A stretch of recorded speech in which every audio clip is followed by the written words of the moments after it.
Hey everyone, I'm Audius Wolf and welcome back to Final Fantasy XIV. I'm not feeling very good today, but we are very close to actually finishing Shadowbringers, so I thought we might as well get to the end of Shadowbringers, so let's go.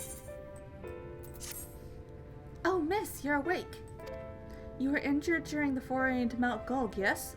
I was here at my station, as always, when they carried you in on a makeshift stretcher looking disturbingly bereft of vigor. And to compound my worry, the sky has, well, I'm sure you've seen it. It has everyone get rather concerned, to say the least.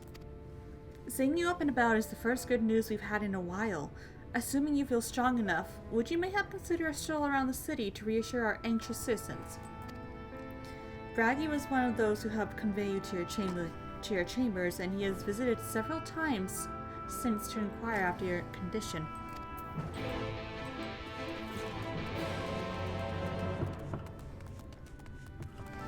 Alright, let's go let people know we're okay.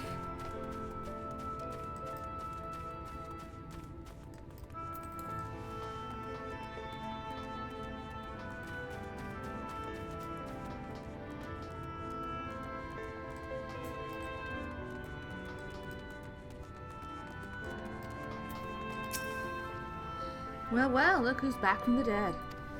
Aye, it was a good sight. Your companions looked fair ready to drop when they brought you in, so I offered a helping hand. Couldn't bear to see them struggle so. And you, my friend, I feared you had one foot in the grave. Cold and lifeless you were, like a corpse that was somehow still breathing. And then they told me some evil bastard went and snatched away our poor exarch in the midst of the chaos. Wicked white, what is this world coming to? But moaning never solved a thing, did it? Nay, it's time like these that we Costarian folk stand tall and do what needs be done. Trade with Yomar is back on the table. We best make use of those resources to fortify the city against the Eaters, or whatever misery the fates seem fit to throw at us next. Speaking of misery, Jizmila was worried sick about you. A healer wringing her hands is not a sight you ever wish to see, let me tell you. Alright.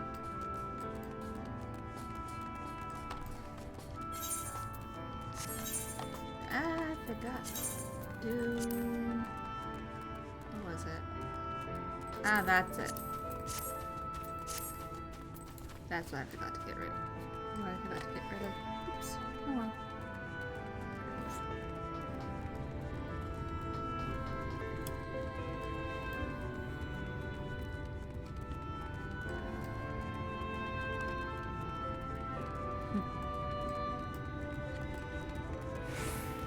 Jezimel.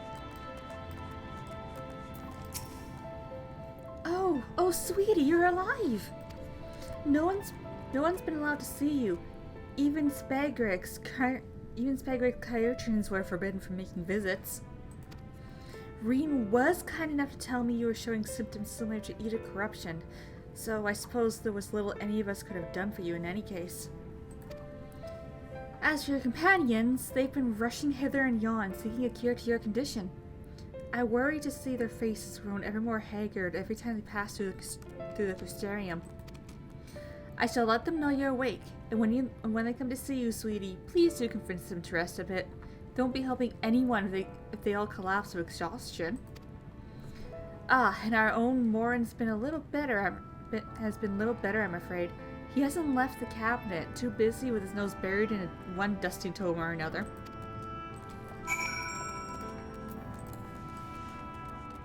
Alright, let's go see how Morin's doing.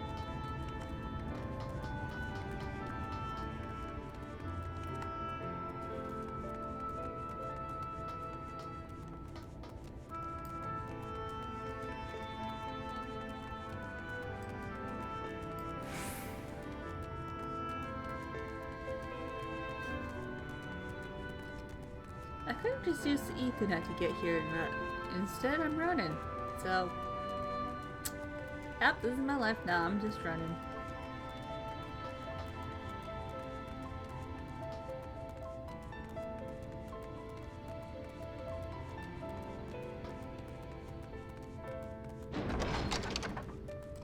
Here we are. the stairs.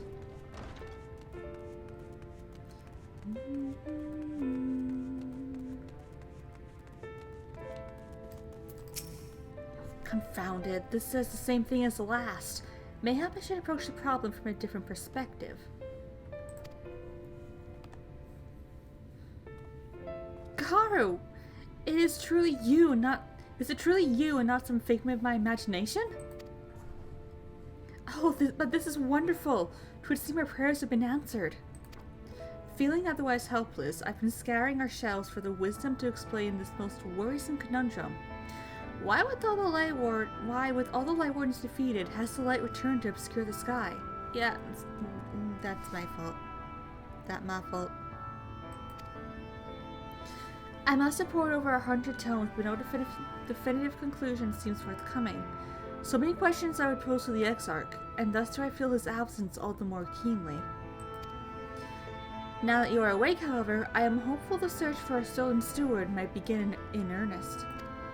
Catless, meanwhile, leaves the crystalline mean in preparations for battle, though against what foe we are as yet uncertain. Why not pay her a visit? I expect seeing you upright will be a much welcome relief. Alright, here's the exit. Let's just leave crystalline mean there.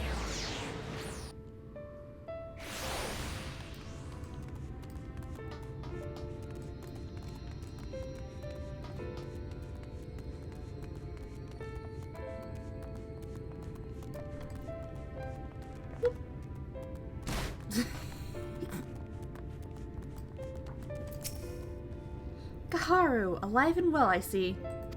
You gave us all a proper fright, you know that? Not days gone by that I haven't heard folk worrying of what's to become of you or the Exarch. Anyway, I'm glad you've recovered enough to stand. You're not planning on striking out straight away, though, are you? I was hoping to have a better look at your equipment. If we've been able to provide you with better weapons or sturdier helms, then maybe you would have won the day, and the Exarch would still be here. As such, we're keeping busy consulting each other on new forging techniques and designs and the like. If you could stand still a moment, I'd like to assess the gear we're trying to improve.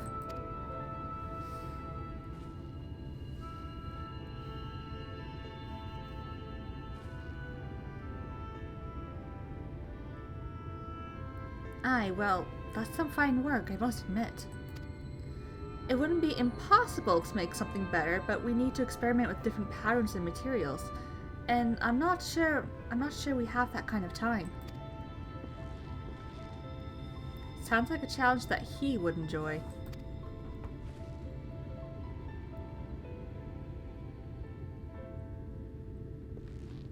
Hey! Greetings, Glenard. The master of the stairs is running his own errands now, is he? Aye, well, my servers are distraught enough as it is, and I didn't want to crack the whip too hard. But never mind that. I'm thinking our absent genius and his epiphanies are the perfect answer to this predicament of yours. And by genius, you mean old Grinold? He is a man of unrivaled gifts. I won't argue with you there. But what good does his talent do us if we can't bloody find him? No one's seen hide nor hair of Grinold since he wandered off some years ago. You know what he's like once he latches onto an idea. He's probably cloistered himself in some forgotten cave, completely absorbed in his latest creation. I wouldn't even know where to start looking. That does make things difficult. Still, if that eccentric is someone you're destined to meet, I wager he'll show up soon enough. In my time at the bar, many's the tale I've heard of strangely fated encounters, even if a few of them might be stretching the truth just a bit. We'll keep our noses to the grindstone for the time being. But on the off chance you do encounter Grinold, you'd be wise to take advantage of his brilliance rather than wait our own slow and steady process. All this talk for when he fully recovered, of course. I'll let you get back to convalescing, eh? Ah, before you do that, you're actually the reason I came over here in the first place. I don't suggest partaking of my stock until you're properly well, but if you're passing near the stairs, then I have a regular who's eager to meet you.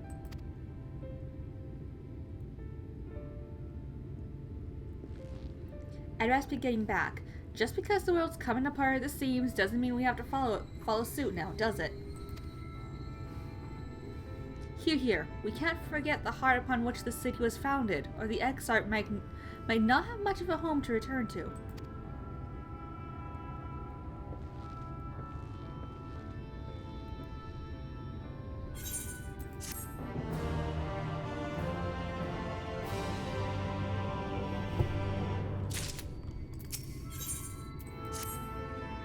Kaharu, are you alright? I think a return to your sickbed might be in order. Or you might consider resting a while atop the watchtower next to the rookery. This downhill sky doesn't make for the most soothing scenery, but the exarch often liked to stand there and feel the wind upon his face.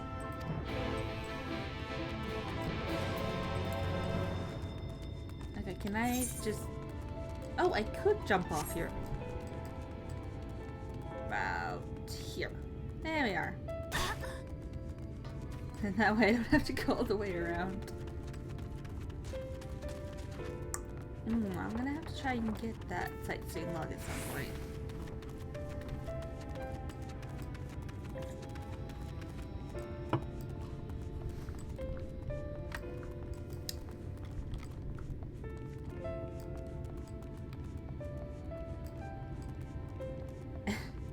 All these... Oh, here we are.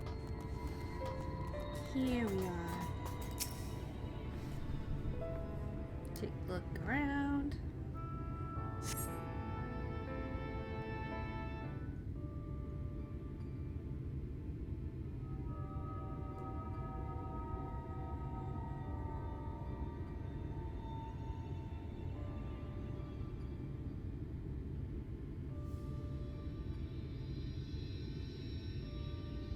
The people of this city have spirit, I'll give them that. They've not lost the will to fight.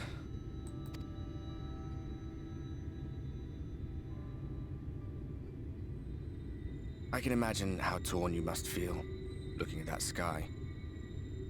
Knowing what it means to everyone. And that you're responsible.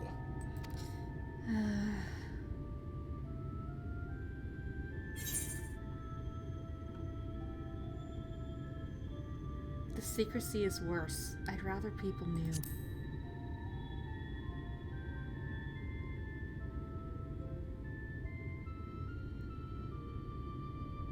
If you're thinking of coming clean, don't. It might make you feel better, but it would make things 100 times worse for them. They're better off not knowing.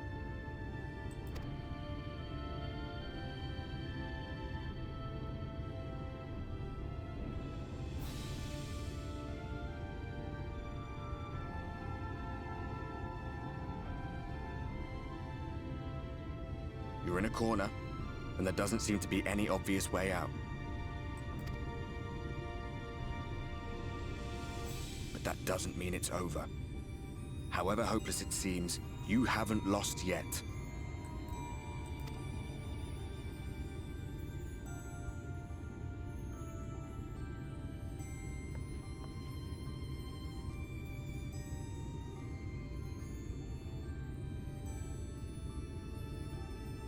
I remember looking up at the sky like this before. Being caught up in a strange kind of calm. It was after we realized we were responsible for the flood. When we resolved to journey to the source by taking our own lives. One last sacrifice. One last fight. One last failure. And then the Oracle appeared and, well, you know the rest. There were times in the years and decades that followed when I wondered if we might not have been better off just letting the rejoining happen.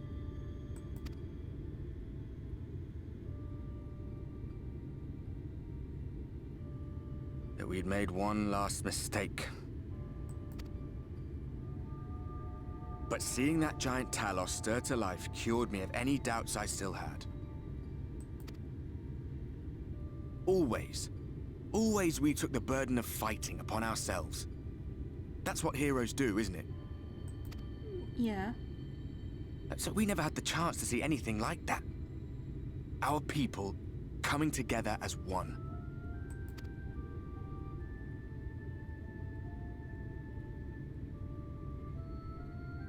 To think that their hope still burned so bright. That they were still so eager to live, they would lift up their fellows, one on top of the other, till they reached the sky. No. We made the right decision. And I can finally feel proud of the part we played in helping this world survive. No.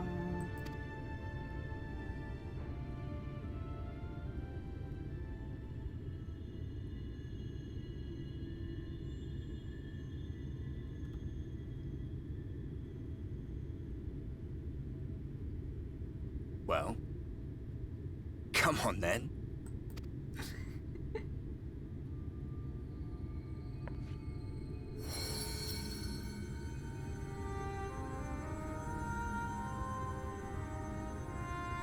As I thought. What happened between us was no coincidence. My story may be finished, but the fates have gifted me a minor role in yours.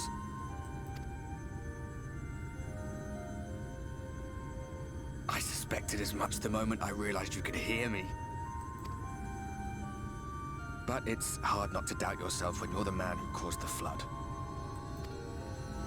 I was afraid to do anything more than watch for fear of making things even worse. Oh. But no longer. After all, the path I once walked is now yours to finish.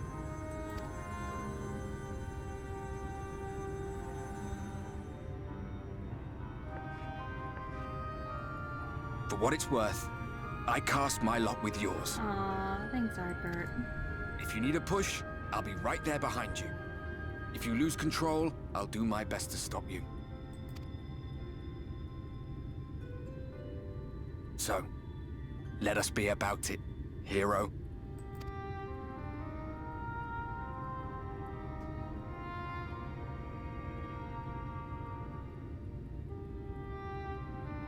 Oh, I was worried you were up here all alone, brooding and fretting and wallowing in your woes. But look at you, grinning at nothing like a pollen-drunk pixie. Look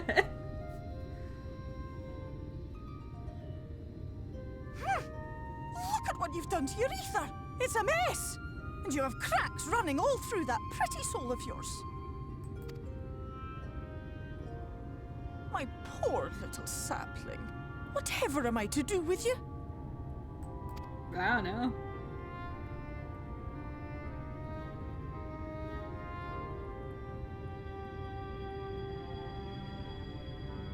Shall I yield up my throne? You could claim it, cut ties with the mortal world, hide away in the castle.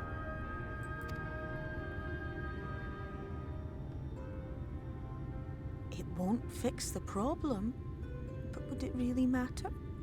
If any pesky heroes come calling with steel and magic, all of Emet will rise up in your defense. Feel, no. No, that's a terrible idea. My crown and scepter are yours, if you want them. Feel, this is a terrible idea. What? Don't give me that look. Of course I knew before I asked that you'd never ever heed such a wicked suggestion. And besides, what would become of my precious and ephemeral flower?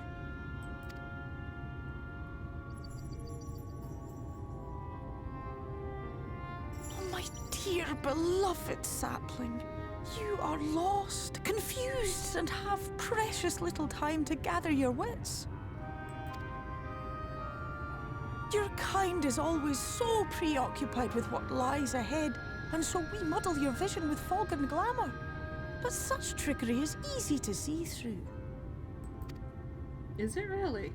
Stand very, very still. Think not of where you need to go, but where you are right now at this moment, at this time, in this place.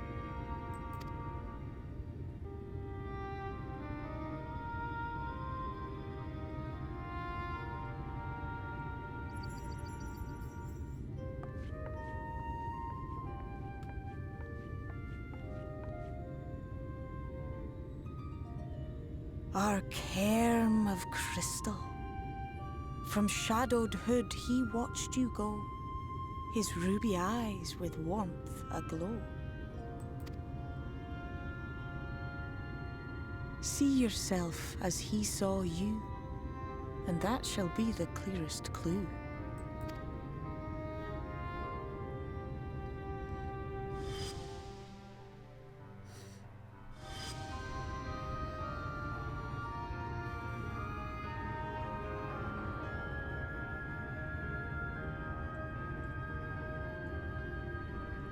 You stand in his garden, dear sapling. Ask his flowers what they know, and you will surely find an answer.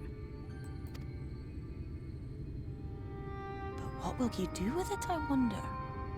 Well, I'll be watching and waiting. Waiting and watching.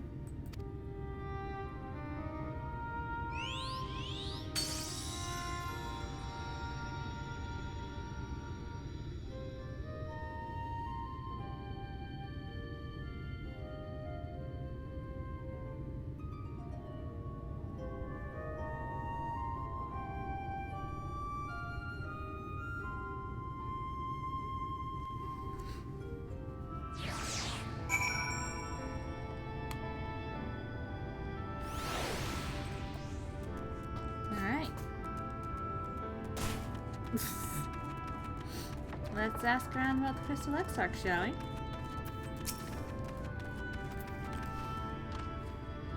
Oh, I did not expect to see you on your feet so soon. Surely you have not come in search of a tomorrow.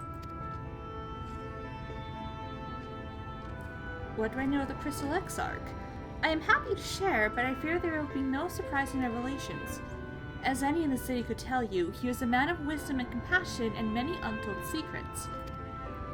But none can doubt his generosity. When the Crystarium was being constructed, he even allowed folk to plunder the tower for resources. He has imposed no restrictions upon us but one. No one except the Exarch is permitted to dwell within the spire. Many seasons past, a comrade of mine was bold enough to ask the reason why. The Exarch merely smiled and said, because one day, the Crystal Tower may vanish as suddenly as it arrived.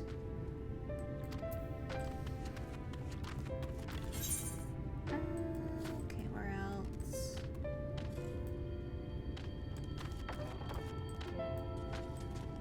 Oh, okay, let's go down first and up.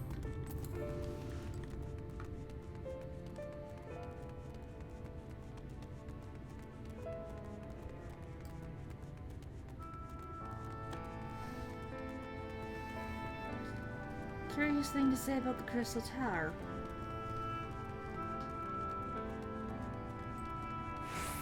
Well, we already knew that was pulled in from the source, at least, though.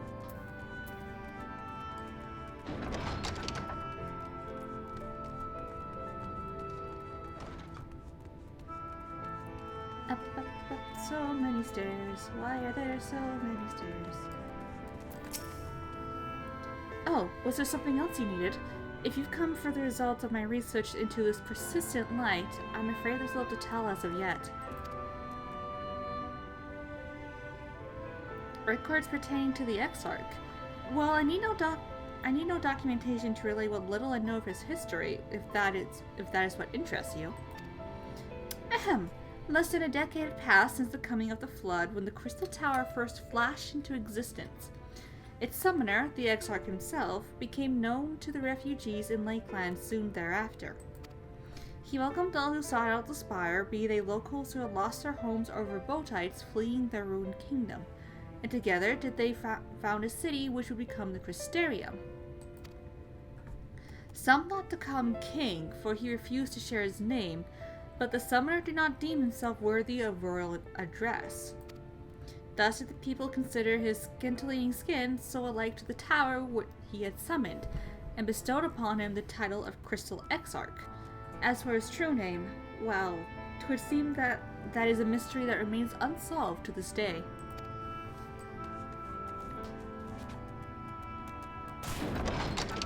Alright, now up to the Crystal Moon.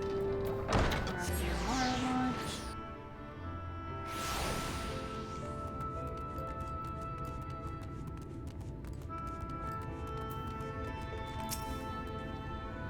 Kaharu, it is good to see you awake and alert, my friend. What's this about? You're not writing the Exarch's memoirs, are you? I'm not sure how much I can tell you, considering we avoid asking too many questions. Unspoken rule and all that. If anyone has fresh insights to share, then it'd be Captain Lena, I'd say. She lost her parents during an Eater attack not long after she was born, and the Exarch saw to her upbringing. Outward appearances aside, those two are like grandfather and granddaughter. I imagine the news of his predicament hit her doubly hard. Not that our proud captain would ever let it show. If you decide to talk to Lena, she'll be at her usual post at the Ascensor Gate. Good lord, I can words, I swear.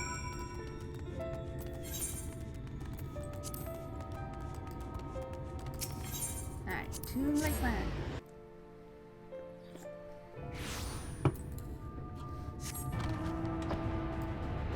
Magic chair.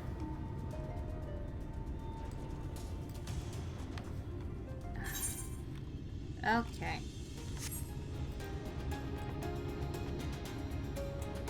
My computer screwed things up, so I'm having to reset a lot of things. There we go. One of that. One of those being that. There we go. Kaharu, I was not told you had awoken.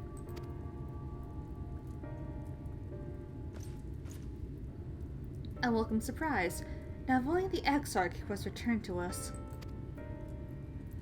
He was taken by this rival of yours, was he not? Your companions mentioned they had an idea of where to find him. And so I bristled when they asked for patience. I did not understand their hesitation until I saw that you had fallen. Only then did I realize that I had no business rushing ahead. Even so, the delay has been no less agonizing. In the moments before he left to join you in Calusia, the Exarch entrusted me with a key. It opens the door to the ocular, to a chamber known as the Umbilicus. This room is the heart of the tower, into which only the Exarch himself is permitted to enter.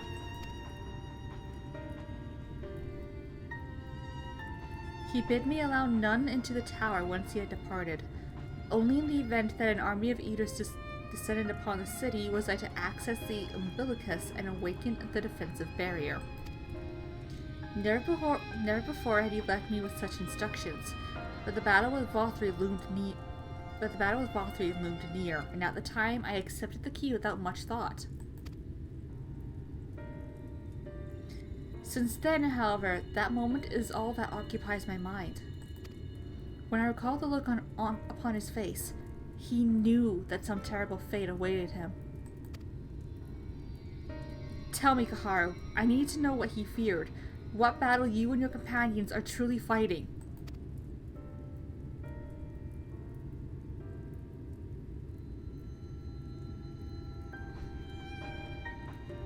Forgive me. I trust in the Exarch, and I should not be voicing these doubts when he is not here to respond to them personally. But you have come with a question of your own, have you not?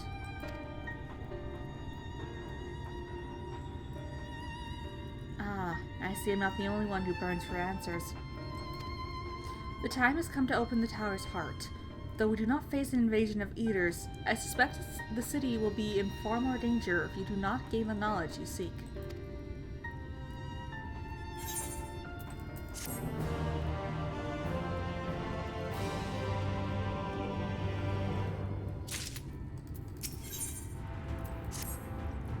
Come, meet me at the ocular, and I will unlock the door within.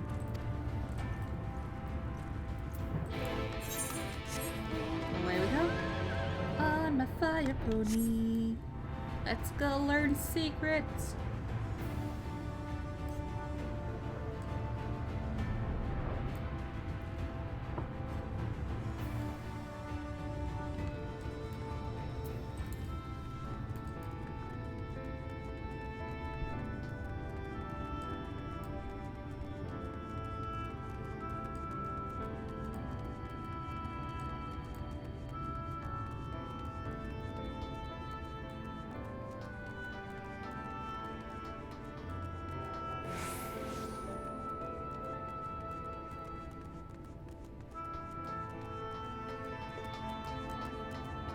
Just head straight through. Don't even have to divert from the path.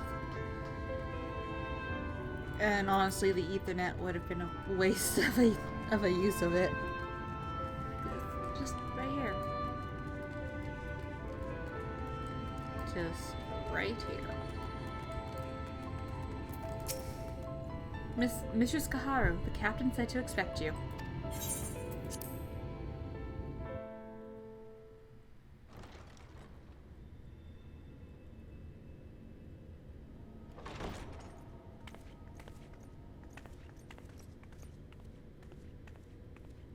I have unlocked the door to the umbilicus. You are free to enter. Thank you.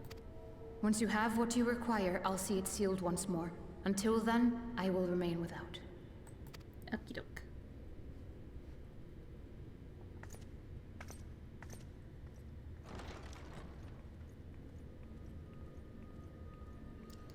Alright, let's see what we can find.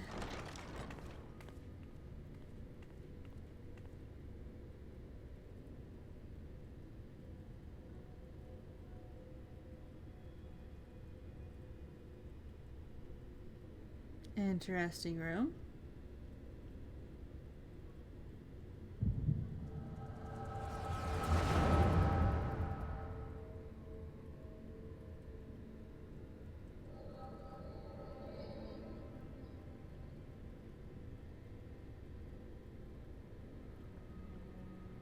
A moment to collect my thoughts, I prithee. Thy true name is Grahatia, then? By thy claims, thou too art a native of the Source, though from an age beyond our own, when the 8th umbral calamity hath visited devastation upon our star. Thou hast, by subtle means, reached across the boundaries of time and space to unsow the seeds of catastrophe, ere its creeping vines drag our champion unto an early grave. In essence, yes. A difficult story to swallow, I am sure.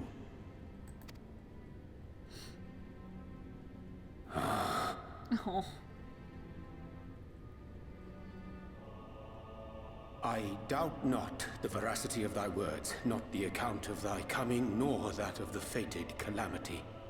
Yet my mind straineth still to apprehend the enormity of this tale. Wouldst thou favor me with a gradual unfolding of its chapters? Certainly. But where to begin? I should start with those great minds who survived the calamity. Sid Garland being perhaps the greatest. In hopes of staying the unending tides of war, he and his fellows pursued all manner of possible solutions.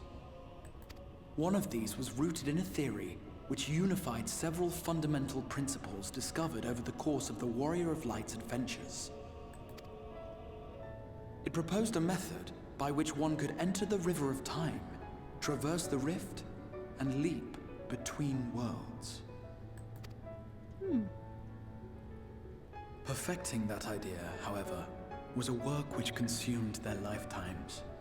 And thus was it left to future generations to decide whether theory would be put into practice.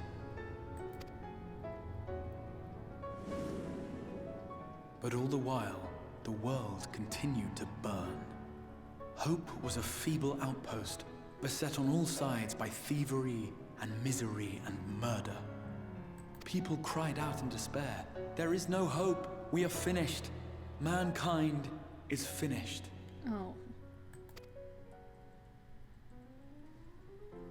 Then others raised their voices in answer.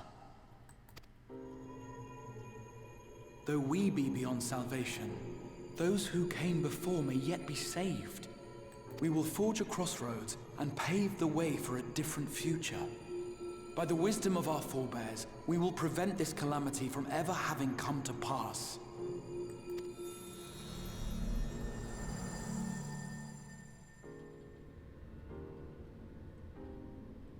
The fighting went on unabated, but some few took up Cid's research and labored to realize those impossible ideas.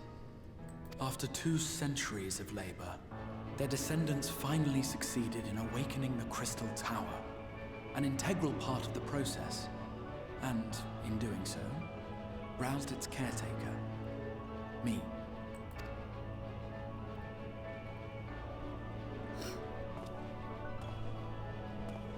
By this stage, scholars had largely established the phenomena underpinning the rejoining, and identified the first as the shard which precipitated the 8th Umbral Calamity. This grand structure was already capable of storing the energies required to attempt the translocation. All that remained was to augment some few of its functions based upon the theoretical models of Cid and his compeers. And by means of such technologies didst thou effect thine arrival in the first, to an age before this star had joined with the Source.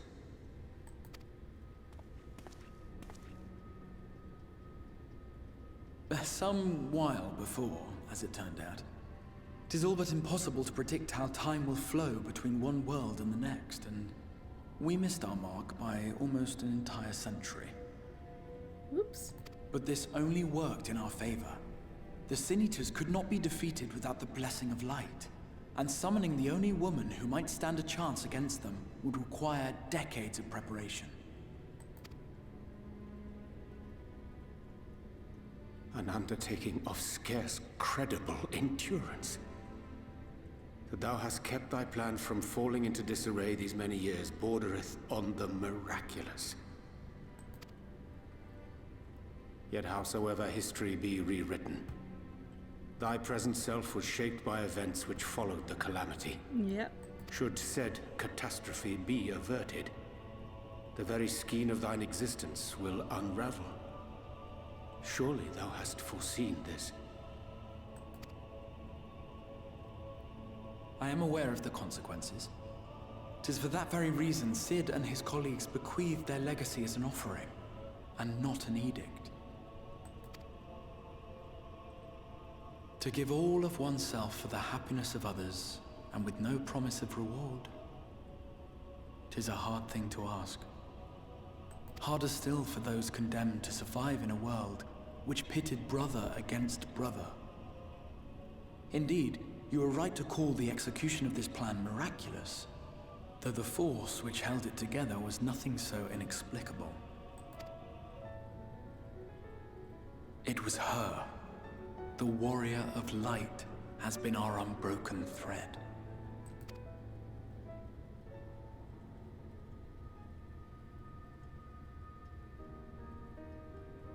Where others would stumble and fall, she would rise above. Where others would break and run, she would carry on. The warrior of light's tale is one of unyielding bravery. To tell it was to feel courage. To hear it was to feel hope. It was a breath of inspiration in an age of suffocating shadow. Oh. In the histories of a fallen nation was our hero hailed as its greatest ally. In the time-worn pages of a noble's memoirs were her deeds joyously retold. For many, these stories were the flame which warmed them through the coldest of nights.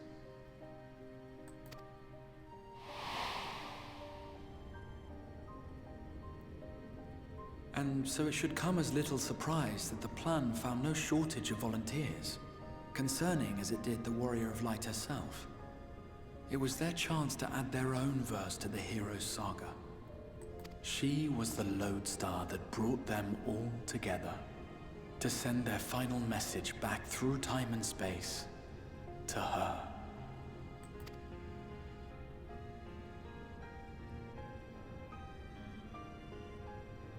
The light of your legacy was our torch in the darkness. Burn bright again and live.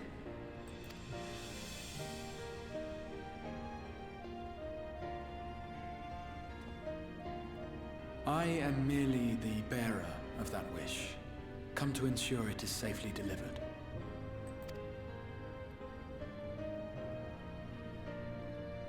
Wherefore sharest thou this burden with me and no other? What wouldst thou have me say? That you will be my accomplice? 'Twas you yourself who convinced me of your suitability when you spoke of how you learned of the Flood, and of your part in arranging Minfilia's journey to the First. Your actions showed uncommon resolve. 'Twas clear you were committed to the cause of saving this world. I knew I could trust you to choose the right path forward, even if that choice came with a heavy price.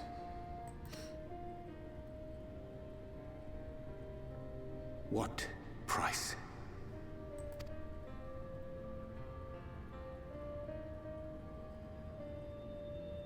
When all is said and done, and the last of the Light Wardens lies slain, I will absorb their corrupted ether, and then I will die. Knowing what I know of your companions, not to mention your champion, they will try to stop me. But in saving one, they would save none.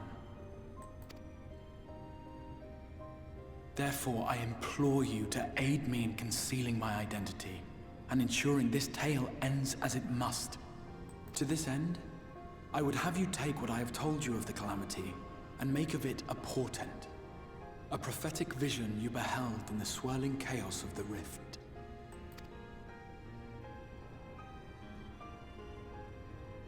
Is this truly thy wish?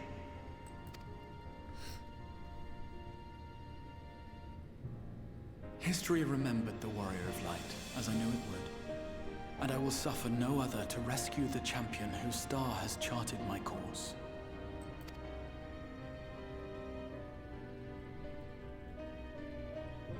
I will see this tale to a happy end, my friend.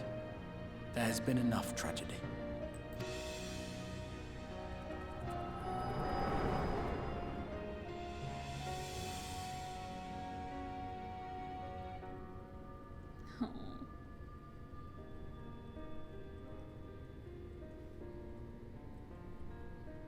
Careful now. If you lose control again, the Light could claim you for good. Although it's probably only a matter of time before you succumb to the change in any case.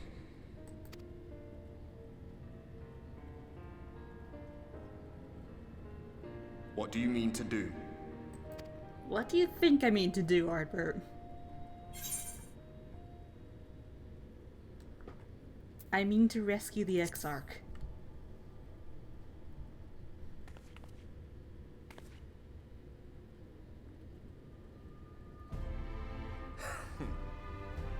Then we should be on our way. Diassian mentioned the Tempest, did he not? Yes, he did. That's the stormy seas around Calusia to you. His lair must be down there somewhere, hidden beneath the waves.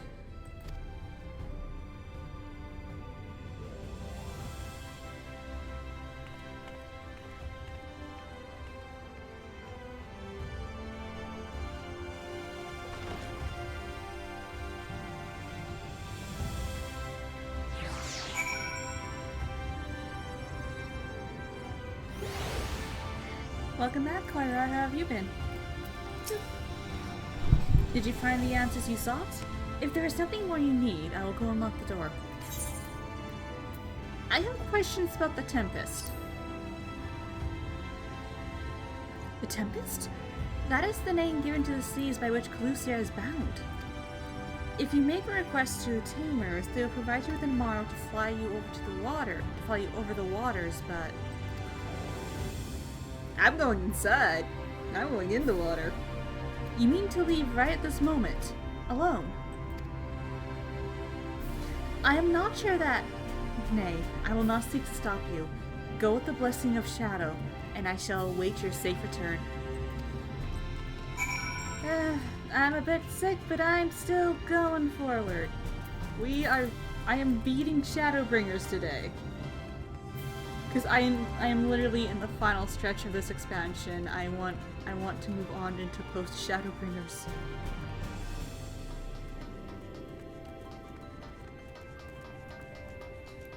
So let's head into the Tempest, because that's where Emet said to meet him.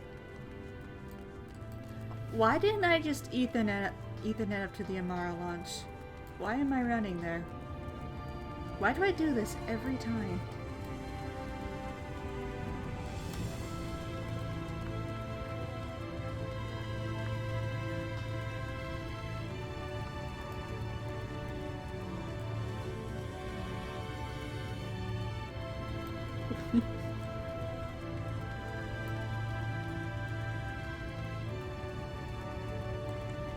There's the Amaro Tamer.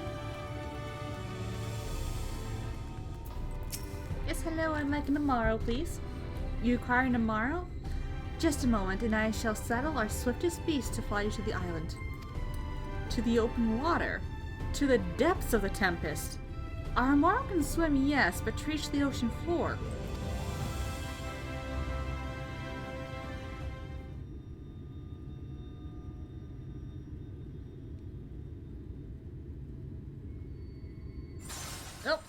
Oh god. I'm okay. Ah, we have found thee.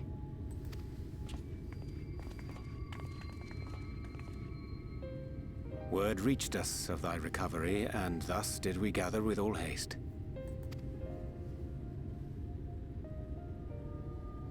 Ah.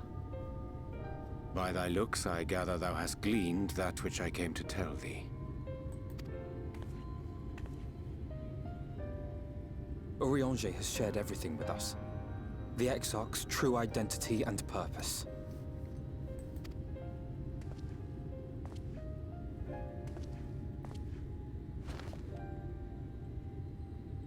I offer no excuses. When I agreed to aid the Exarch with his plans, 'twas in full acceptance of the condemnation I would face when my duplicity was laid bare. Yet it is not rancor, but resolve that I sense in thee.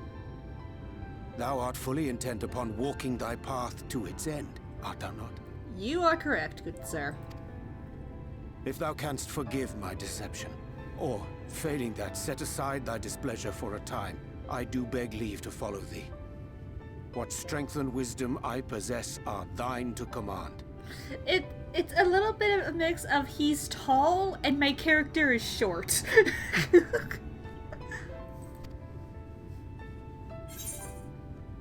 I am a danger to those around you. To those around me, rather.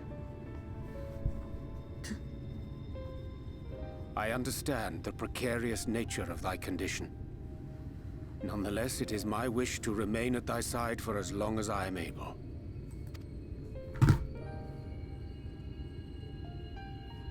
I'm sorry, but I don't think this is a good idea.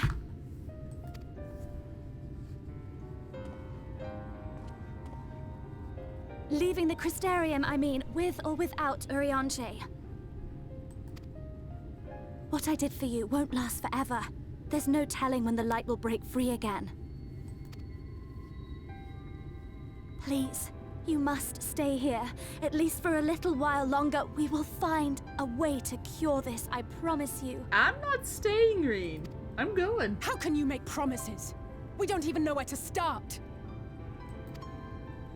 Alize, please. You know Reen was only trying to help. Of course I know! I know only too well! Oh. But making promises you have no way of keeping is not a kindness. It's a lie. Plain and simple.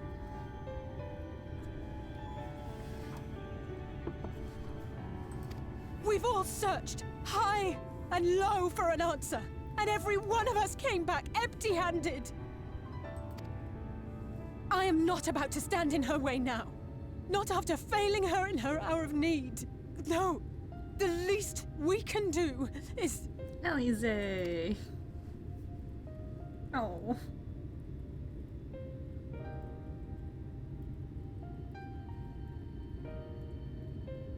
We will go with you as well.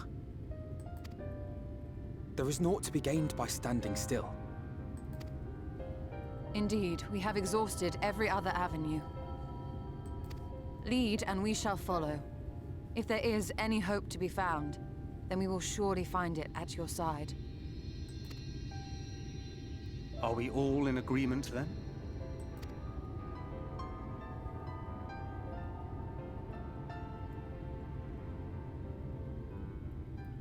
Is there aught we can do to help? Where did you all come from? Though we may not know the whole story, we do know you're in for a fight. And while the Exarch's away, it falls to the rest of us to see the Warrior of Darkness is given a proper send-off. You told them! No! Well, not in so many words. Aye, we didn't need it spelled out for us. When the night sky appeared over whichever place you went to, it was harder not to put two and two together. From the moment I heard that you and the Exarch shared the homeland, I had my suspicions. Long had he been waiting for a certain someone to arrive, and I knew at once that it must be you. Exactly. When he went up to meet you, 'twas clear it was no ordinary visitor. That spring in his step spoke volumes. I could feel his excitement. Me too! That's right! Yeah, yeah.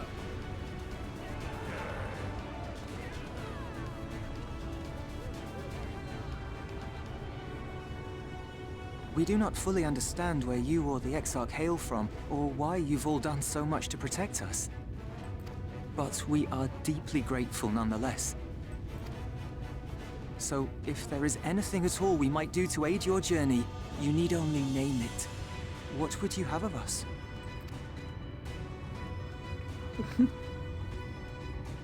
You might have invited them to join us, where there are not so many. But come, they are waiting. What is your will, O Warrior of Darkness?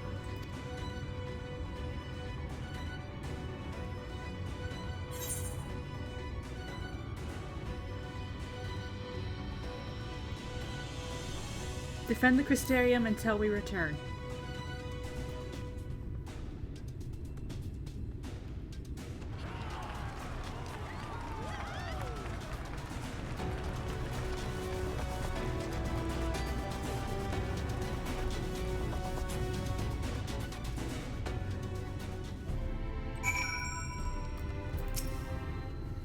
Thou didst plan to commandeer in Namaro for thy journey to the open sea?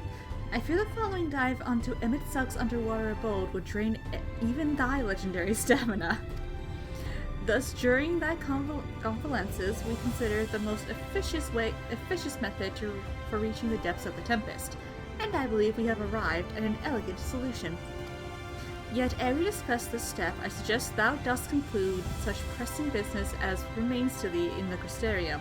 Once the sea closeth above our heads, we are unlikely to surface again until our grand deed is done. Nope, I'm good. Oh, I'll get to those side quests later, don't worry about it. Thine affairs are in order? Then I shall unfold to thee my proposal. Our destination is the ocean floor, yet our goal is not simply to arrive there. Nay, we must needs have the means to breathe and fight freely. Thus, I would petition the aid of one of the Fae, a being with whom I have yet to meet face to face.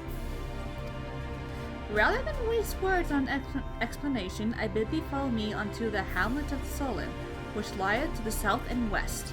All will become abundantly clear, I promise thee.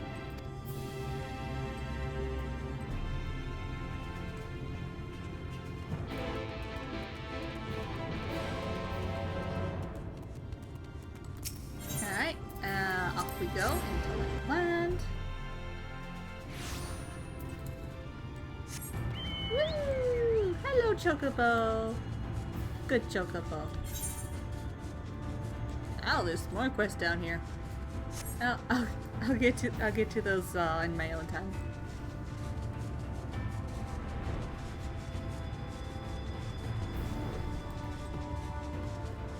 Over here.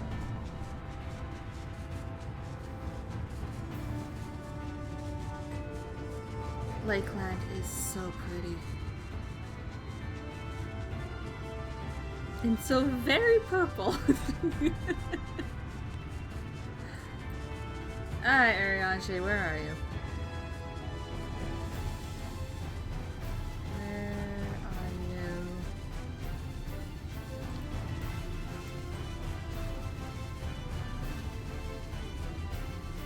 Oh. Oh, he's beneath me. Found you. There, to the west. Canst thou discern the hump of an isle rising above the water? That foliage-covered mass hideth the key to our safe descent. Swim close and plunge thee beneath the surface. Thou shalt soon divine the reason for my insistence. Though it be much to my shame, I cannot flail and flounder where thou mayst glide as a fish. I shall board a boat to the island, and spare one and all the spectacle of mine inept strokes. Okay.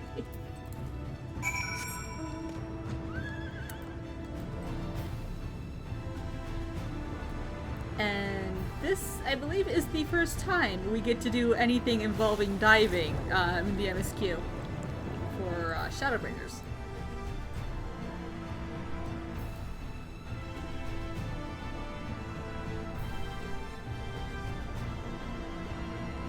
Here we are. Let's inspect the isle.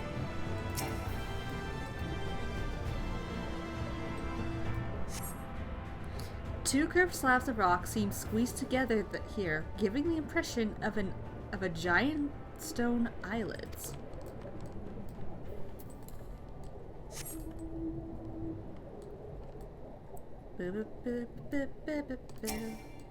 Oh, I passed it. Of course I did.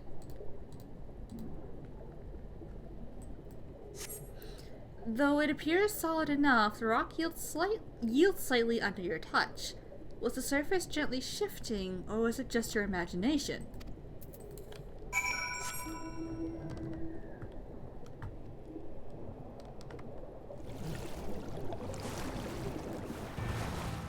So, is this an island, or is it something else? I will leave you with this question for the time being.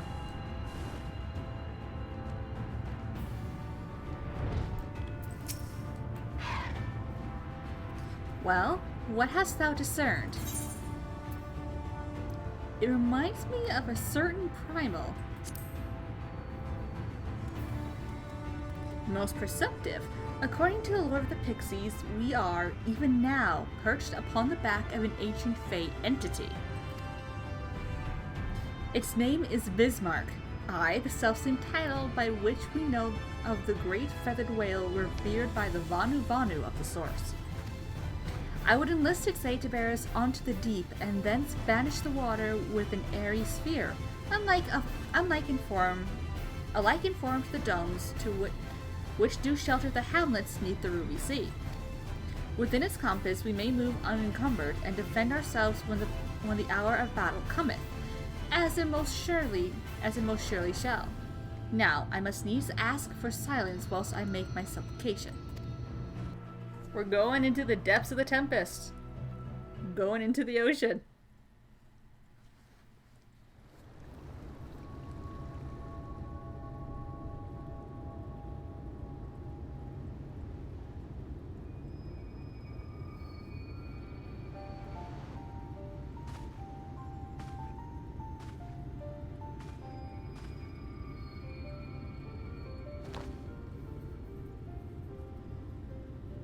Wir Sach, Bilan Bismail.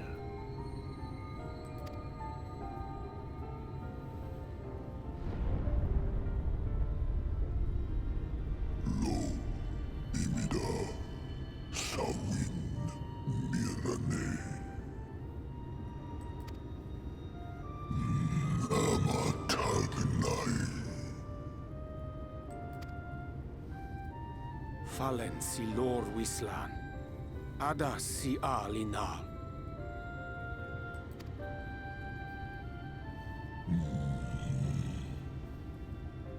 Van urs atslir. Olfod thim. Iri guath thi.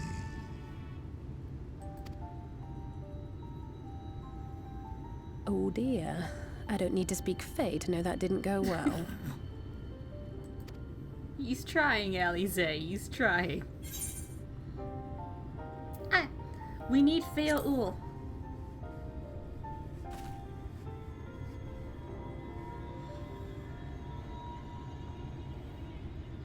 Come on.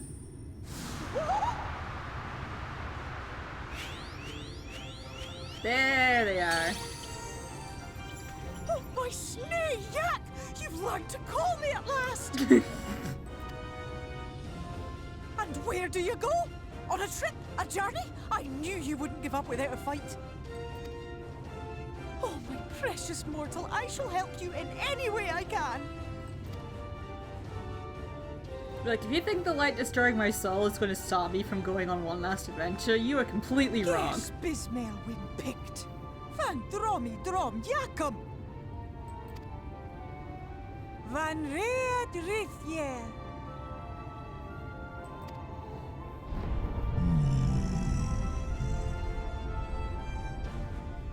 Ahai Ola. Sahawin Wilsk. Isnerim. Sur Vierlo. Be sure to scrub this one's teeth for him upon your return. He's only got manners. It will be done, Your Majesty. Our deepest thanks for your timely intervention. An agreement is reached and your departure is at hand. You wingless ones best hold on tight. Hold on to what, Theo? May the blessings of the Fae keep you safe, Inba.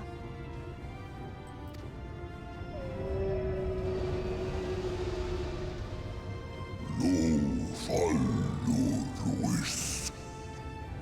Vanin narsitar. Dir sitagnai. Ready?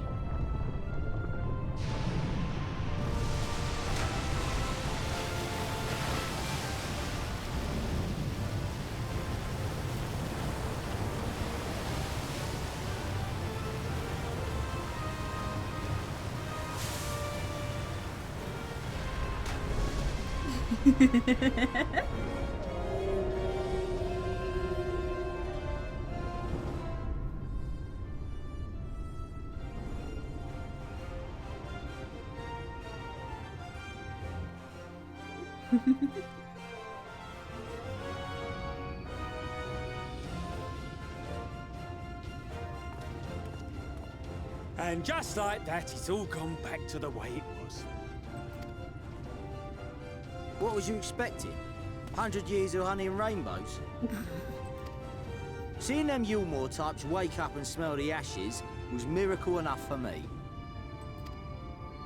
Ah, but the magic in the air when that ladder started moving. And when that great hulking Talos rose up. Gods. I could live 1,000 years and never behold anything so amazing. Aww. What the? Do you see that?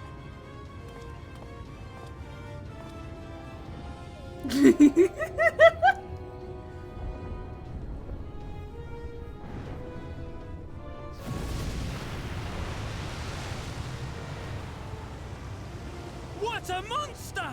Where did it even come from? Guys, you might want to move. It's not stopping. Run! Run!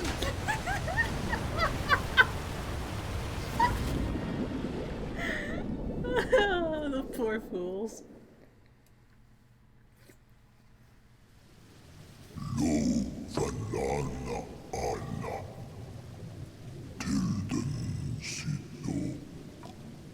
Thank you, Bismarck.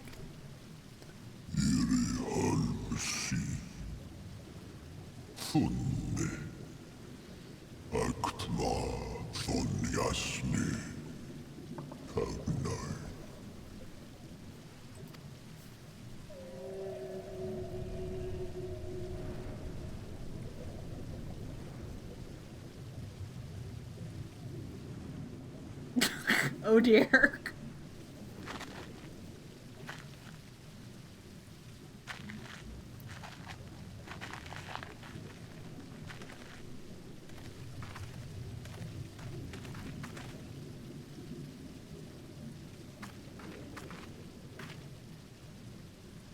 Wow.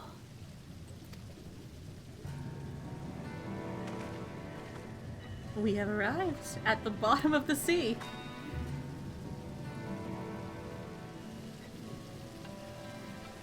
The Breath of Bismarck. See how it swells to form a dome beneath the waves? The waters recede. The Tempest's floor is laid bare. In defiance of the blinding sky, this place holds fast to its gloom. The last refuge of he who denies the light with every fiber of his being.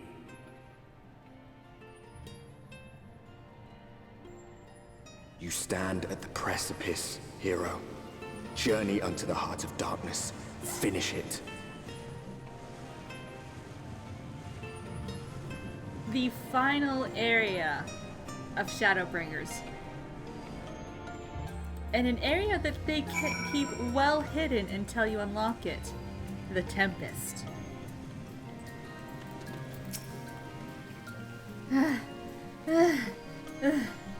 Full glad am I that Bismarck was true to his word. We are arrived in the Tempest, safe and dry. 'Tis here that we shall find the lair of Emet and, I believe, the imprisoned Exarch as well. For Nastian alone, it is of course a trifling matter to flee onto the Rift, and yet I suspect that such travel is nigh impossible with a mortal in one's custody. Nay, he would not soon risk his prize when the Exarch's very body serveth as the key to the Crystal Tower and its powers of temporal transportation. Thus, I am all but certain that this underwater realm harboreth our friend and enemy both. We have but to find them.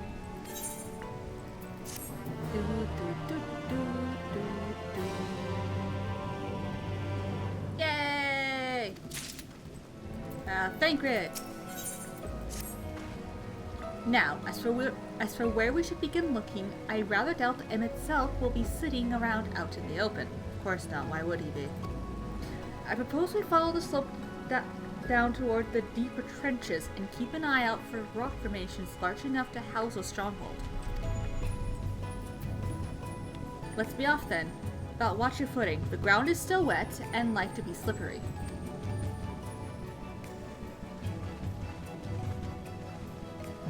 It's okay, I have mounts. I can't fly though. I don't have flying in this area yet. Go away, Leech. Eat the current!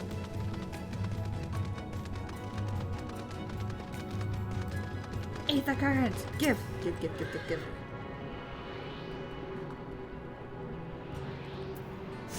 Yes, beautiful, thank you, goodbye.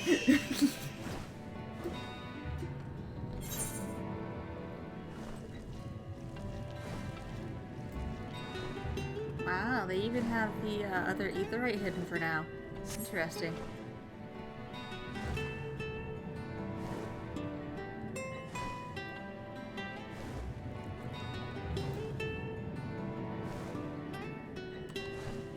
Oh, that was the wrong button.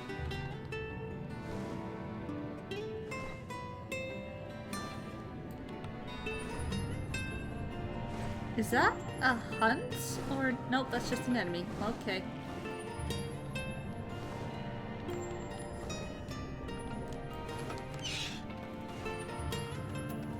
Hello.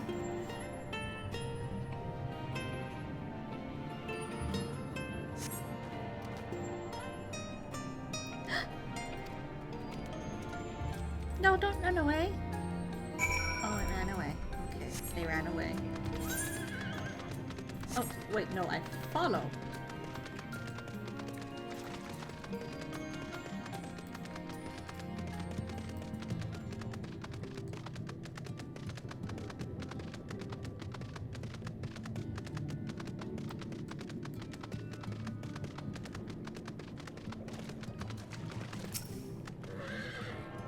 Attuning. Always remember to attune to the Aetherites. Because that is the main way of getting around in Final Fantasy.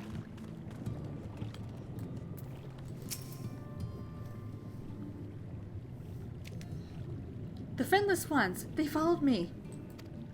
Why have you come? Was it you who took away our water? Maybe?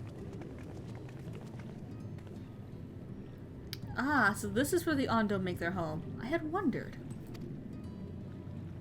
Pray forgive us any inconvenience we have caused. We were not aware if people lived here in the Tempest. We need this great dome of air that we might conduct our most urgent search, and thus beg you for your understanding. Chieftain, what are we to do?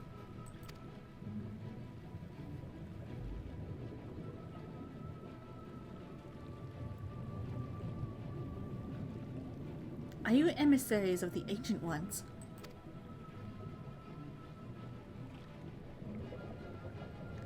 The mysteries have stirred. We have seen the illuminated land shining through the gloom of the abyss.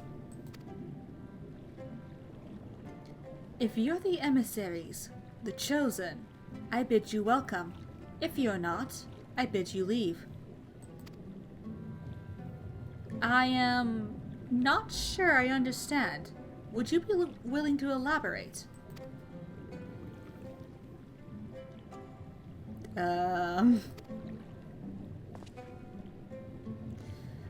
It would seem not. I suggest we withdraw for the moment.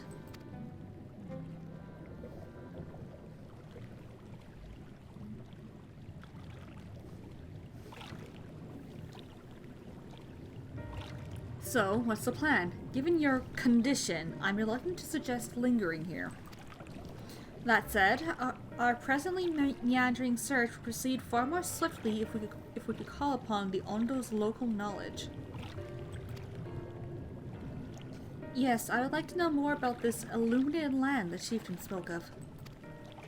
Could it be Emet Silk's stronghold, do you suppose? Perhaps he lit the lanterns upon his return.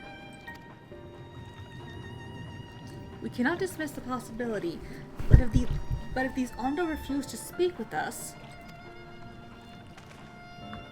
Kaharu, do you remember my first scheme for entering Yulmore? How I had planned to integrate... Oh, my brain has stopped working for that word myself by offering lucrative trading opportunities with the Ondo. The individual I dealt with was reticent in manner and curious in custom, but we were able to reach an agreement nonetheless. I believe that with the right approach, we can build a similar relationship here. What kind of approach did you have in mind? That chieftain fellow didn't leave us many options.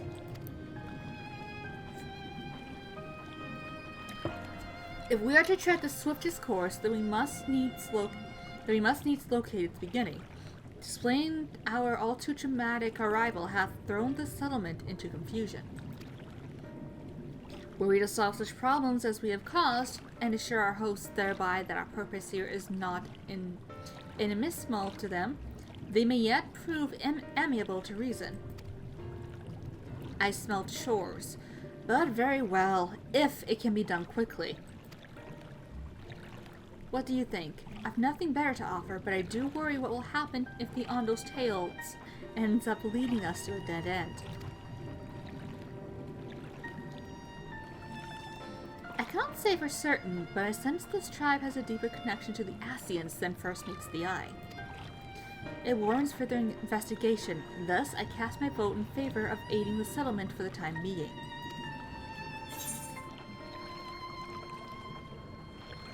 We'll make allies of the Ondo.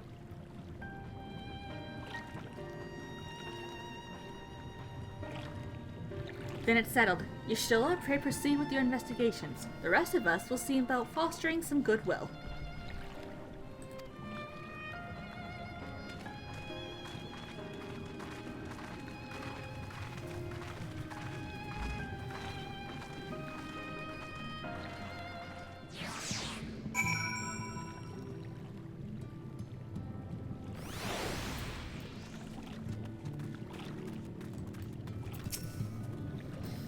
Kaharu, you won't believe who I've just bumped into.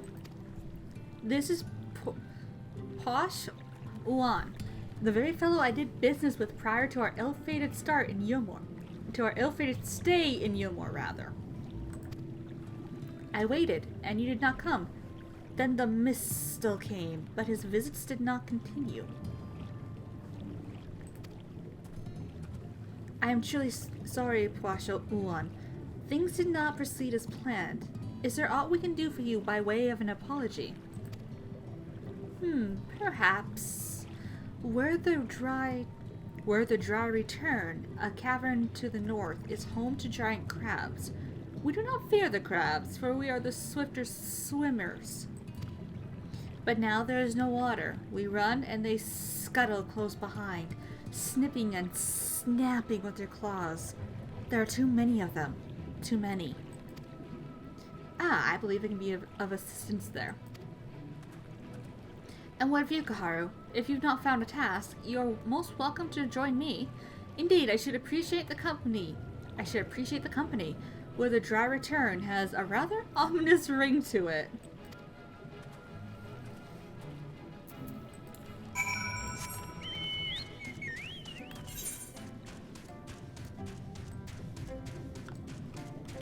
Oh, yep, going up, not down.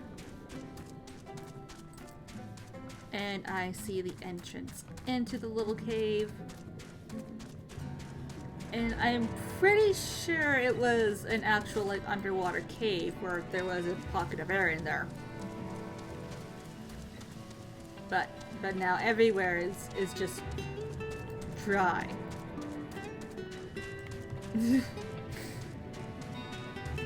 I mean, we do have the blessing. Well, me and Alize have the blessing of the Kojin, so we could have been fine being underwater, but the others don't have that blessing. They wouldn't have been able to traverse, to swim as deep as us, needless to say.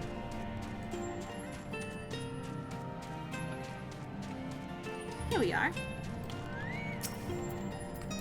Crit plunge.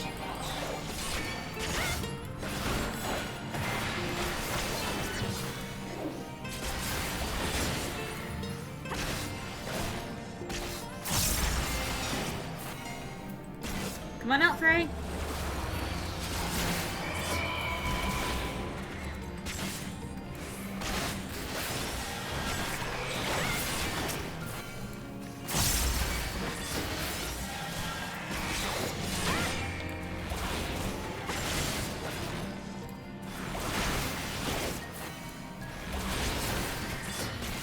Thank you, Frey.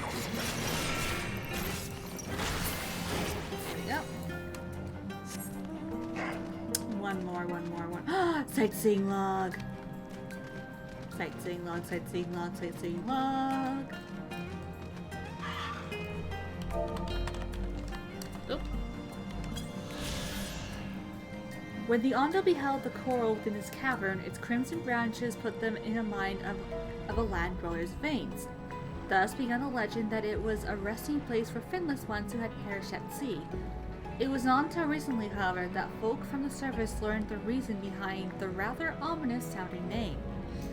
Oh, so it's called Where the Dry Return because they think that this is where, you know, folks from above that drown, they believe that this is where they come to rest. Oh, okay. That's actually far more interesting than my theory. Come over here because I don't want to attract the attention of the other blue swimmer. Our Frey's still on cooldown.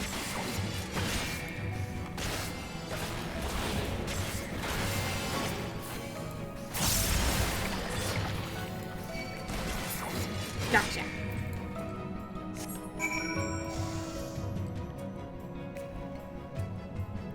Ooh, glowy blue things on the water.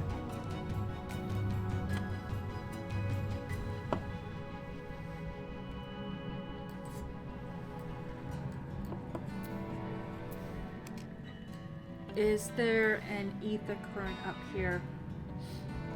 Because I know when we still had to collect 10 ether currents for the older areas, there was an ether current up here. The Novrand slope. I'm just going to make sure that this one is one of the ones that was moved. Yeah, it looks like this might have been one of the ones that was moved. Yeah, I'm not seeing one. That is okay. Let's just teleport back because that's easier.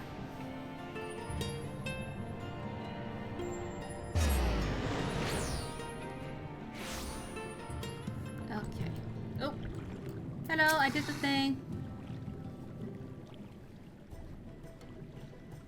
You could crack the shells? You must be stronger than you look.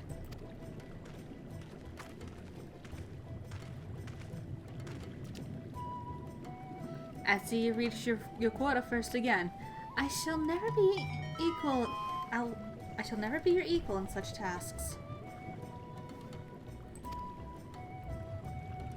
Still, I would say we have reduced the local crab population to a far less threatening number. My thanks to both of you. You must have a reward.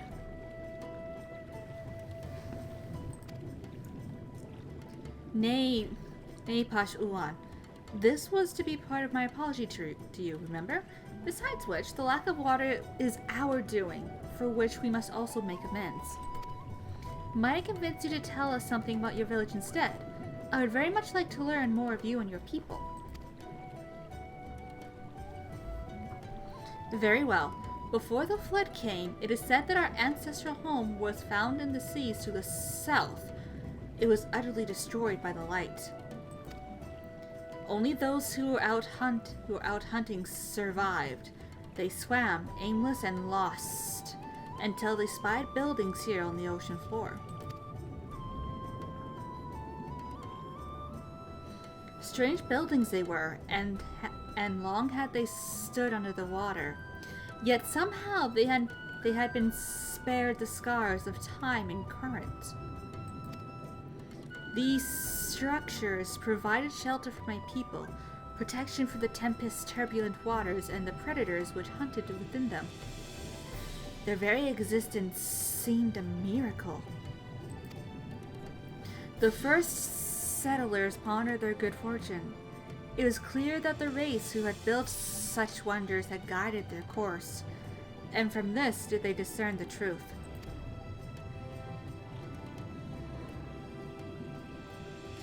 That the ancients had chosen us to serve as caretakers of their eternal sanctuary until such time as they returned.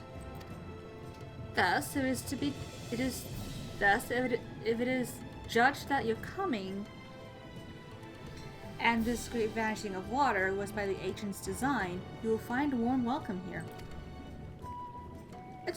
A truly astonishing history. Yet I cannot help but wonder, how will the significance, or otherwise, of our arrival be decided? The ancients have blessed us with protection and prosperity. If your presence serves to bring us the same, there'll be no doubt in the matter. Then it would seem our earlier decision was the correct one.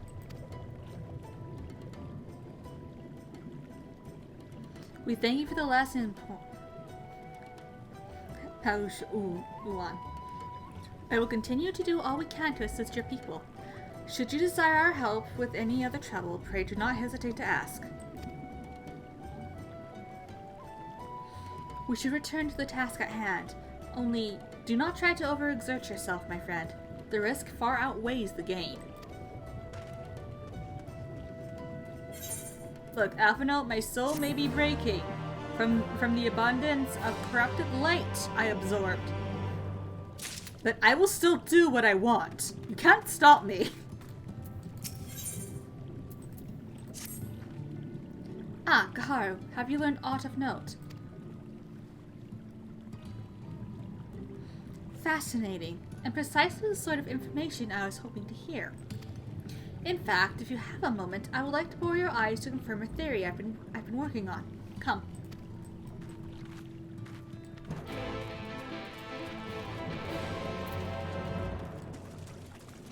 Let's get the gemstone trader. I don't think there's an Amaro here because, again, under the water.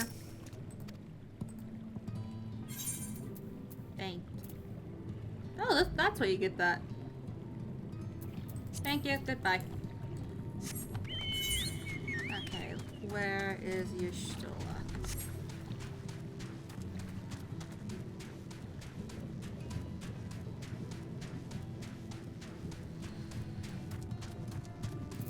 Where is Y'shtola?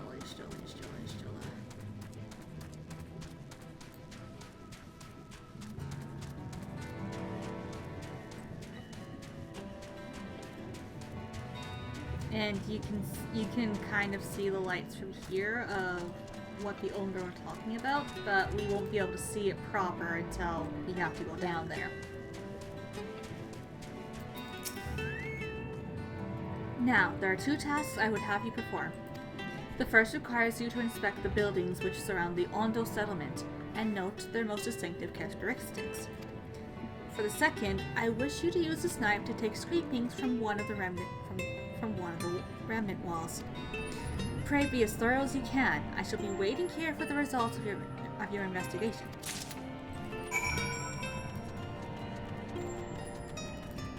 Survey point.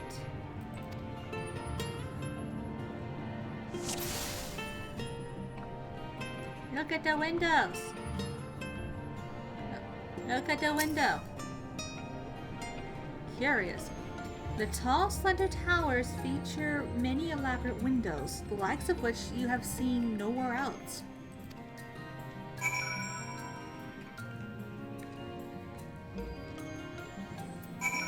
Alright, now let's look at that scraping.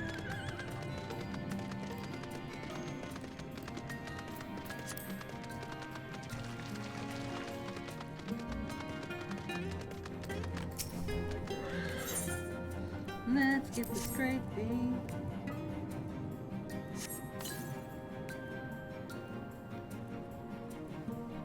You set the point of the knife against the wall, but even after applying considerable pressure, you cannot remove so much as a flake of stone. How interesting. Very curious indeed.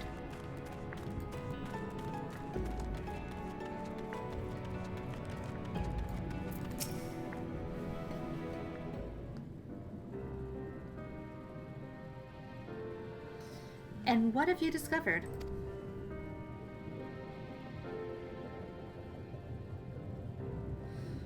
Yes, I would agree that the windows are most distinctive.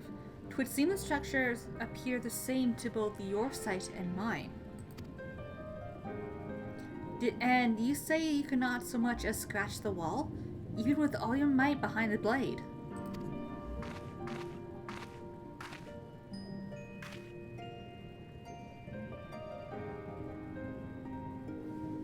Kaharu, everywhere I turn in this place, my gaze is drawn by peculiar materials for which I do not have a name.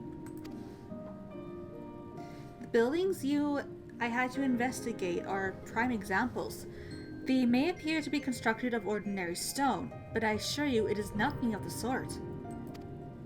If pressed, I would describe the substance as a composite of several mineral properties, blended to create a material of unparalleled durability. Even the Ronkan Empire, once the greatest power in Novorand, produced nothing which compares to this level of perfection. But if not the Ronkans, then who? Who were these ancients the Ondo claim as the architects of their sanctuary? I suspect our answer lies with the reason Emet Silk were through here to the Tempest. simply have wished to retreat somewhere mere mortals would struggle to reach. But there are many such remote locations. Why here specifically? Emet is devoted to his role, and thus we might assume his choice of stronghold somehow serves the Ascian agenda. Or mayhap 'tis a place more dear to him than any other.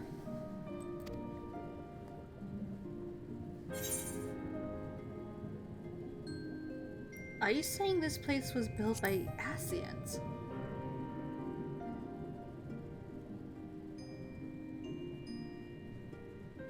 That is my theory, that these structures are remnants of a time before history, of a star that was yet whole and unbroken. Such traces in the source would have been obliterated by the succession of umbral calamities, but here in the first they may have remained untouched for millennia.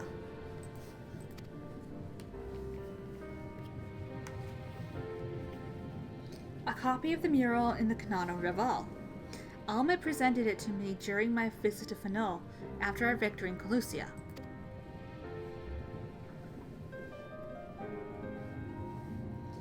Here, in the first scene, by Emmett Selk's own words, it depicts a city of eons past and the disaster which befell it.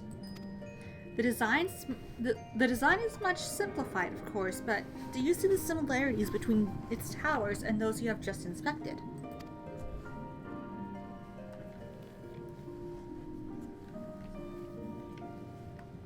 We are close to the truth, I feel. Let us search the surroundings for another tower, one which matches the picture near enough to remove all doubt. From what I have seen, not more than sand and more sand lies to the east, and the south held no such structures. I suggest we try our luck further to the northwest.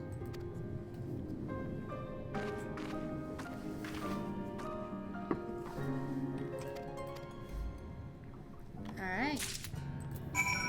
Let's get exploring.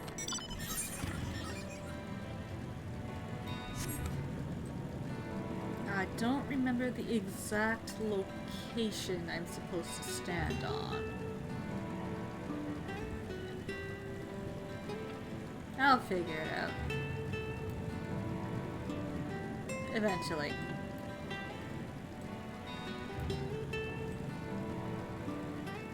I have to find the structure in question first, of course.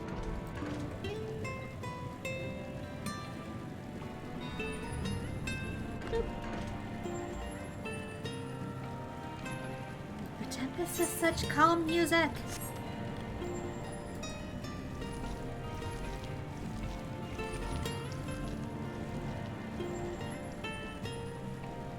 There it is. Which means that the viewpoint is somewhere around here. Probably further up.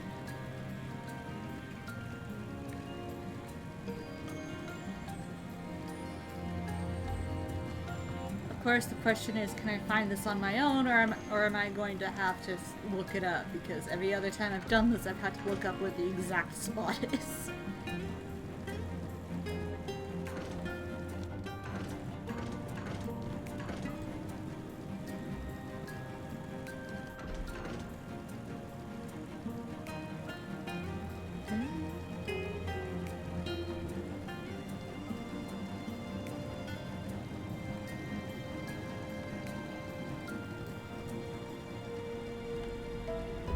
I might have to look it up again.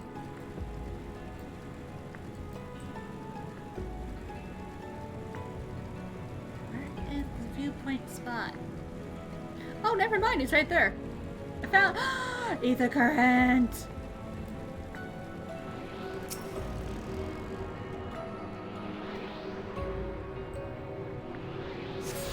Yes. I have 2 out of the 4 now. Haha. Anyway, this is the survey point.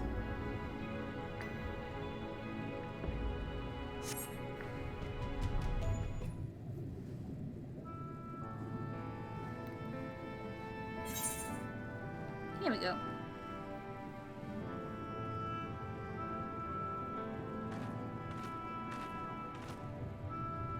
Hi, this is the mural writ large.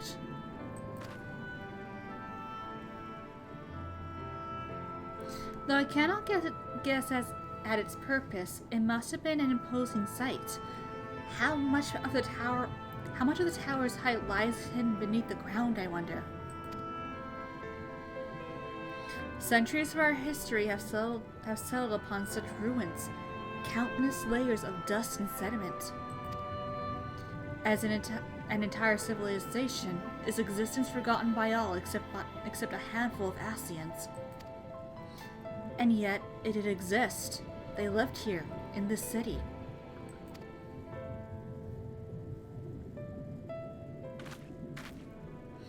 But let's focus on what we've learned thus far. The Ondo chieftain spoke of mystery stirring, of a land illuminated. Judging by his words, he believes this phenomenon related to the ancients' return. Thus can we surmise that what the Ondo saw shining in the abyss was, in all likelihood, yet another remnant of this age-old civilization. And who else would light the lanterns, as Reem put it, than Emet Selk himself? 'Tis almost certain he is there.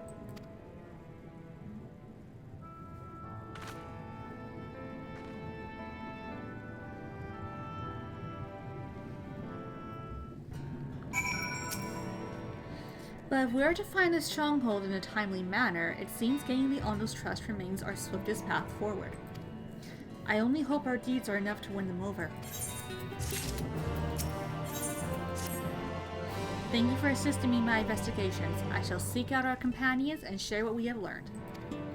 Much as I would like to tell you to sit down and leave the rest to us, your condition demands that we make all reasonable haste. If you are not to worry, it may be useful to speak with Paushi's Owan again, and ask if there is aught else he is willing to divulge.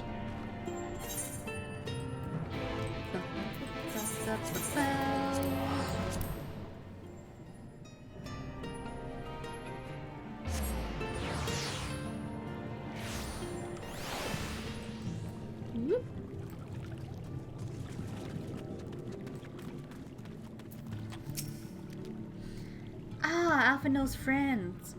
You and your companions have done much to repair the damage caused when the waters parted. Anything else you can do?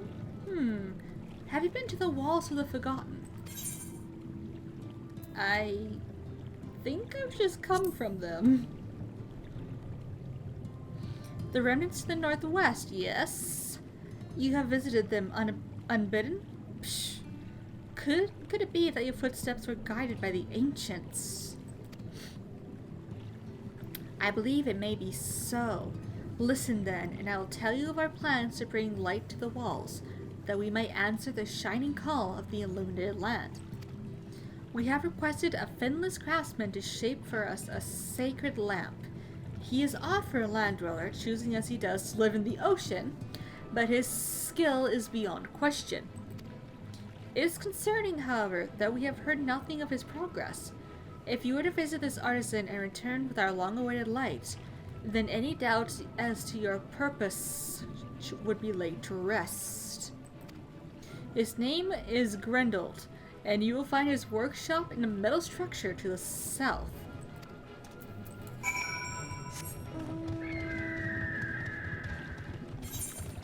Nope, that's just a loop.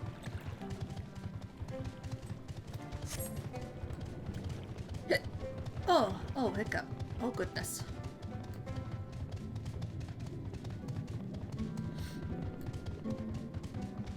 Let's go find this man living underneath the ocean floor. Why is he living underneath the ocean? I have no idea, but look at that. Wow. Wow, that's quite the structure he's built for himself.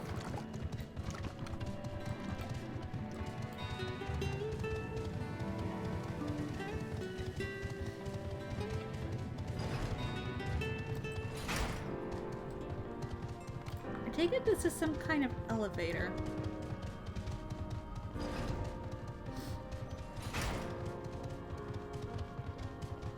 Oh, there he is. Oh, that's just great, that is. My mind's playing tricks on me now. Look, Grinold, someone's come to visit ye at the bottom of the bleeding ocean. Or it might be as you're a ghost, eh? Go on, foul shade, feast yourself on me rotten soul. I've got no use for it. A craftsman what can't craft is more pointless than a sea slug with a dome and hammer. And that's an insult to bloody sea slugs. Okay. Let's psych him up. Come on, dude. Get it together. Yeah? You wouldn't be trying to raise me spirits now, would you, spirit? Not what you'd expect from a servant of the netherworld.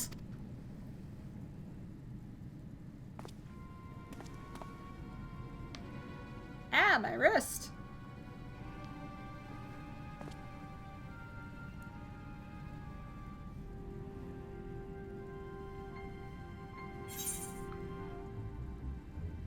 Has it really come to this?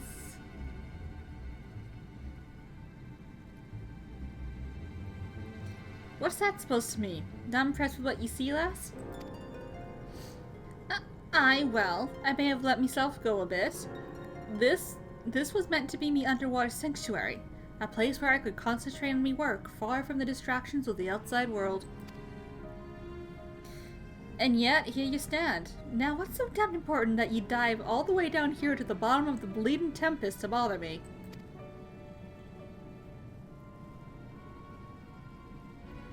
Ah, the Yondo's lamp. God's curse me, empty head! I've not so much as made a start!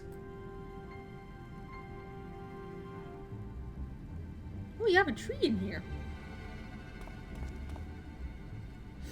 I'm worthless than a sea slug. Nay, the slime left by a sea slug. Me delivery dates long past, me workbenches untouched, and I call myself a bleeding artisan. You've heard their beliefs, have ye?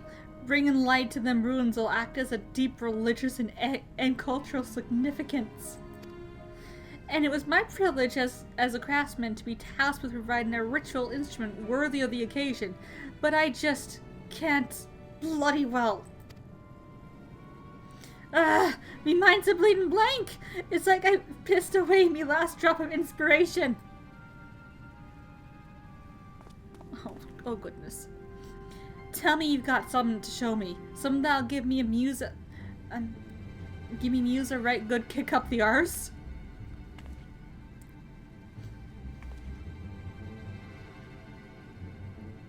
The Ondo want to honor the coming of the ancients, so answering their lights got to blaze with the right kind of brightness. Like the spark of life caught in a crystal. But just being sparkly is not enough. It's got to dance with joy and sorrow and sense of hardship endured. You know what I mean? Your thoughts turn to the warriors of light from the first, and the crystals you discovered at the end of their journeys. Maybe Grindal would find them inspiring. And this right here is why you cannot finish Shadowbringers unless you do at least one of the role quests. Right here. If you had not done any of the role quests up to this point, you would not be able to continue with the MSQ. But I have done all of them, so, you know. I let the Ondo down, but more than that, I've let myself down. Might as well go back to mending kettles. Yeah, let's show him the crystal. Well, what's that you've got there? Such striking beauty. It shines with heartache and laughter and the transience of life, like the turmoil of history made manifest. I can see the brilliance of the crystal's legacy. You'd never capture such a gleam, not if you labored 100 years. But bugger me if I don't mean to try. Where are me tools, gods damn ye? I must set to work before the feeling fades. I can feel it, a vision forming in me mind. Step aside, lass, and let me itching hands get to work.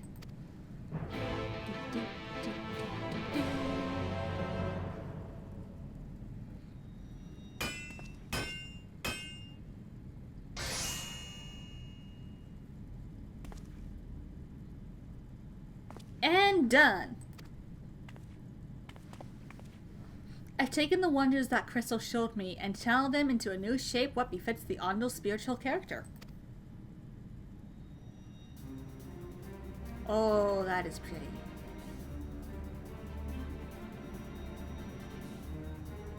Not a bad job if I do say so myself. Okay, but how are we getting it out the door? And to think I was this close to hanging up me hammer after studying the crafts of the ancients. I've been across the length and breadth of Novrand and gobbled up every scrap of crafting wisdom that I could find. But no matter which technique I tried, me work was just no comparison. I couldn't even figure out how they put them damn buildings together. A mystery for the ages. That's what drew me here in the first place. I built me workshop, got the forges burning, then lost me bleeding will to craft. Thank the gods for that crystal of yours, or I might never have gotten it back. I won't pry into your business, but I reckon your little miracle there has been through the kind of journey they sing songs about. The echoes of memories that it holds just speaks directly into your heart. I can still feel them coursing through me. The inspiration's not fading away, it's swelling up stronger and stronger. Give me the chance and I reckon I can weave the crystal saga into other things as well. And bugger me, I'd almost forgotten the Ondo's commission. If you could drag that lamp over to Tosh off for me, I'll stay here and dream up new armaments for you to try. And you now have access to Grindel's Forge. Equipment rewards will become available for collection based on the role quests you've completed. And as you can see, this is where we get the relic gear for Shadowbringers. Except I have...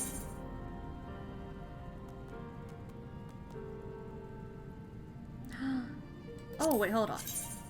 Oh, I already have that. I already have this stuff. Wait, the dancer?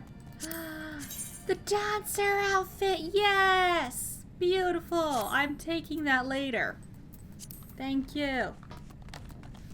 I'm coming back for that dancer outfit.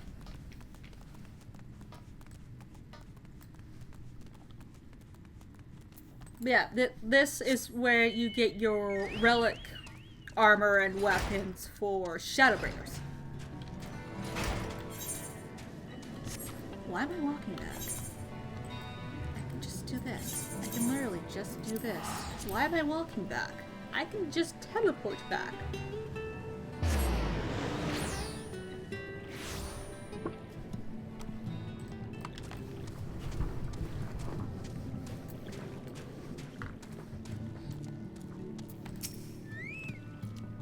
What is it you have there?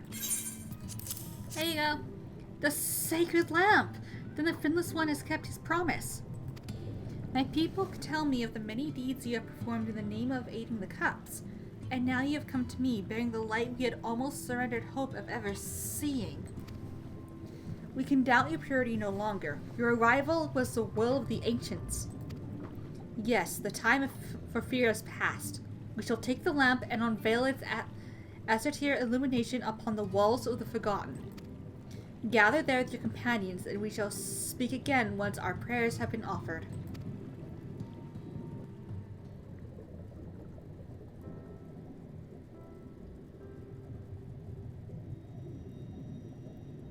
Look at that. O stewards of the Ondo, we offer up our light in answer.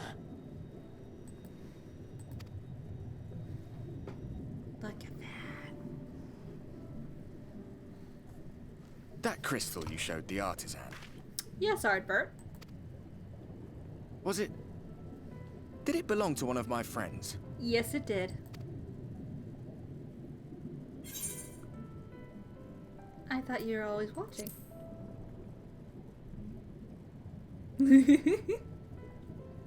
I tried to give you a measure of privacy. No one wants a spirit looking over their shoulder every moment of the day. So tell me, if you would, how did you come across that crystal?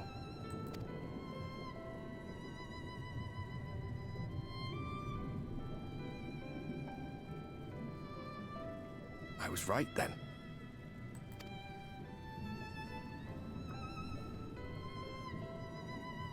Strange that I should learn such things now, after they're long gone. They were fine friends, every one of them. I didn't expect death to teach me so much. About them, about Seto, about you, about the hope that hides at the heart of this world. I've never been one for idle chit-chat, but if by some miracle I could see them all again, I doubt I would ever stop talking. I'm grateful I got to bend your ear at least. And just for that, I reckon I'll stick with you. To the very end. Aww. Thanks, Ardbert.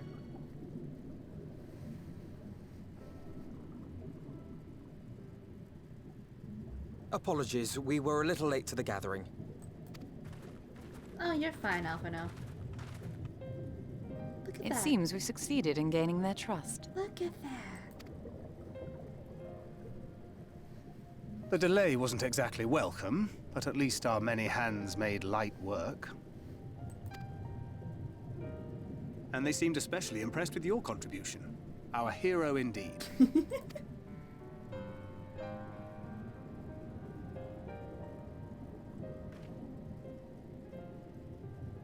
Y'shtola was telling us those structures may date back to the age of the Ascians. Correct. An Ascian homeland. Despite his many protestations, I never quite believed Emet Selk was telling the truth. Nor I. But there is no denying the evidence before our eyes. Clearly this was once a great city. A home they would see restored, no matter how many tens of thousands of years it takes. It's a hollow dream when you think about it.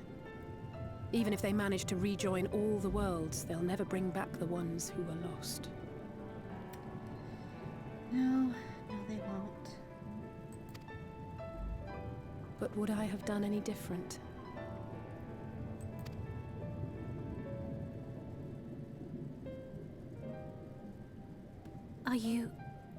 How are you feeling? I'm okay. Oh, that's not good.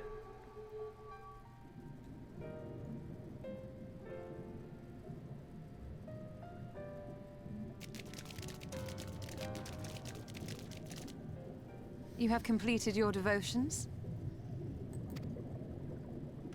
Yes. To the honored ancients have we offered up our prayers and our gratitude. You too have our thanks. Might we trouble thee then to tell us more of the illuminated land of which thou didst lately speak?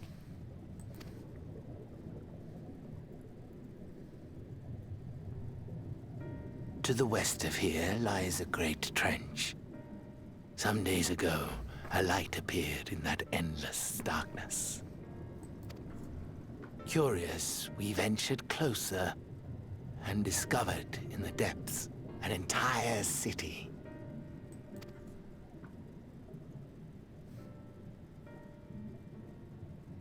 The buildings we spied were akin to our own everlasting abodes. Impossibly so. We understood at once the ancients had risen. There could be no doubt. Taken with terror, we retreated to the cups, and I decreed that none should enter the trench until such time as we received a sign.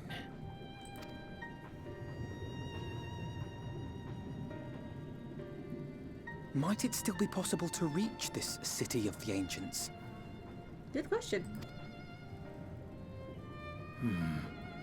With no water to drown you, a finless one could now travel there. Yes. I am convinced you are the sign for which we have been waiting. My people will show you the way. Yay! Thank you.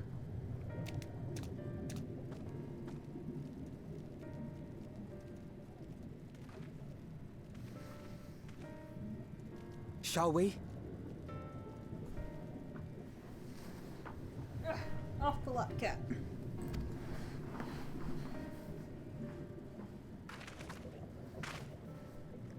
Well, it's a good thing I muted this because it got a test emergency alert and that would have been very, very loud. So, good thing I have my phone on silent. Let's go, let's go, let's go, let's go, let's go, let's go, let's go, let's go. The chieftain has bid me guide your steps to the illuminated land. Come, the way lies downward. Follow the path of coral and rock and join your comrades below.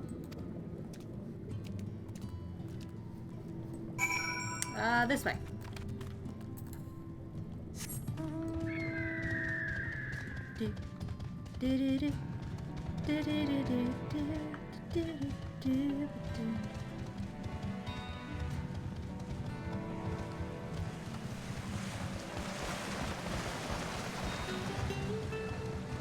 Let's not draw the ire of that thing.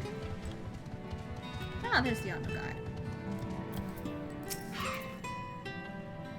All are gathered, yes? Then I shall describe the path you must take. Enter the cavern beyond and follow the wall down and down and down. Once at the bottom, find a passage to the northwest and continue west and west and west. The way is not simple. Keep your friends within shouting distance and do not stray into the deep. Just before the journey's end, you will find the Caliban Gap and the barrier we placed at its mouth. This obstacle will fade should you raise a hand towards it. We have made it so. A most succinct explanation. We thank you for your guidance. Right, deeper into the depths we go.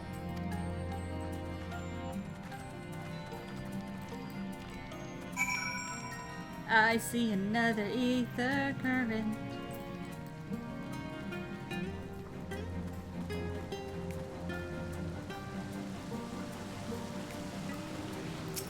Oh, the music's shifted a bit. Oh, that's interesting.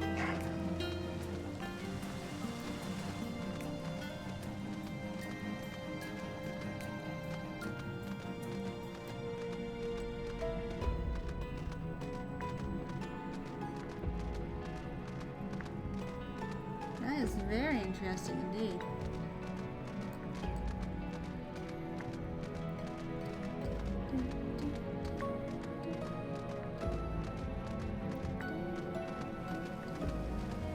There's Thancred.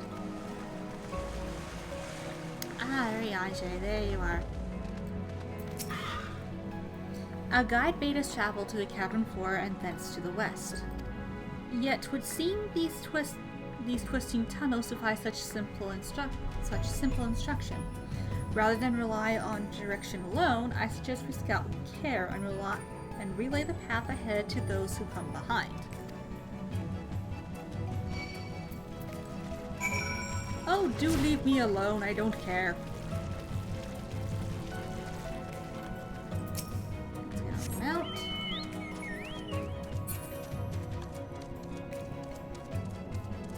Where am I going?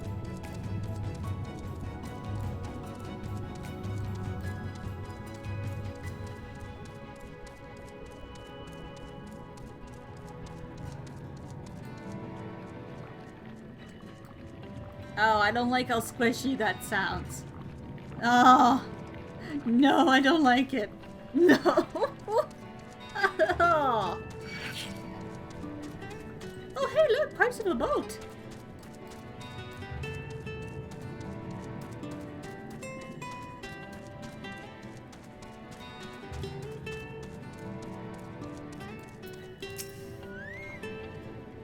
Ah, Gaharu, you have a choice of 2 routes from here. You can either take the long way to the south along the rocks, or skip along this core branch as Alice has done. I, for one, shall be following my sister's example. No.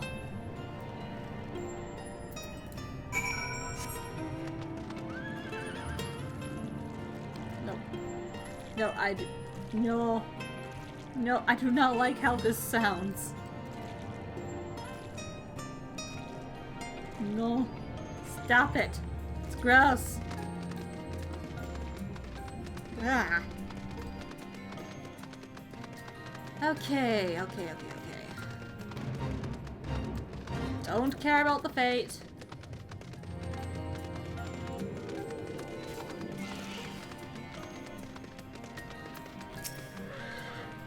There you are. Come on. I think I found the tunnel we were looking for.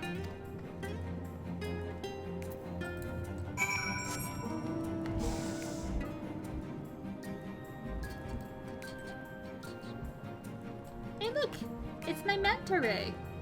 Except way too colorful.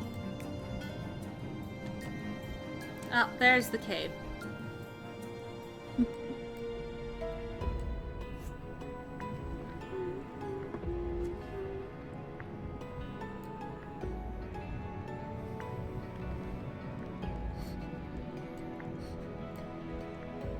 Look, you get to deal with the hotbar. This is how I have it set up. And this is how I'm going to keep it.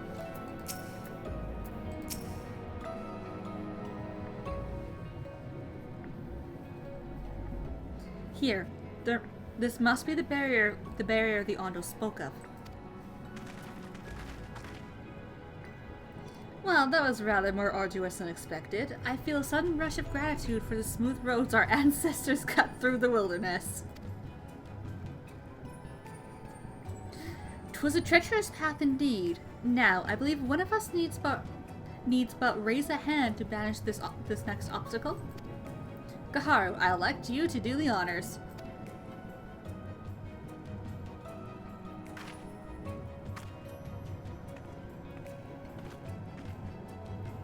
I managed just fine, thank you.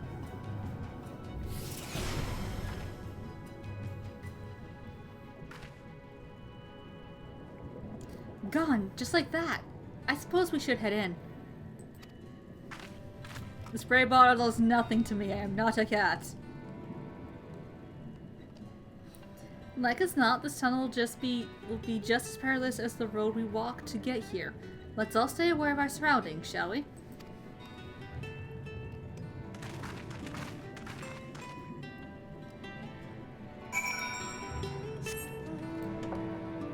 Continuing on.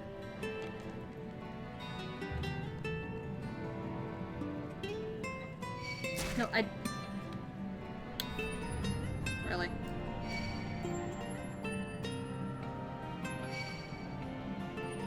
Oh, I got stuck.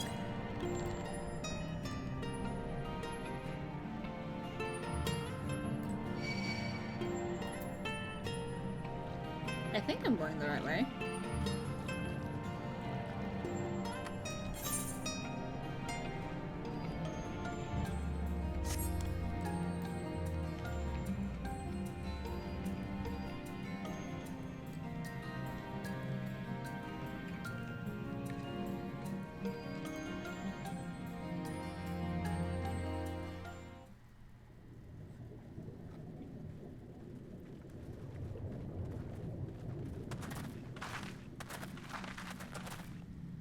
By the gods!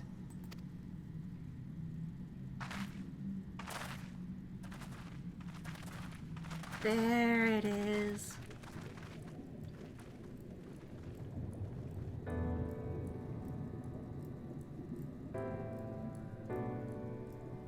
Look at that. When the Ondo spoke of a city, I did not think they meant an actual city.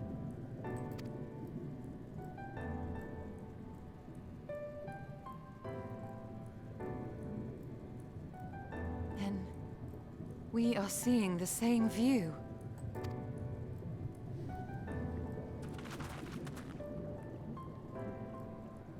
The remnants in the Ondo settlement were solid, material structures. But these...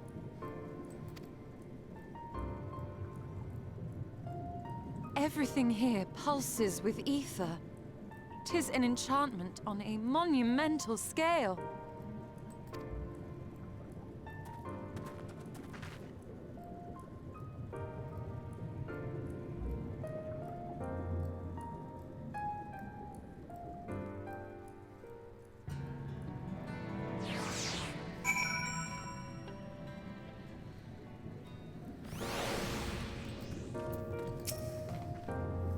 Gaharu, did you note the style of the architecture?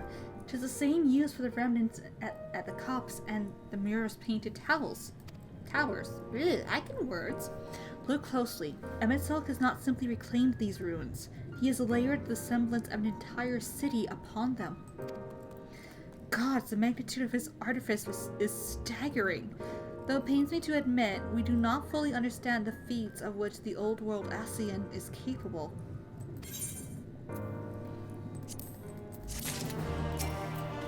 Elise. It's intimidating, yes, but we have to start somewhere. Why don't we have a closer look at the tower to the southeast? We might be able to reach it from the edge of the trench.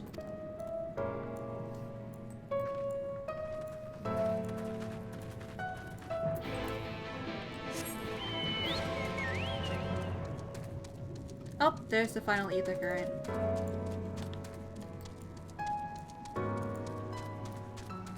I will take this, thank you.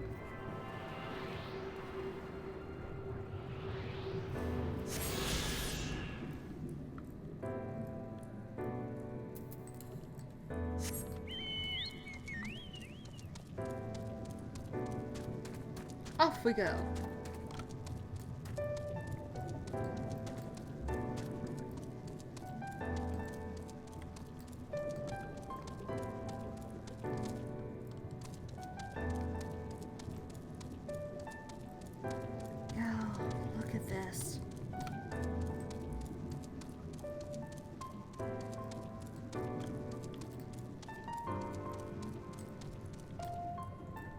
Look at this. Wow, it goes on really deep. Look at that.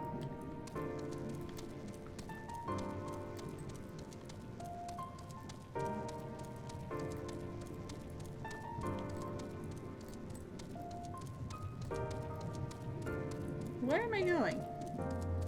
Oh, here we are.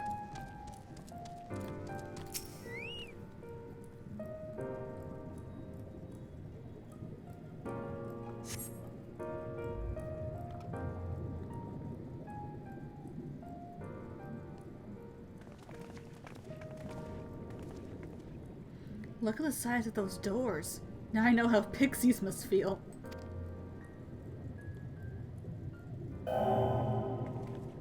Gaharu Oral, recognized. Welcome to the city of Amarat. Will you be riding the lift? What? Did the building just welcome you? Mayhap it is not so passing strange. Did Emet not invite Gaharu to visit his abode? 'Tis plain thy coming was expected.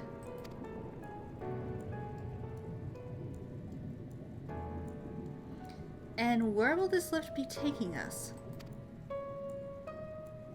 The lift services every level of Achora Heights, but it is presently configured to convey passengers directly to the ground floor.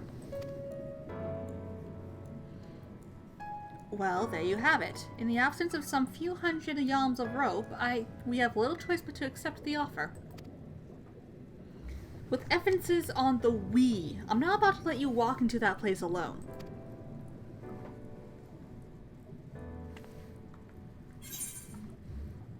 I wish to ride the lift. As you wish, the lift will arrive shortly.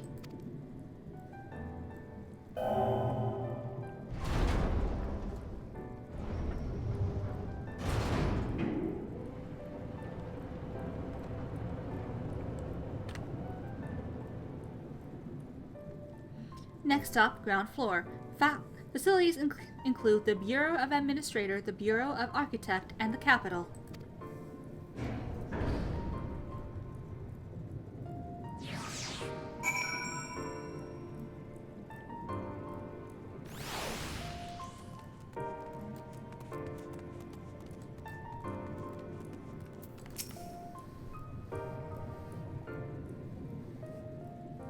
Look at this. It's only at this distance when I start to realize just how big the buildings truly are. What did that voice call the city? Amarant? Look, over there.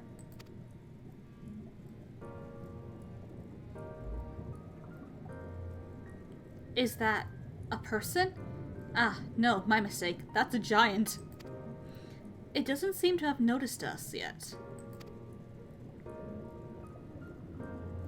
Giant or no, a resident of this place may have much and more to tell us. I say we make the first move. No, you can't just...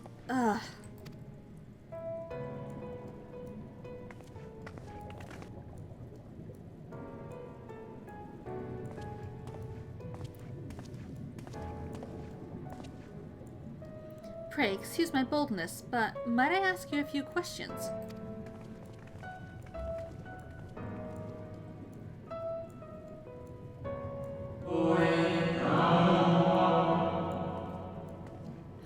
Oh, what adorable costumes! Are you children on an excursion? This district has much to teach you.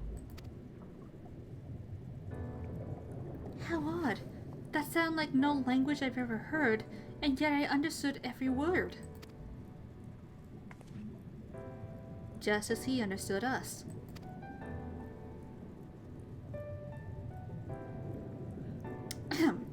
And which district is this exactly? You must be lost, poor things. You stand in the Literate district, wherein lies the institutions most vital to the management of our star.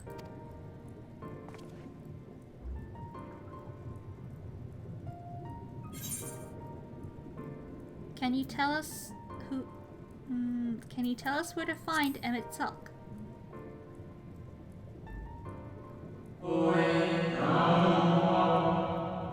Ah, I see. You've come to marvel at the workings of the Convocation of 14.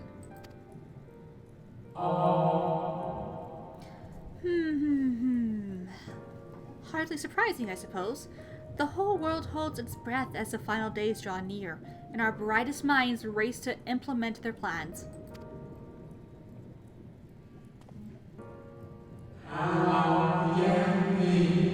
Thus, you must understand that getting an audience at this time will be next to impossible. You should hurry home now, before your families begin to worry. Do you need me to walk you back?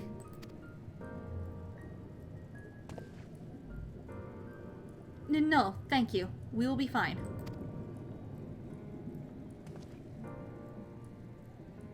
Very well. Take care, little ones.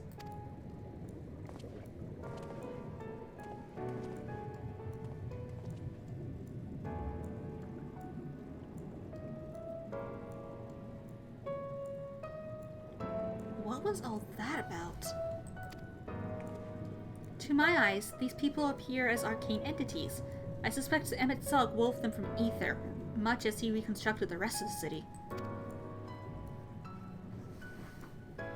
The final days.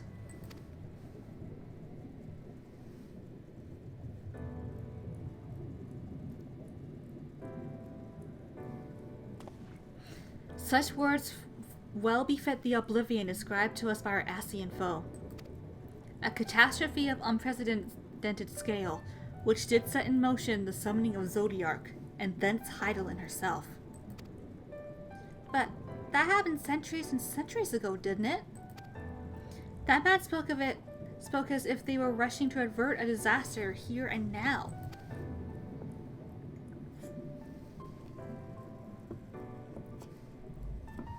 Unless, for these people, the distant past is the here and now. I believe thou hast the right of it, Master Alphino. The ethereal Amarat and its residents appear to be phantoms of a different age. Emet Selk hath resurrected a memory, a moment in time from before the star was sundered.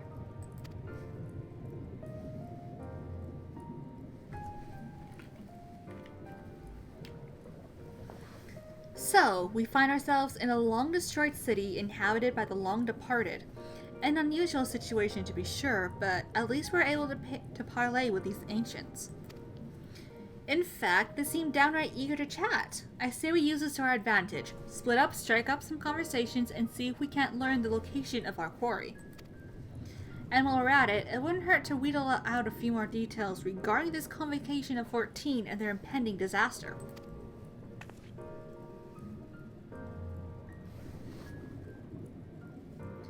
To mingling then. Let's be back here when our jaws start aching.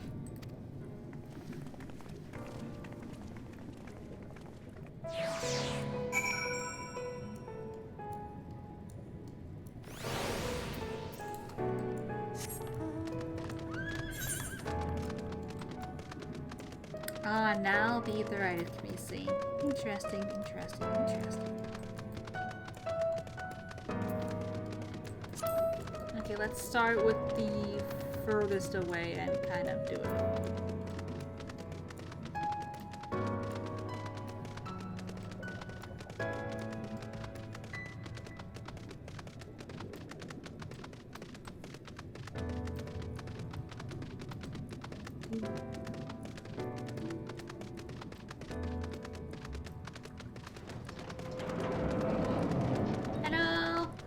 Also, look at how tiny I am compared to these these ancients. Look at how tiny I am compared to them.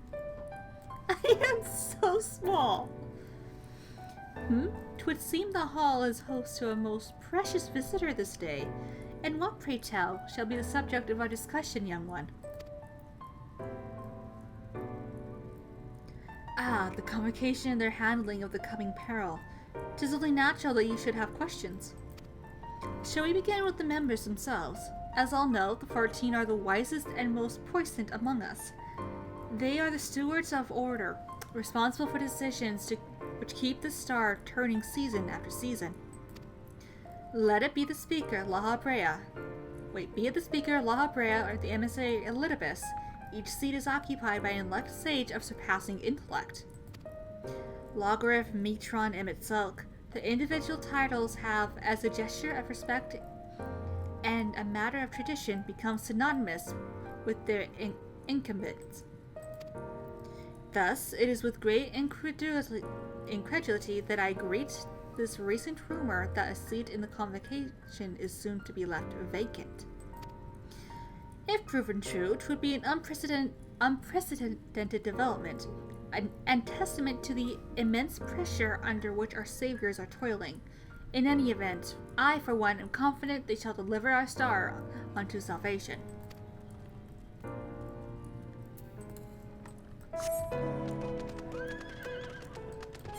Although, to be fair,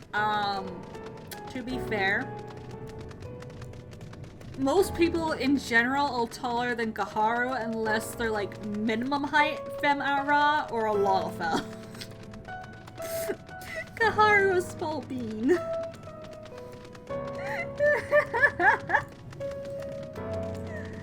Gaharu is small bean. Who am I talking to?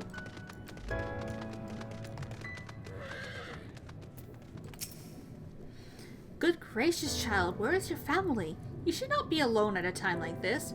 Run along home, quickly now. Have you not heard? Though yet confined to the lands across the sea, a terrible phenomenon afflicts a star, our star. They are calling it the final days.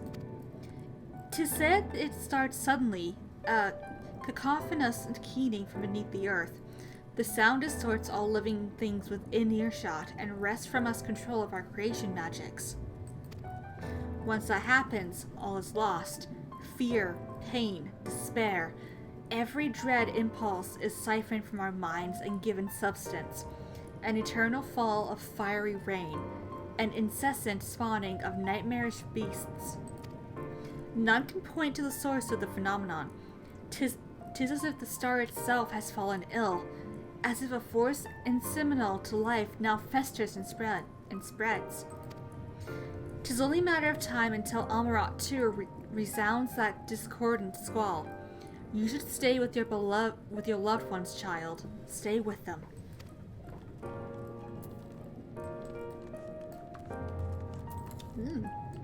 Interesting. Very interesting.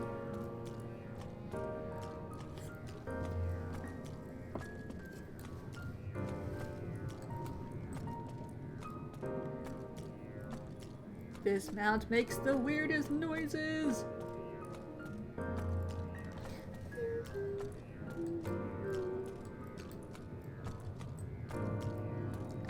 I'm just... Look at how big this etherite is. Look at it. It's so big. It's so gigantic.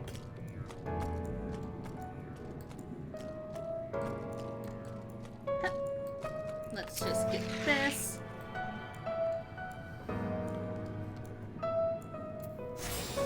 Got it. It's so big. Like, far bigger than any of the other aetherites we've seen. And aetherites are generally big, but look at the size of that thing. Goodness gracious. Okay, now that I've gotten that, I have to go to the Bureau of Architects.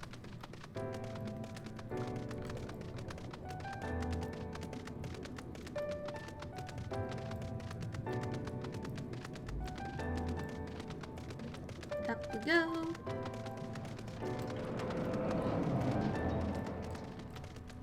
I have to talk to you.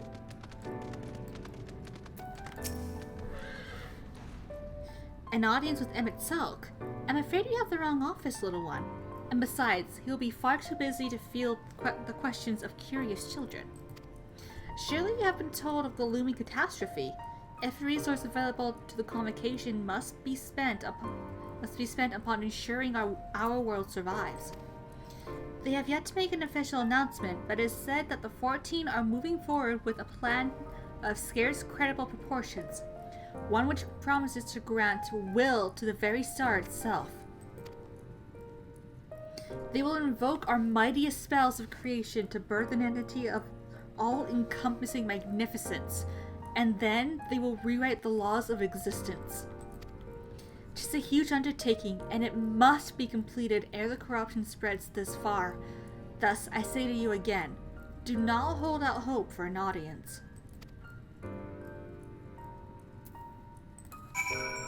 Alright, let's go find Alphino.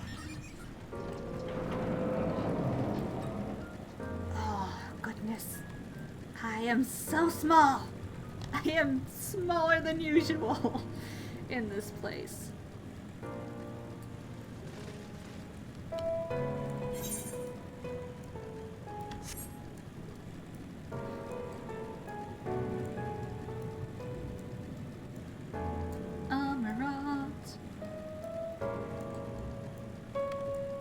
Where is Alphino? There he is.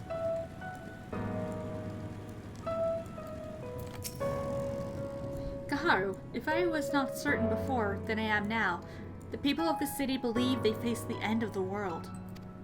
I cannot imagine what purpose compelled Emet Salk to recreate this ancient Amarat. And yet, I fancy I hear his words to us echoing throughout this ocean trench.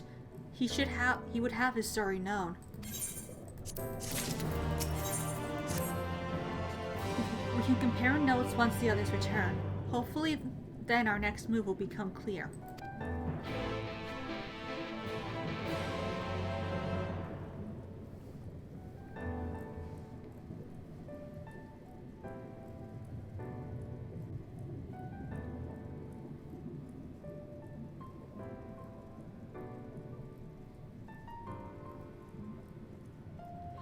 Twould seem my conversations were much alike. A looming disaster, creation magics running rampant, and this Convocation's efforts to bring salvation out of chaos. I suppose there was talk of little else in the time when these events came to pass. Ah, Ryanje, if I may. What are your thoughts on the ancients' art of creation? A fascinating discipline indeed. All the mind can conceive may be rendered into reality. All that is required is a clear concept upon which to focus one's will. 'Tis almost similar to the primal rites taught by the Ascians, wherein ritual ceremony breathed life into figments of myth and legend. I see. We arrived at the same conclusion then.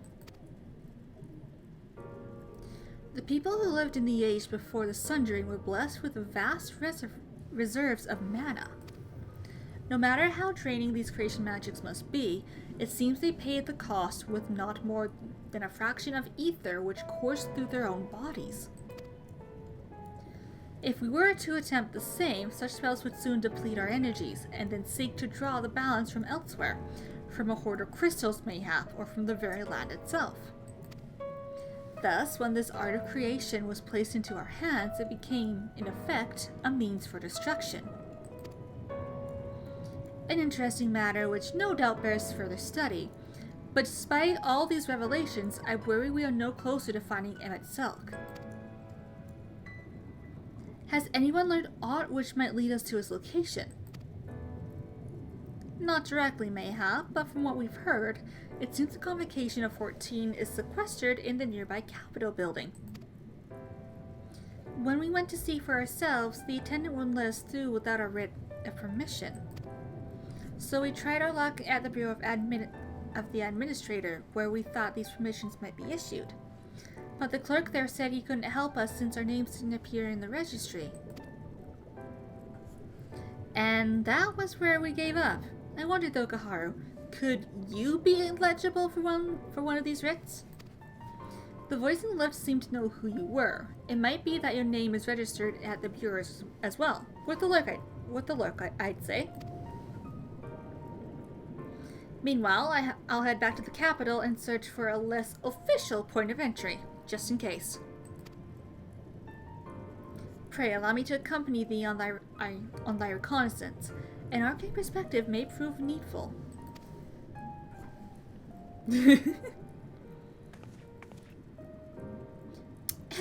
I think I'd like to speak with more of these ancients.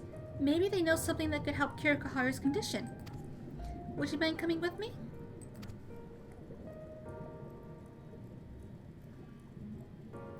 Of course I don't mind. Just lead the way.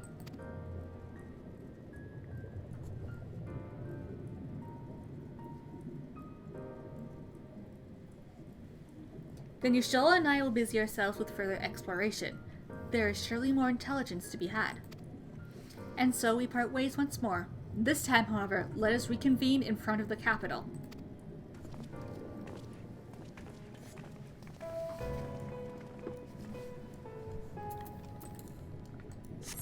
Alright.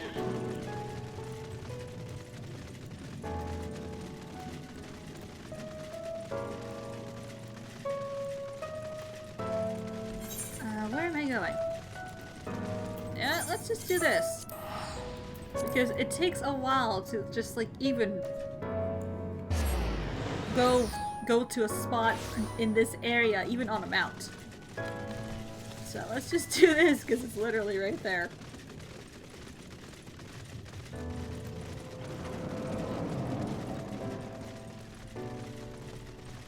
Hello! I require assistance. A visitor's writ? Yes, I can assist you. Full name, please. Kaharu Oral. Please wait near the counter while I confirm your details. I don't know why I made him sound like a robot then, but there you go.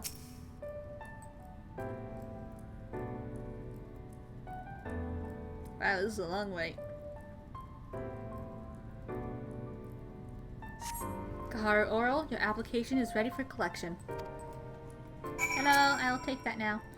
As your residency was approved by Emet Selk himself, further forms of identification will not be required. Here are your application documents. Submit them at the Bureau of the...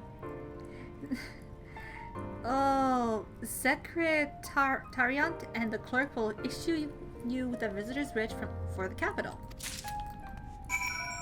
Alright.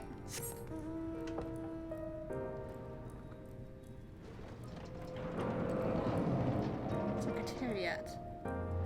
Where am I going? Ah, to the part of the map I have not explored yet. Interesting.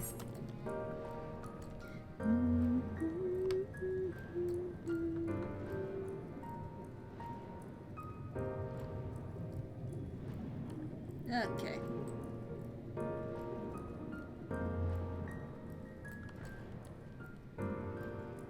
Let's ignore whatever these things are. Yes.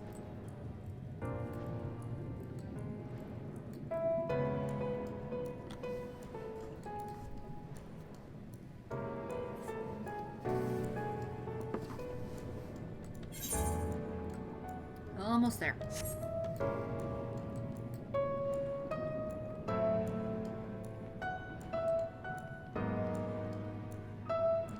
Almost there.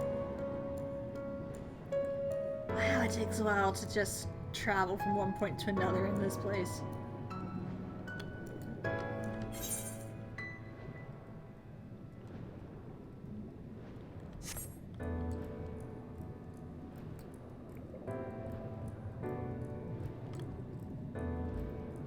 Oh, go away. Okay, that's just rude. Go away. I don't care. I don't care, leave me alone. Where am I? Oh, in that building, okay. Yes, you lose interest and run away. Good. Very good, yes. Here we are. Hello! I require assistance. Next, please.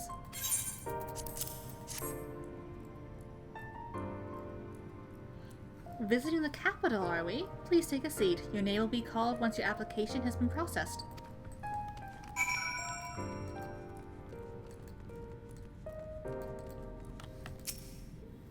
Do, do, do, do, do, do, do, do, do, do, do.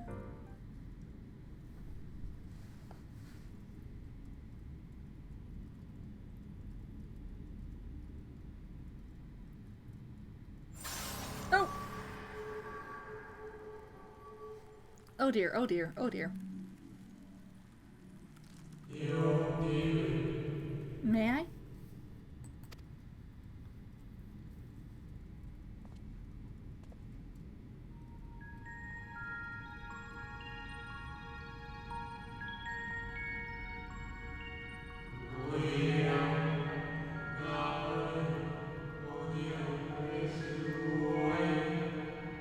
You, I think, are from a time beyond ours.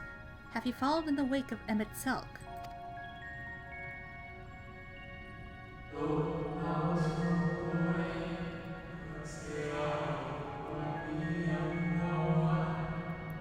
Nay, there's no cause for alarm. I am simply a shade, here and not here.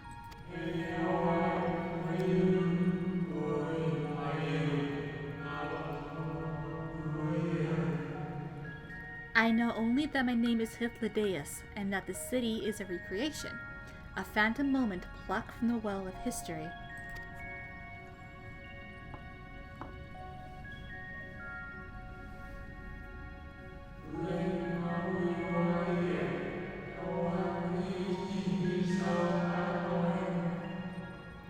These others seem unaware of their pale existence, but I wonder if Emet Selk's mind was distracted when it came to my reconstruction.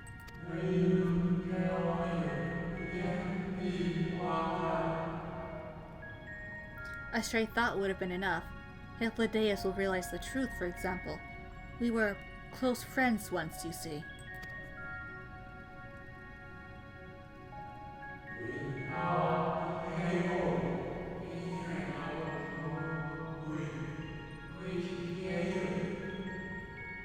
Yet, in spite of my perception, I play the same role as all the rest. A bit part, meant to bring color and noise to this well-crafted stage.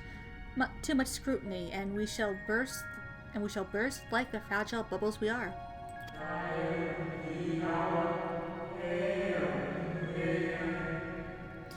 Thus I tell you again, my presence is not to concern you. I wish only to share your company whilst we wait.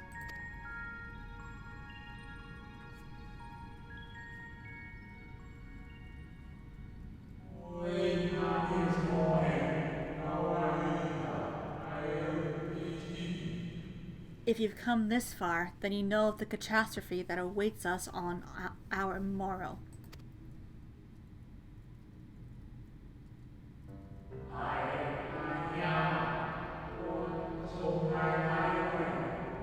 The final days. What began as isolated incidents soon swelled into a world-spanning threat.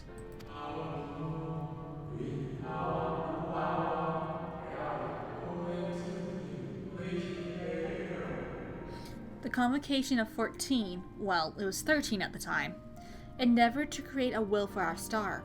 They would repair the fundamental laws of order and halt the spread of destruction.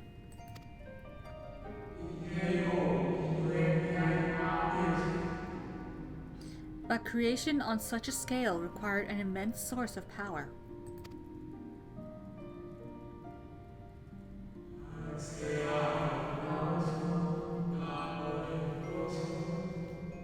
Those of us who still lived, nearly half offered up their lives in the name of salvation.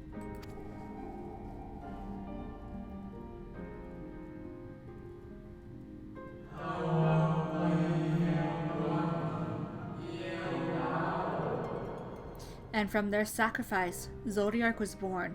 Just as we had hoped, he reached forth and halted the march of oblivion.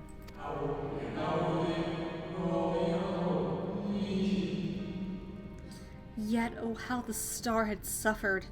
So many species lost. The land was blighted, the waters poisoned, and even the wind had ceased to blow.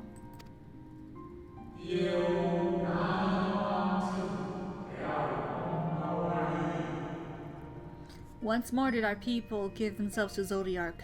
Another half of our race sacrificed to cleanse the world, to ensure that the trees and grasses and myriad tiny lives would sprout and grow and flourish.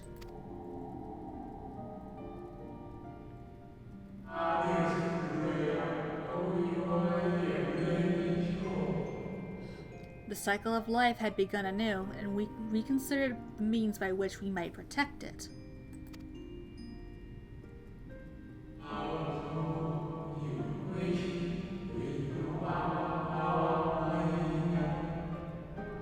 The Convocation decided thus: we would nurture our world until it was bursting with vitality. Then, when the time was right, we would offer some portions of its living energy to Zodiark. In return, he would restore to us those brethren whose souls he had fed his strength, and together we would resume our role as stewards. There were, however, those who disagreed with this plan. They argued that enough had been sacrificed to Zodiark, and that this new world should belong to the lives newly born.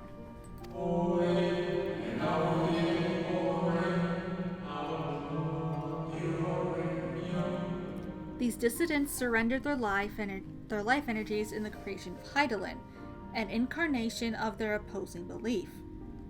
And for the first time in our history, our people stood divided. You know then how this conflict ended.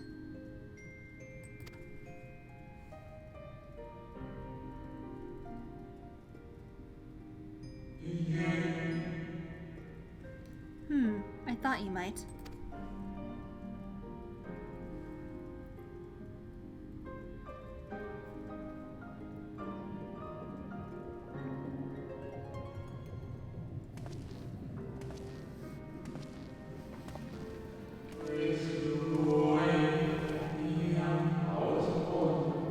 Emet Selk has ever been a champion for the will of Zodiark.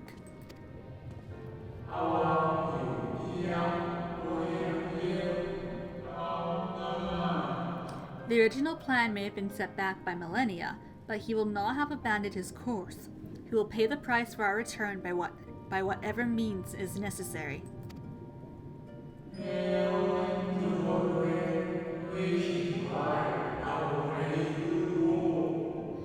And though he may carry himself with a certain glib ease, Emet Silk is not a man to bear his burdens lightly. In fact, they have only grown heavier with every passing century.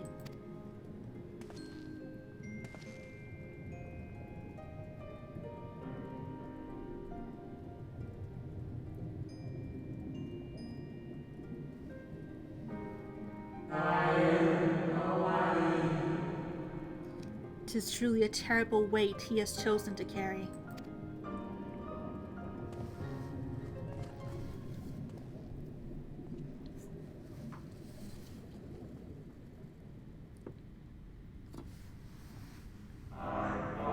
Gaharu Oral.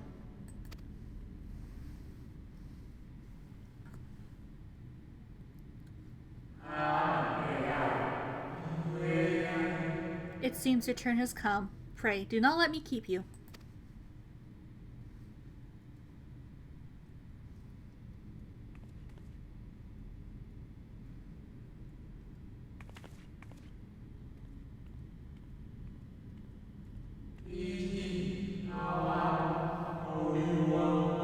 Ah, there was one last thing. You walk with another at your side, yes?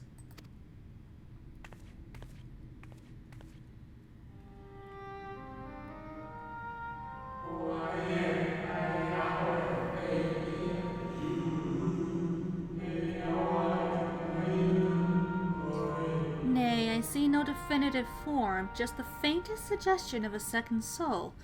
I doubt it visible to anyone but me. Otherwise, I assume only you can see and hear this ethereal companion?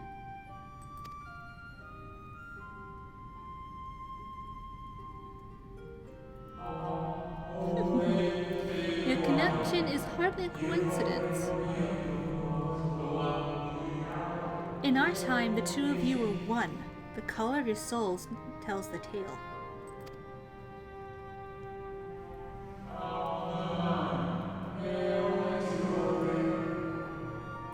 A hue that distinctive cannot be mistaken, no matter how thin the soul is spread.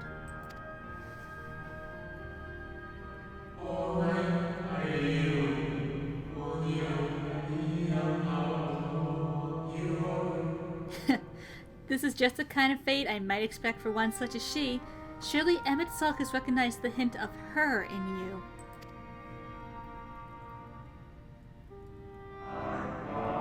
Gaharu Oral.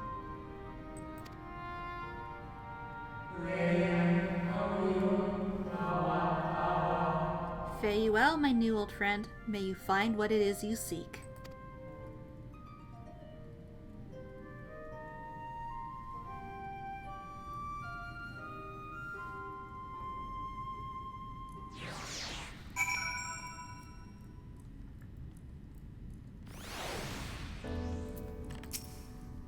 Your visitor's writ, as requested.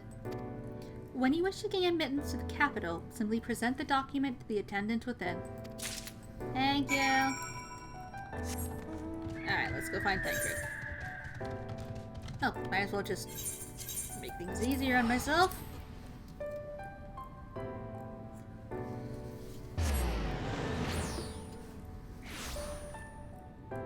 Whoop.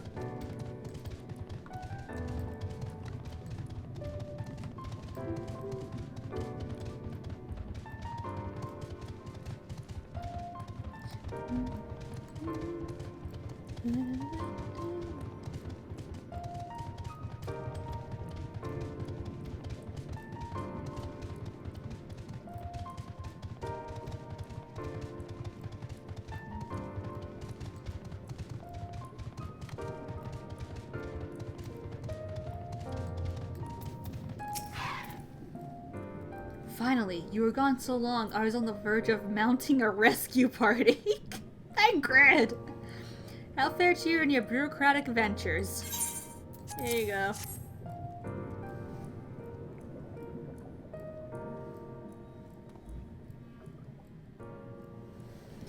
Ah, I see my instincts were correct. And a good thing too. Urianger and I weighed our chances of breaking into the capital, and an official entrance is by far the more attractive option. The capital boasteth not a single armed sentry. 'Twould seem that in their time they did not deem it needful to post guards. The windows and doors, however, appear heavily warded. Though mightily did we strive, the strength mundane and magical, we failed to budge them even a fraction of one ilm. Mayhap 'twas simply the case that Emet Selk's recreation did not extend to their usual function. We didn't try everything, of course, but we thought it best to conserve our time and energy for more pressing matters. Speaking of which, Rena and I tried asking about a cure for you. The problem is, these agents didn't exist beyond Almarots today. They will happily tell their own tales, but whenever we attempted to explain our situation, the conversation quickly became muddled.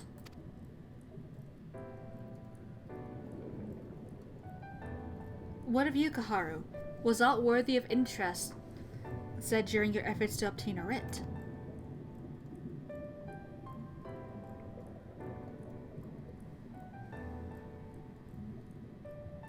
A great sacrifice of life in exchange for the Brethren's resurrection.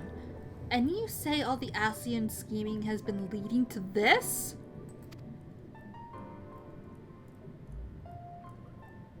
All this time. But if they still mean to enact this plan, then things won't end with the rejoining. I thought I knew their intentions in full.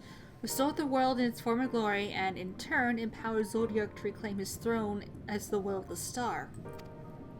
Yet that was merely a step along the way. I hesitate to put it into words, but we have to assume that following the final rejoining, the Ascians mean to draw on the lives of the Source to make their sacrifice to Zodiark. That does seem to be the likely scenario. Mayhap those who ally with the Ascians will be spared that fate.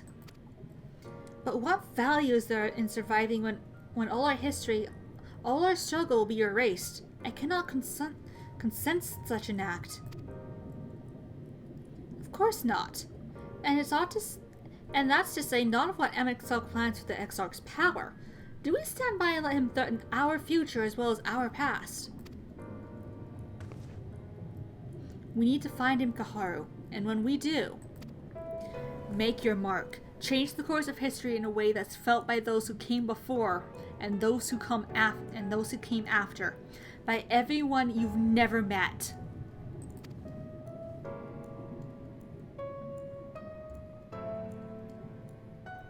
Change things so that even my other self, dying somewhere in that future calamity, will smile and say, I knew you would win.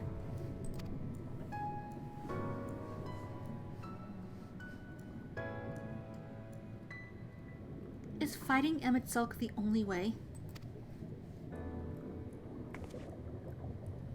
He created an entire city. It'll take everything we have to defeat him, if we even can. And if you push that hard in your current state, the light will break free.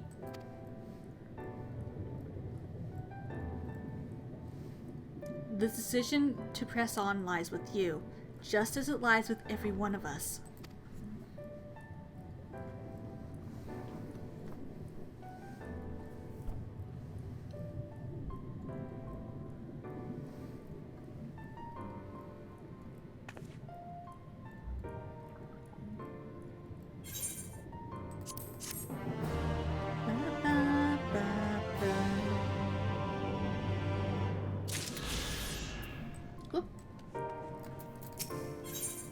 Let's go. Do you remember that talk we had atop the tower in Lord Sook? I'm still of the same mind now as I was then. I don't abandon you and you don't abandon me. And together we make a difference in this fight. There's always hope if we look for it. I saw it again and again as you tore those veils of light from the sky. If we keep taking that next step forward, there's a chance we'll find a way to save you. So no matter how long it takes or how much it hurts, you can count on me to keep on walking.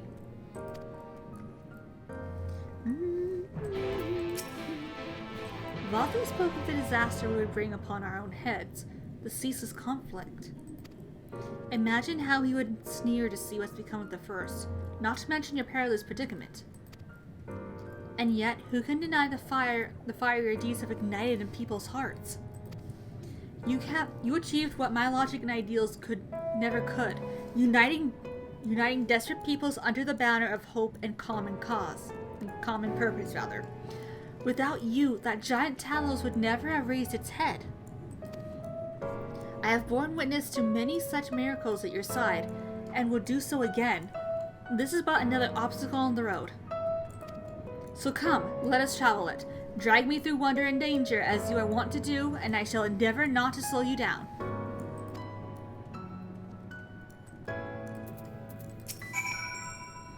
As thou well knowest, if we are to usher Emet Sulk unto his rest, we must needs bind his Ascian soul, and then shatter it with overwhelming force.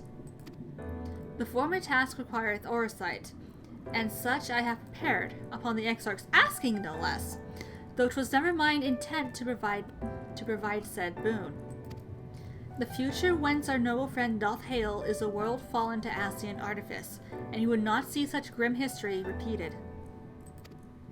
In a sense, Emet Sulk's destruction will be the culmination of the Exarch's efforts, a reward for all he hath endured these many years. Yet even as thou stridest into the jaws of peril, forget not but that his fondest wish, and that of many others besides, is to see thee survive unto the morrow. 'Tis in the pursuit of happiness, of that happiest of outcomes, that I do pledge to remain at thy side.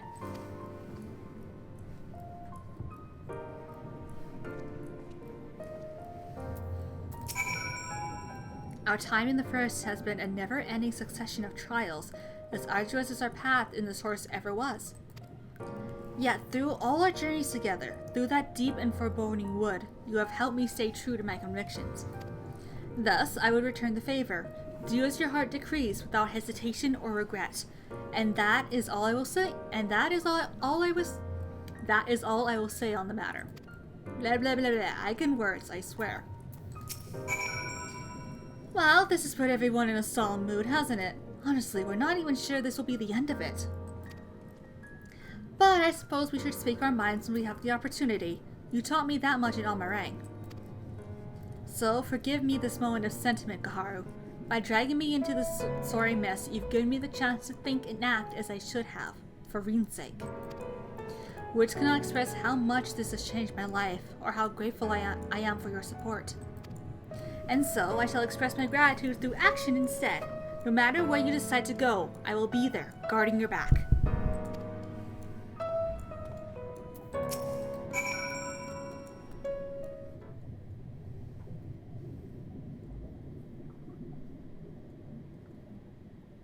When Ophelia entrusted me with her power, she warned me that no matter how strong you become, you can still fall victim to despair. You can still feel powerless. And she was right.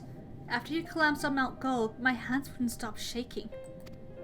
If I made a mistake, if I failed to bind the light within you, I was terrified you would die.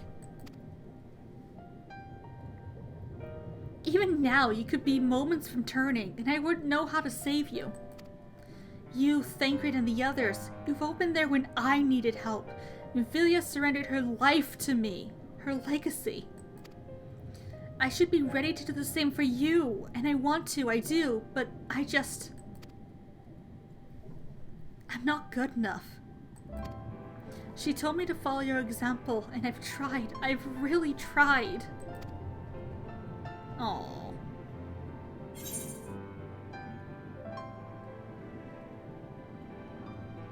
Then you shouldn't hang your head.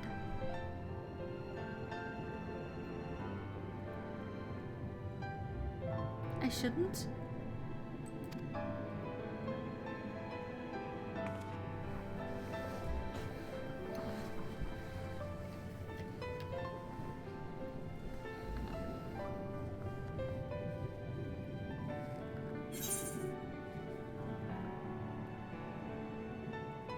Fate can be cruel, but a smile better suits a hero.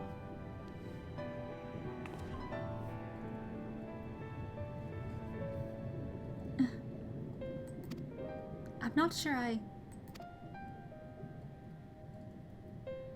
Actually, never mind. I think I'll understand it better if I try it for myself.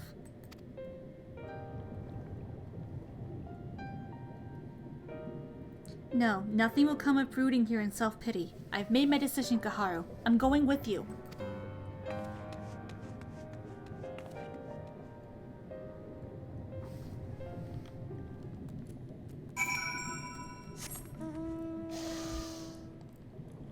Mentoring.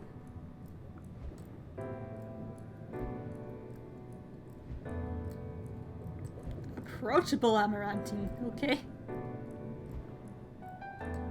Why is that one approachable?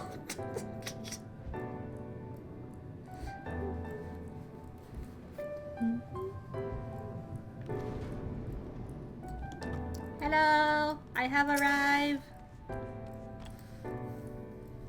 Welcome to the capital. All visitors must present an official writ of permission before admittance will be granted. The documents appear to be in order. You may proceed into the capital, but any guests you may choose to bring with you must remain in your vicinity at all times. Okie doke.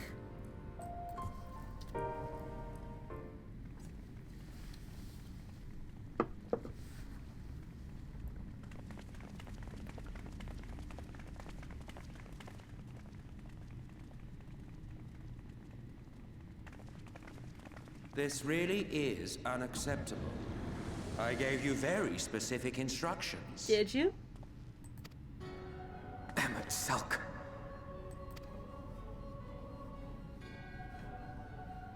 My invitation was for an abomination, ripe with the power to bring about the world's annihilation. Well, I mean, that's still kind of in the process right now, so, you know. Not this half-broken thing. Whatever am I to do with you? And I see you insist on keeping the same familiar company. Yeah. Are you so lost without them? Not really, but they insisted on joining me, so... It is not she who is lost without the familiar. Not content with remaking an entire city, you aim to fill it with the reconstituted souls of the dead. I may have gotten a little carried away in my attention to detail, added a few unnecessary flourishes. Well, there's no point trying to hide it. Yes. Once the rejoining of worlds is complete, Zodiac will regain his full strength and shatter his prison. Then we shall offer up the Source's remaining inhabitants in sacrifice, that we might resurrect our brethren who died to bring Zodiac into existence.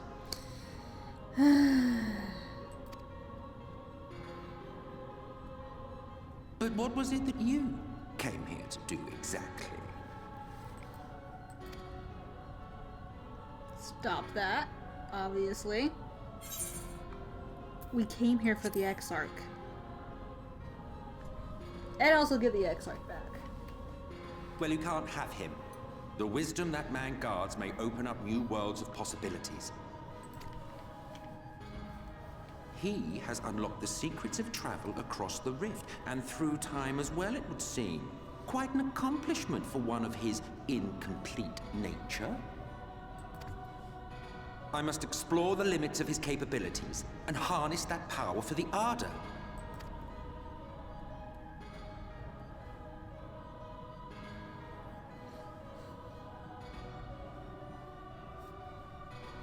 Even now, after everything, you refuse to see reason.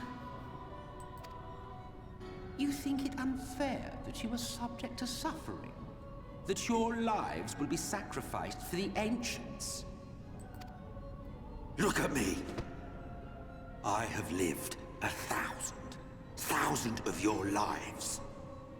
I have broken bread with you, fought with you, grown ill, grown old, sired children, and yes, welcomed death's sweet embrace. For eons have I measured your worth and found you wanting. Too weak and feeble-minded to serve as stewards of any star. Ooh, dear.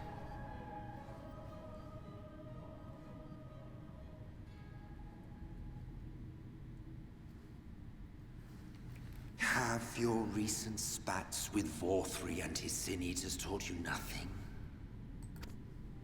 Have you not learned that your ignorance and frailty beget only endless misery?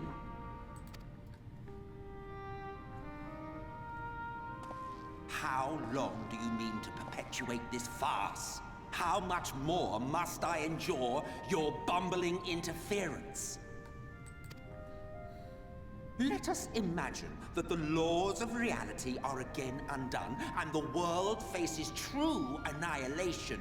Do you honestly believe that half your number would sacrifice themselves to save the other? Of course they wouldn't! And if you had witnessed history unfold as I have, you would reach the same conclusion.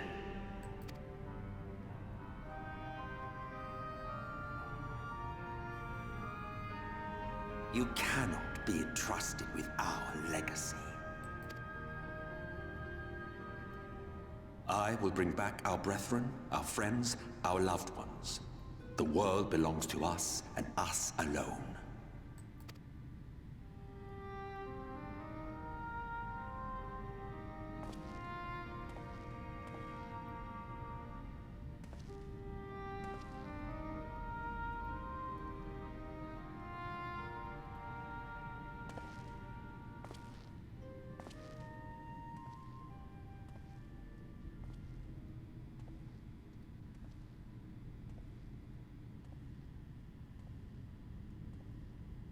Emet Selk!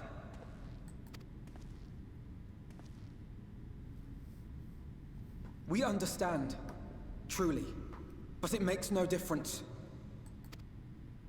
The ones you love are in the past,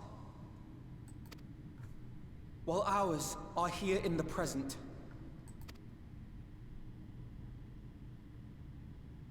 One day, we too will be ashes and dust, but not today.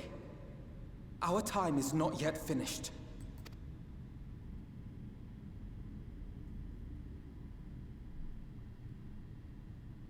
We share your conviction, and that is why we will not abandon our course.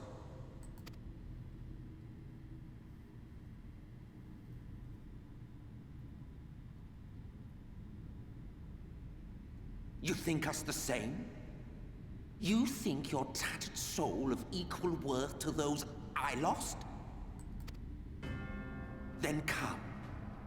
Earn your place. Prove yourselves worthy to inherit this star.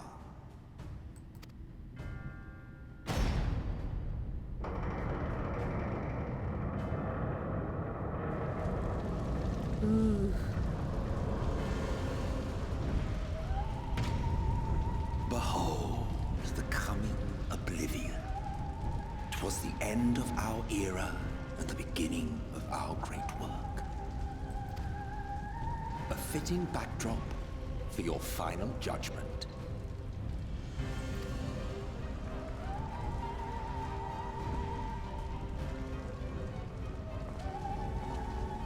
I shall wait within, but do not spend too much time on your preparations. There's no telling how much longer the guest of honor will last.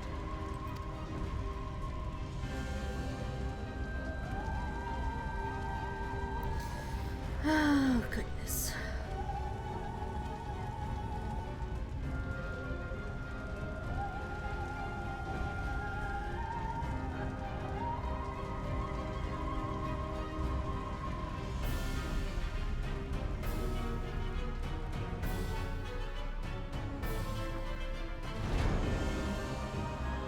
Well, you only have one course of action.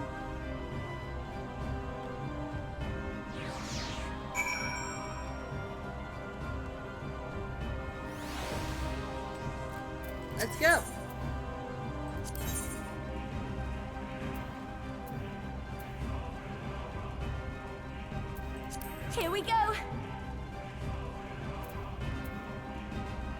Yeah, let's go with this.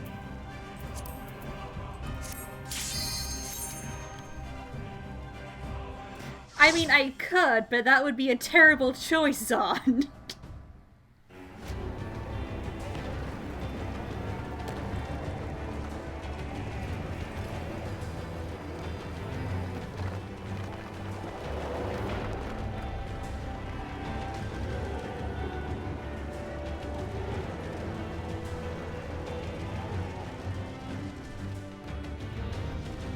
Everything will work out. Welcome to the final days of Amarok. I don't think it will.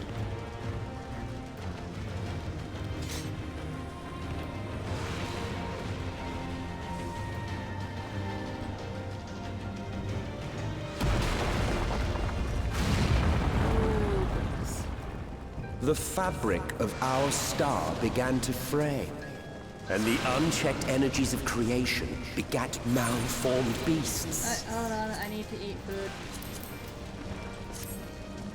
There you go. Whee!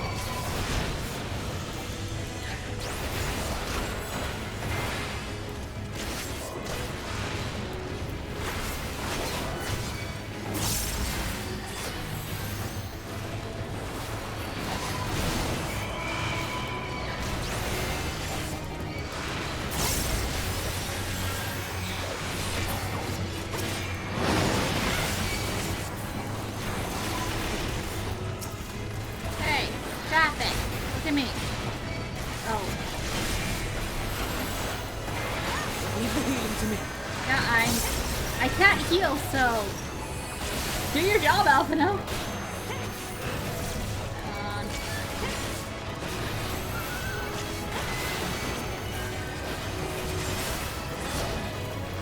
Gotcha, Alizé. What are we attacking? You.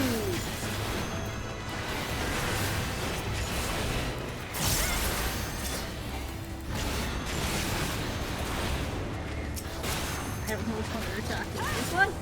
This one.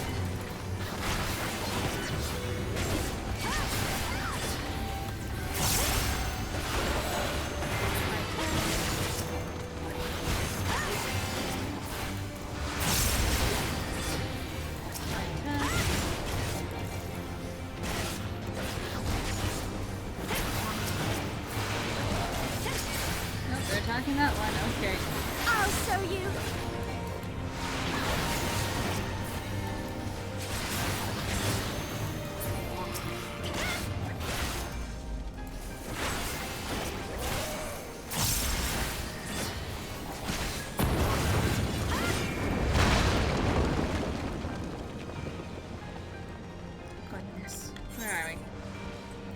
And lo, the veiled beast did rise.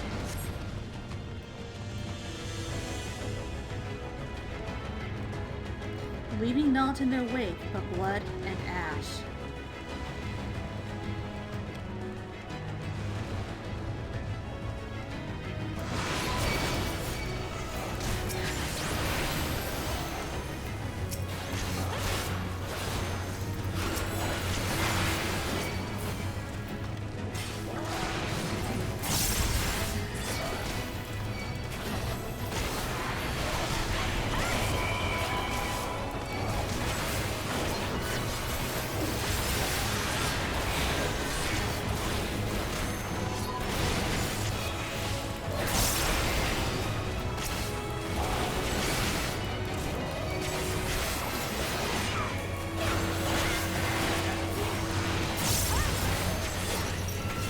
You underestimate me! Woo!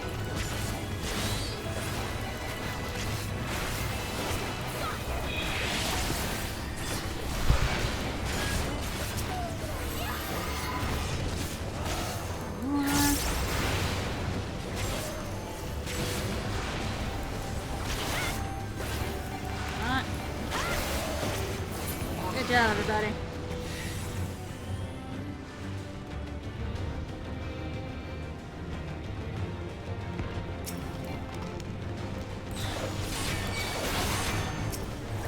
No, stop it.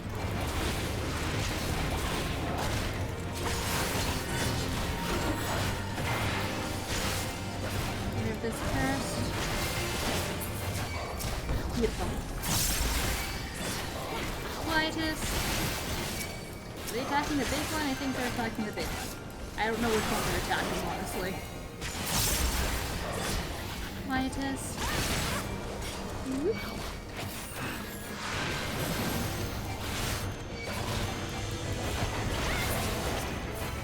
Wow, you guys really can't hit I'll that show guy. you.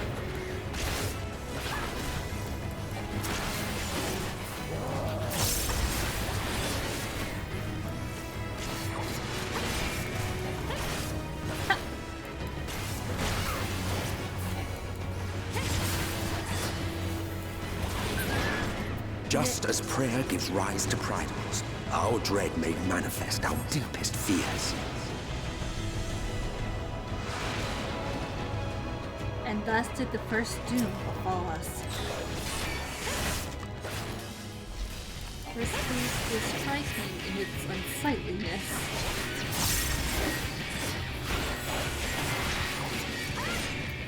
Have Salvator!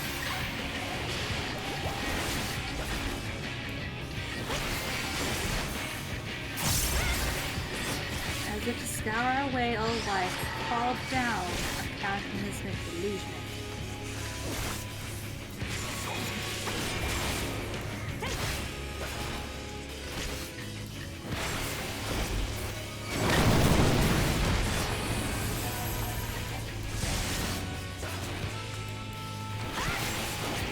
Alright, I'm following you guys. Whee!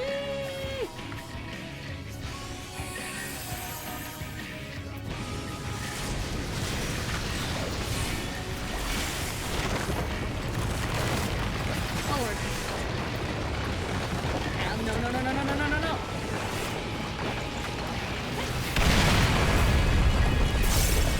Woo!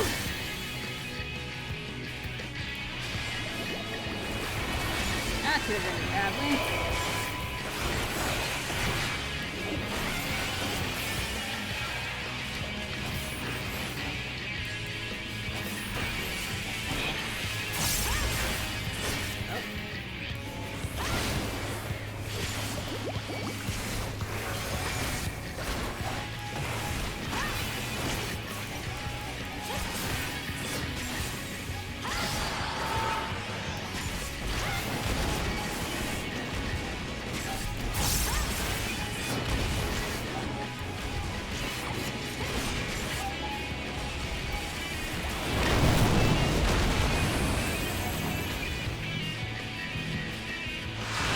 Right behind you.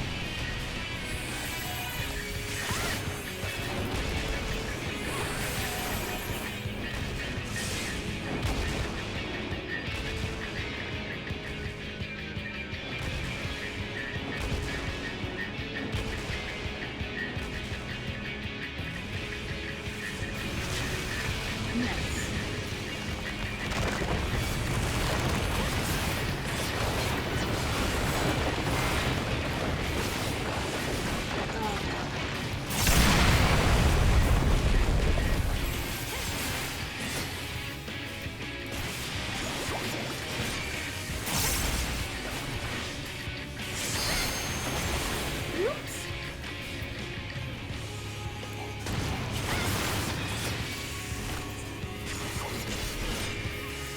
I've assaulted her! You underestimate me. Let's give them a go.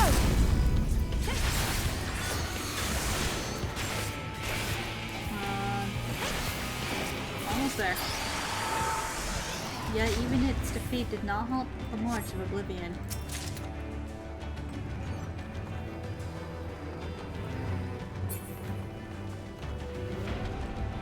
It would not, however, prove the last.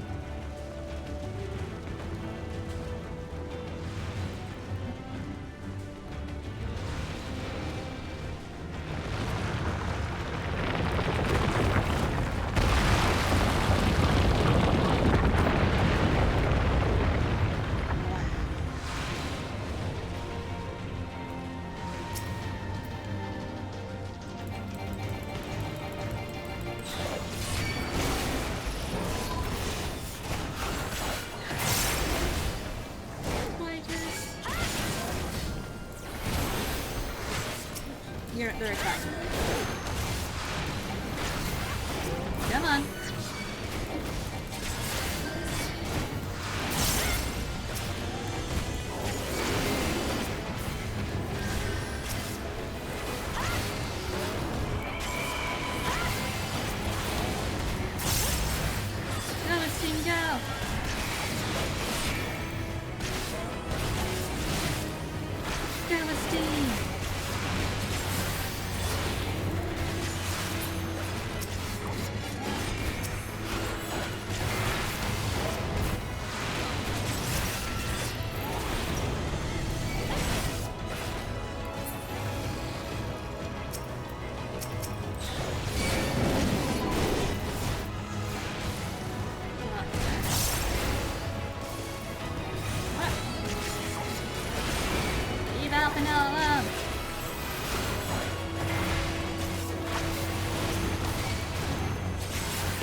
Leave the healing to me. Well, I would if this thing wasn't, you know, making the healing not very effective.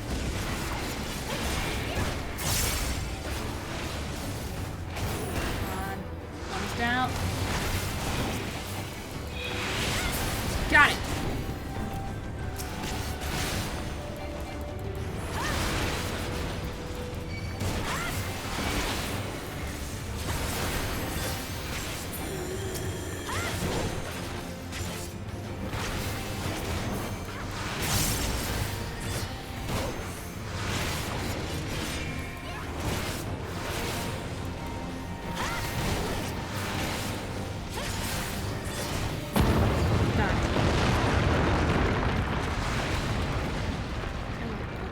The land buckled.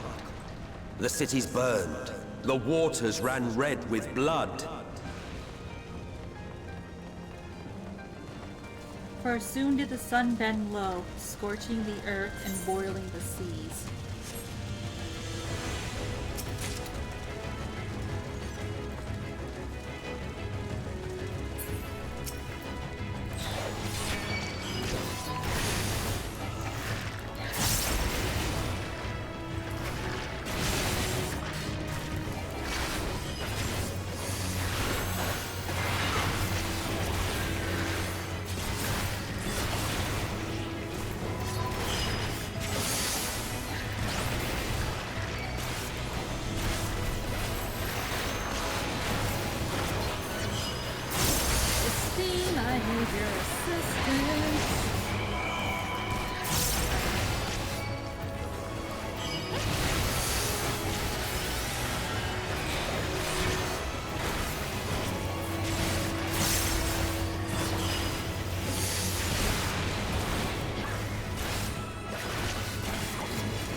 Goodbye.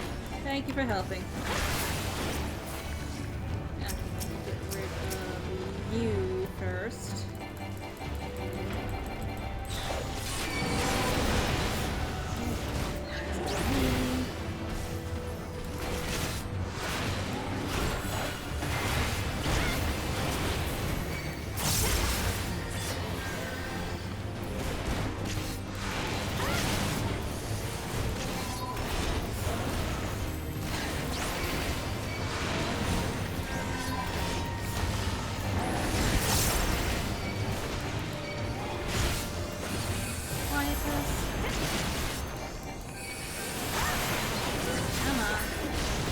There we go.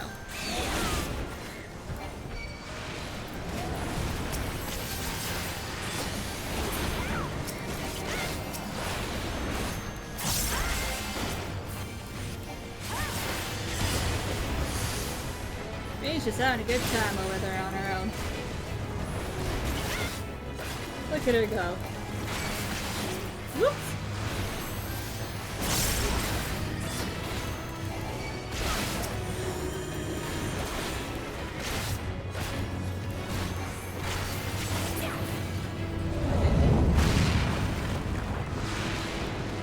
Right then.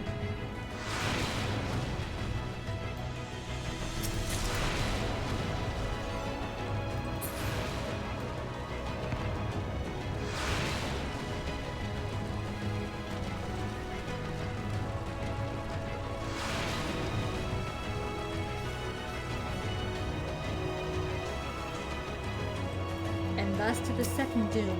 Break us.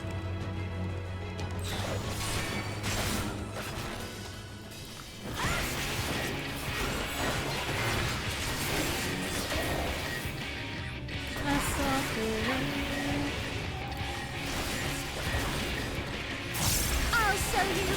Steam, I would like some help.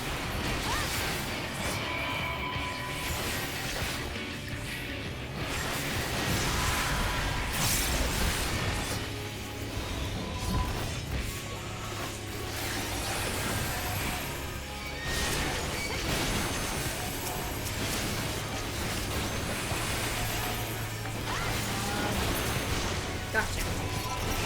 Alright, all of you look at me. Yeah.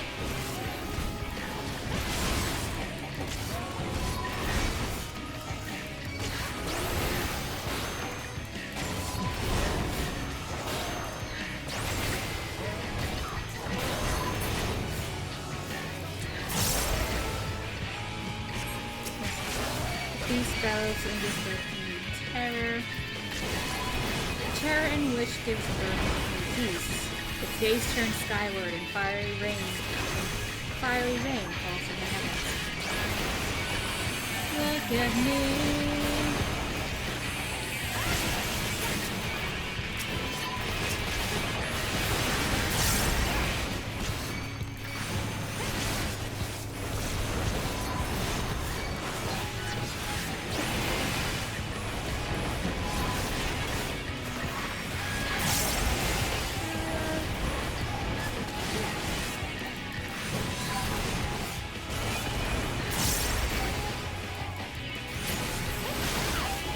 Once fear has taken root, it cannot be expunged.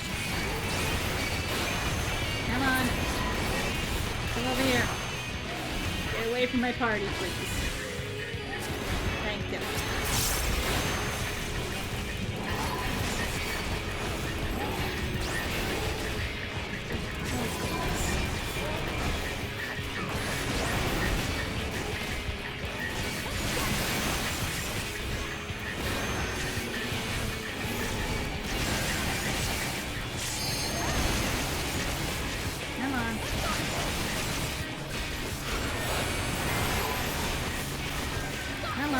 Looking at me. Esteem needs some help.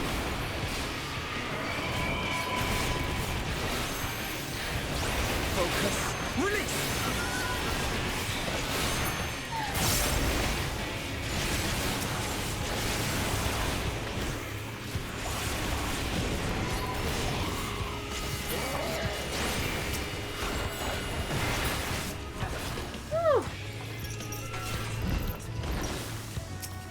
As if feeding upon the horror, the beast glows. You underestimate me! Shivers. Then ruffles. Earth.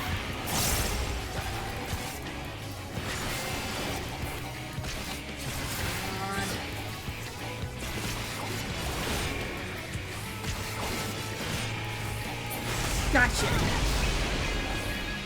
Yet this was far from the worst of it. Come, and I will show you.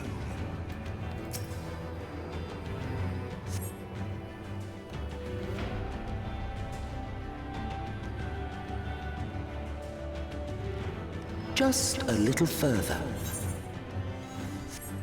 And you will see the end of a world. Yet it was neither claw nor flame, but our very sins. Oh, hold on, you guys.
on me.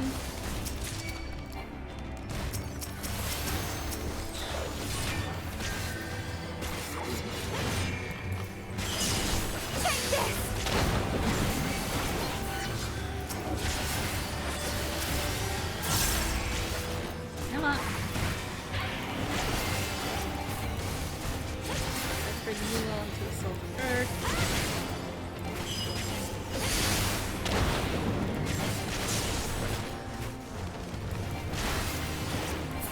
Got it.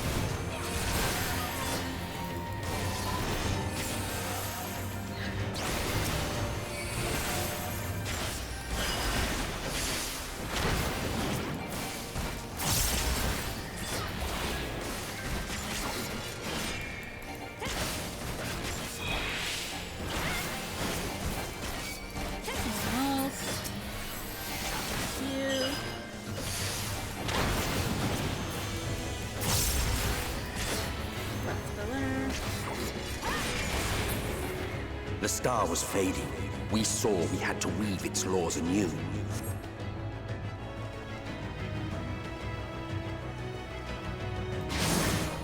Stacked to the heavens where they took root, corrupting its halls.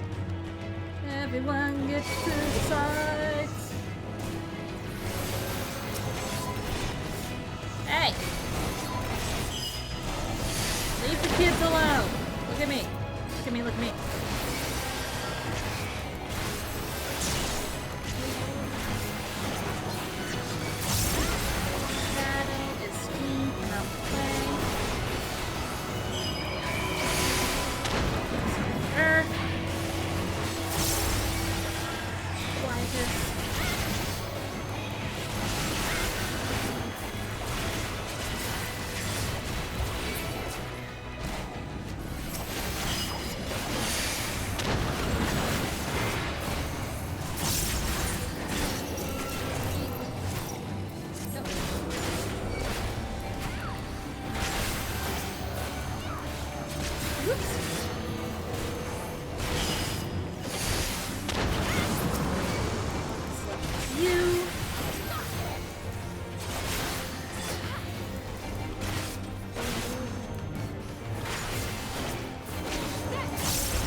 Chest. Yes. Very good. Stop it. Look at me, look at me, look at me. Over here. Very good.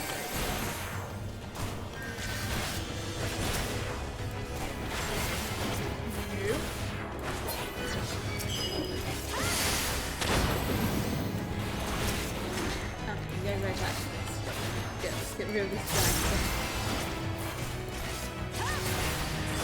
I'll show you.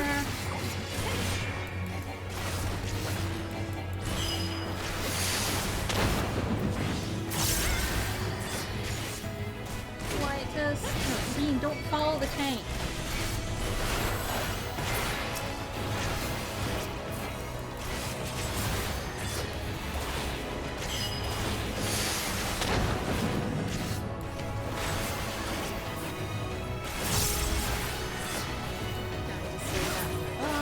Between us and our goal loomed a final misbegotten fiend.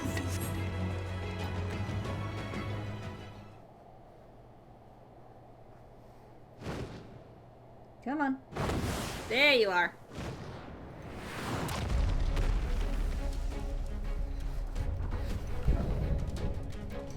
Chthonic Riddle, Thurian.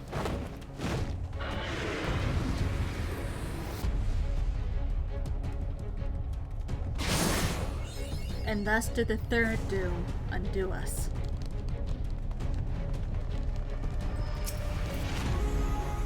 You need a moment, Alphino? No? You good? Let's go! From the depths of despair, the last harbinger arose.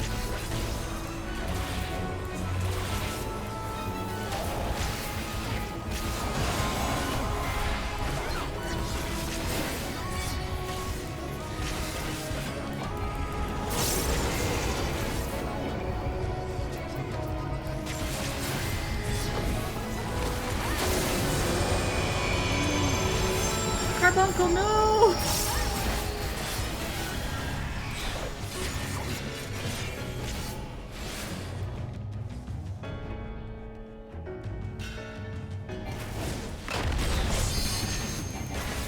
Is Jamie okay back there?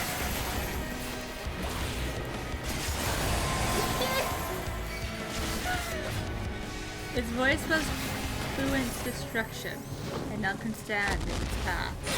Oh, I'm running. Ah, I was standing in the wrong spot.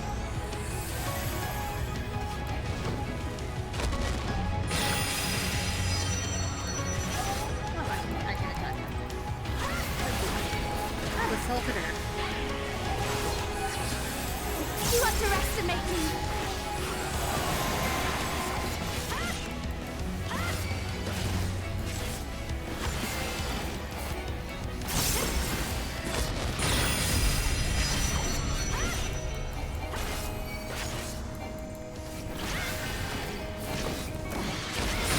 Leave the healing to me.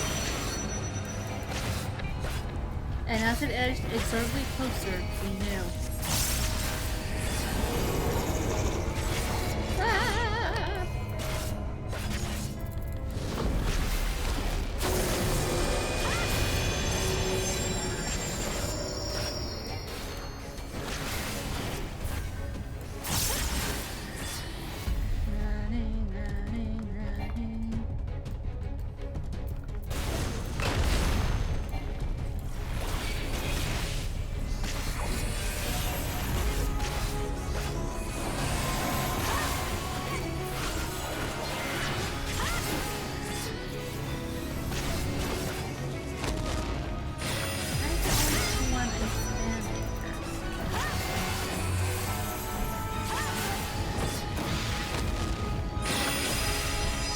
Ooh.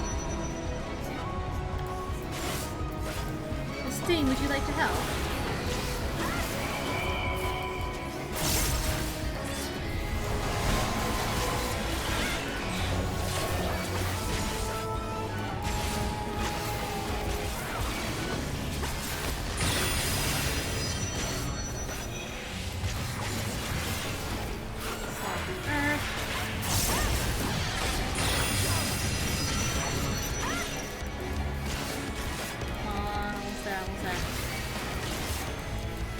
Leave the healing to me.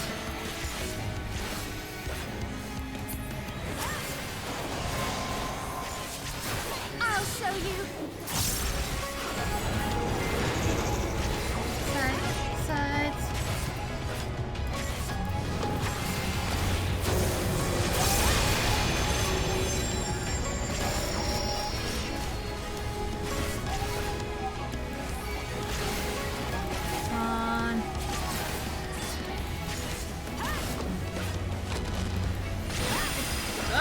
I can't see.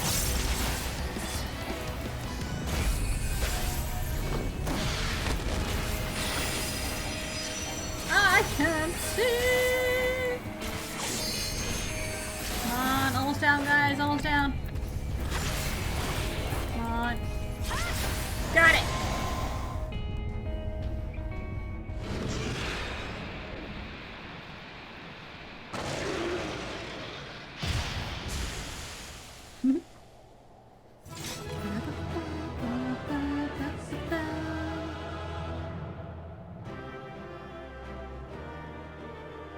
Oh, and there's the other three.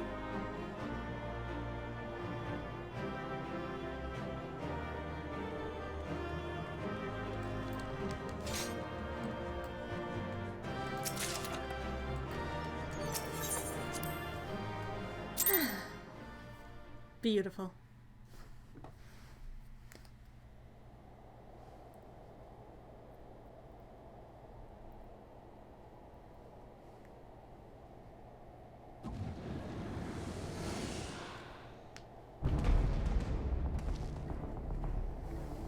Well, well, you prevailed. Well, yeah.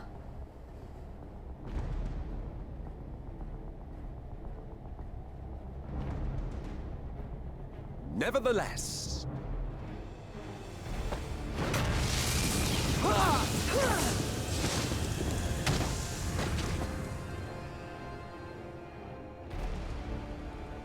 Your performance was underwhelming, and I remain unconvinced of your worthiness. Oh, you tower over your misbegotten ilk, no doubt. But should I bring my full strength to bear, well, you would be as leaves in the wind. The gulf between us is a reflection of the disparity between the world as it was and what it has become.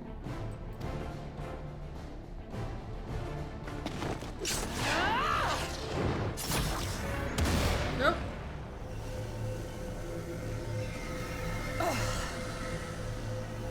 Our worlds may not live up to your lofty standards, but they are our worlds, our homes, full of life and love and hope.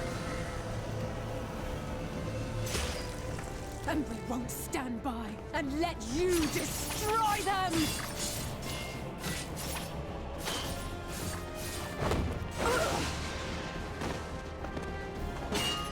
Alizé! You are a mistake. Rude. For we who have known perfection, the shattered source and these shards are ghastly mockeries of the true world.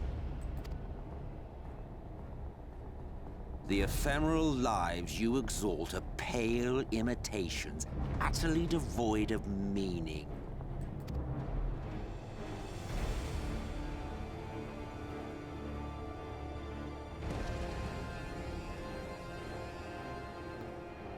Belittle us all you like, but we will rise again and again, and give the lie to your insults through word and deed.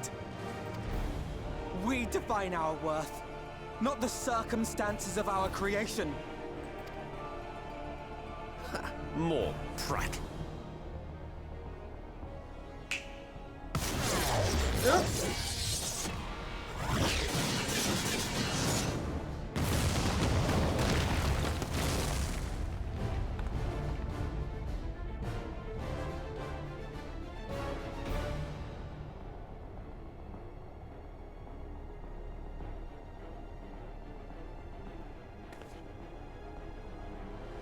Fool, who are you? No one, nothing. Once I have reclaimed my heritage, my first act will be to expunge your stain from history's weave.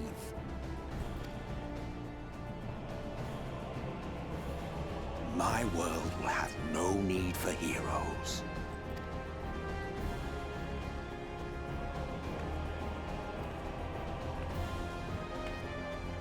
Come on, Gahari, you can do it. Oh, that is not good. That is not good. Still fighting the good fight. Duh.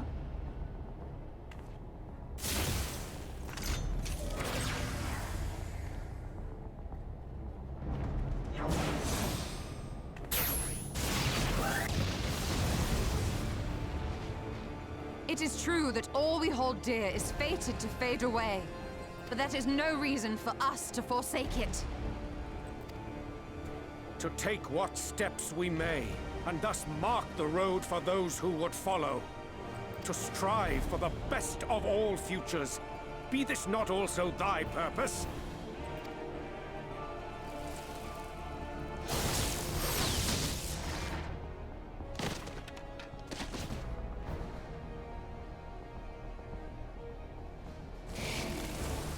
Do not presume to speak of my future.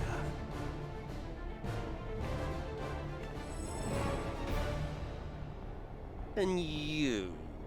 Why waste your final moments in futile defiance? Weary wanderer, you've no fight left to fight, no life left to live. No.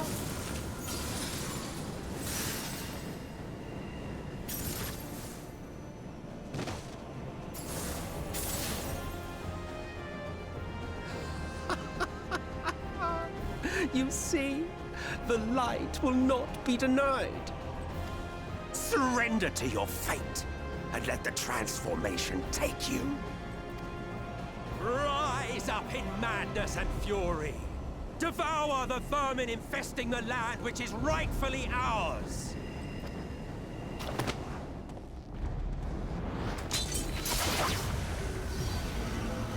Now, Reed! Now!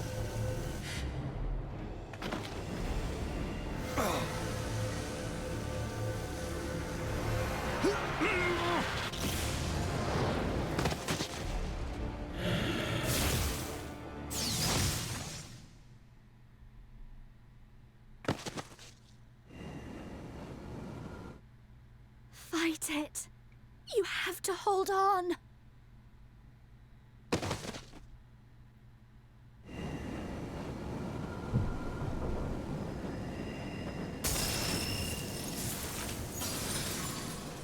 Yep.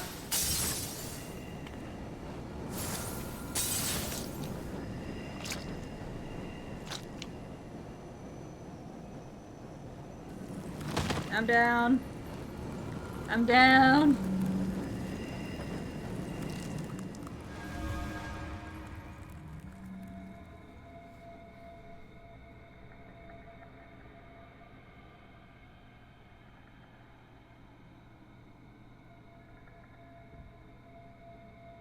If you had the strength to take another step, could you do it? Could you save our worlds?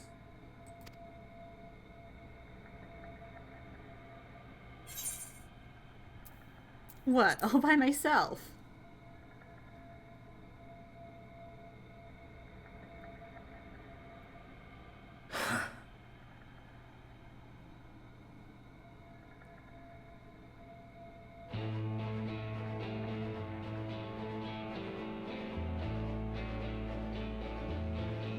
Take it. We fight as one.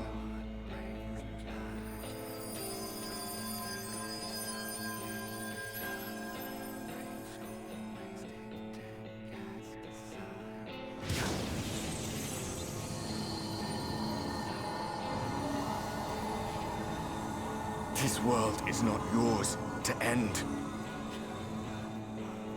This is our future. Our story.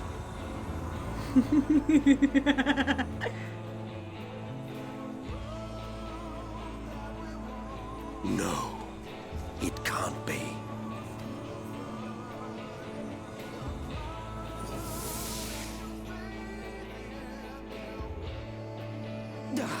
That trick of the light. You are a broken husk, nothing more. How can you hope to stand against me alone? We stand together! Where's my boy? There he is! How... I'm surprised you can stand at all. I could not well leave matters half finished. Let expanse contract, Eon become instant. Come on. Champions from beyond the rift, heed my call!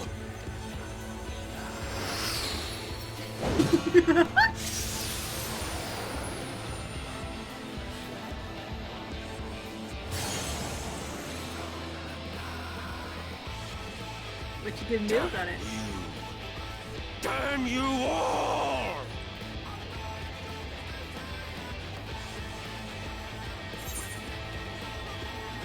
I challenge you, Emet Silk.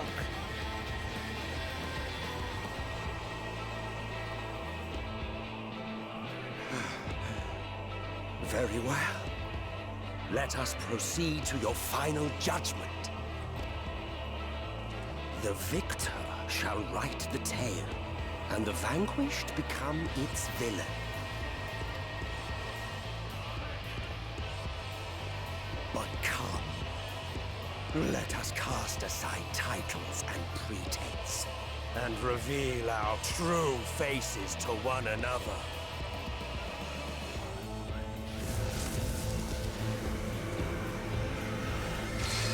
I am Hades, he who shall awaken our brethren from their dark slumber.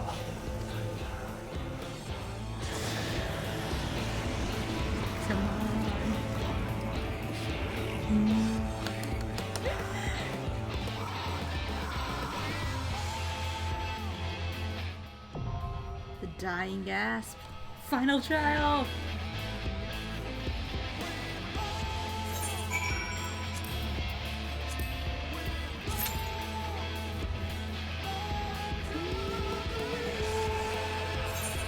My ear's fine.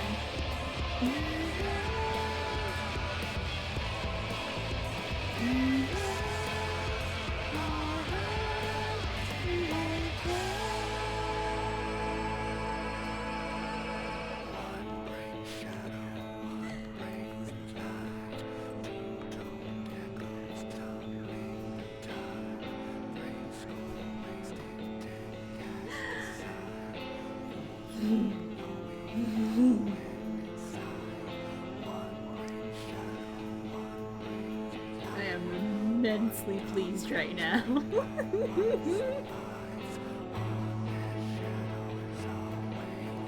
The whole segment leading up to the final trial in Shadowbringers has always been one of my favorite things about this expansion.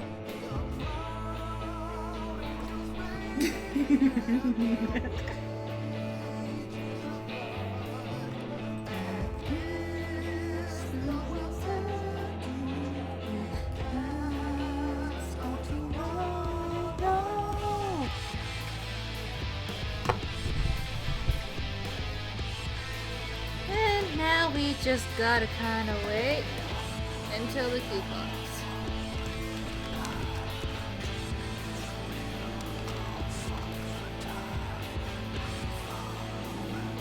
Yeah, as per usual.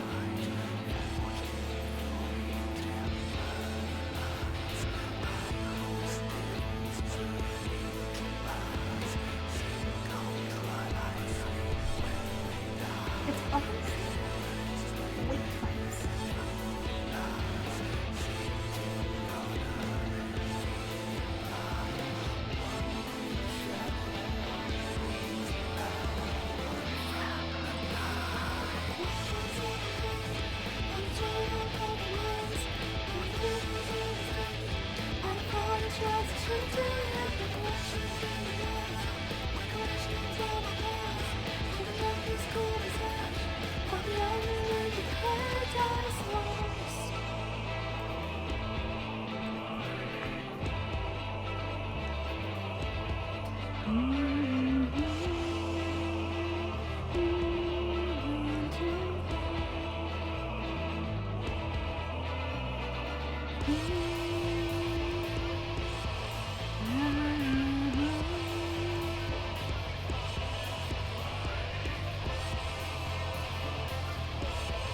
Yes. Oh, there it goes. Come on. Yes.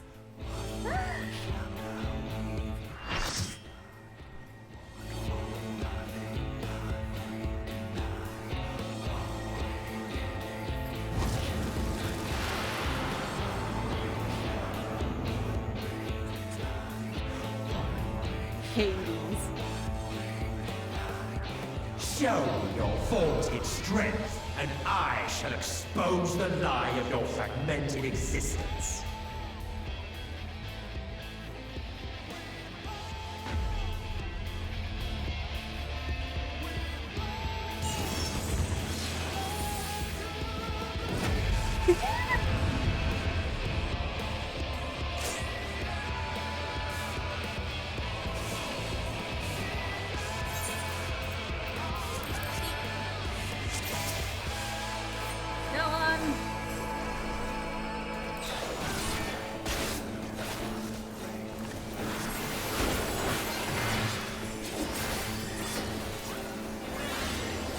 Darkness be purged!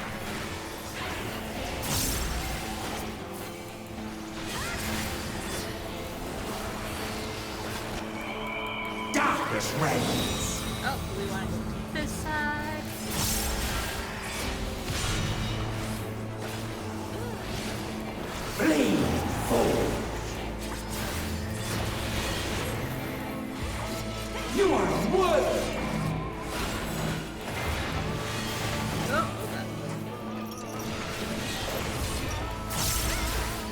arcane is mine to command!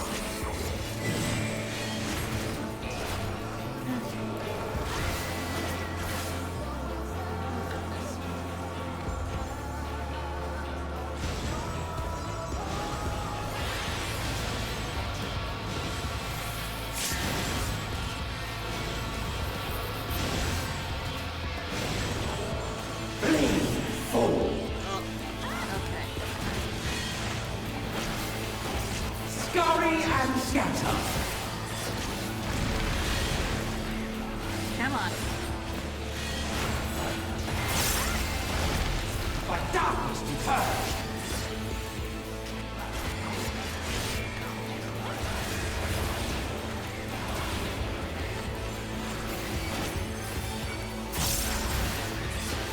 Darkness reign!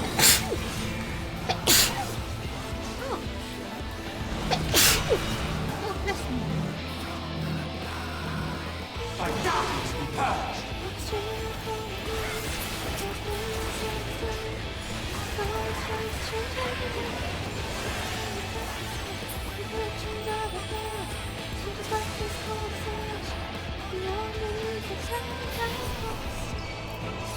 Look at me!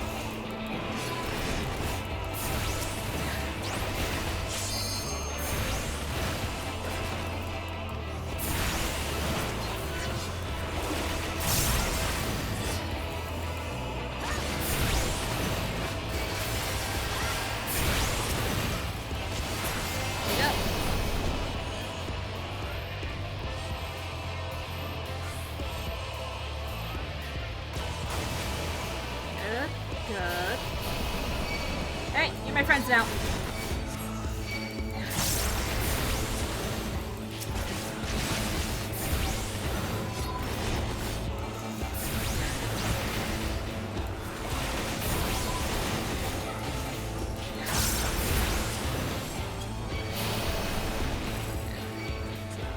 Whoops.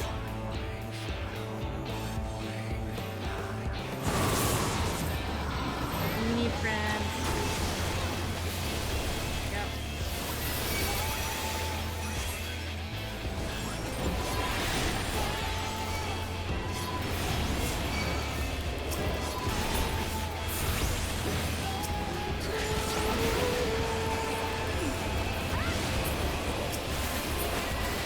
Got him.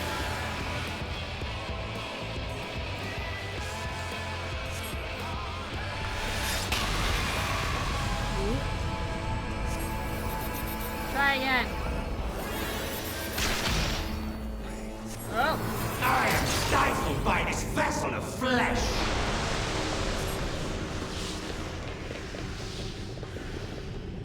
I forgot he literally impales himself.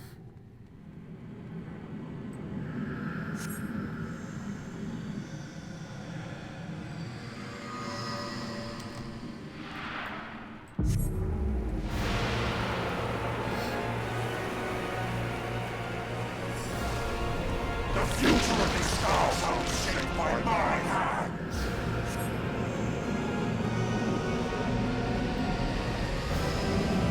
I shall be raised up by the prayers of my fallen brethren! Behold, a sorcerer of El tremble before their glory!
Oh god.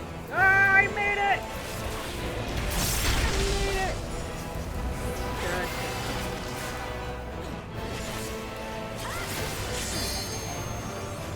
Whoops.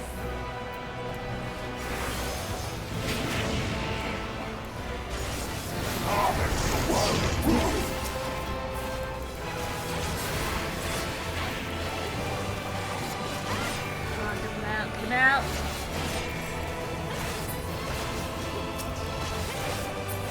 Got it. Perfect.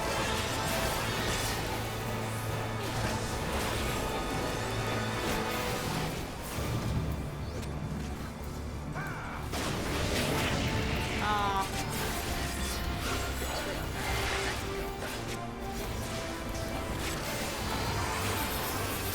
This place will be your tomb.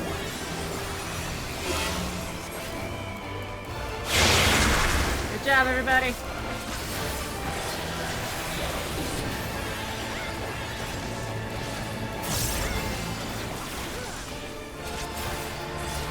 Oh, dear. Here.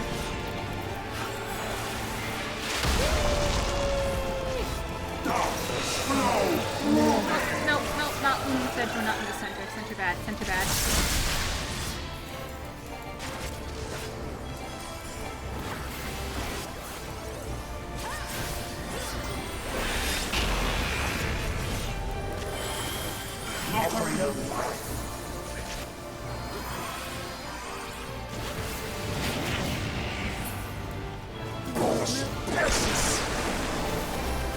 Super move.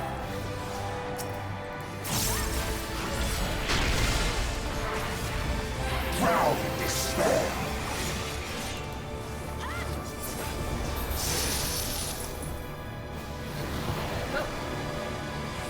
My dormant breath, dream now on a dark tomorrow. I get to mash my keyboard. Must reclaim its vain reflections. Insomnia, nay, I beseech you. Light within your champion grows faint. Time to keyboard mash! Come on. Come on. Got it!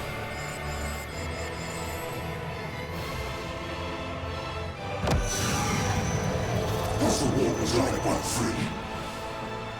No. Damn you. Damn your wretched blessing.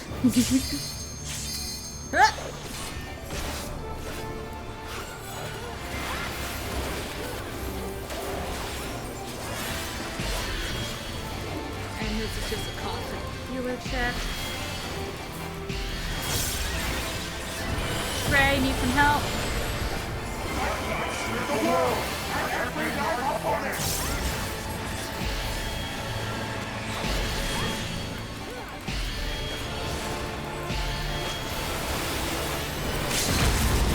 Go, go, go, go. Go, ninja, go. Got it. You have no power over me.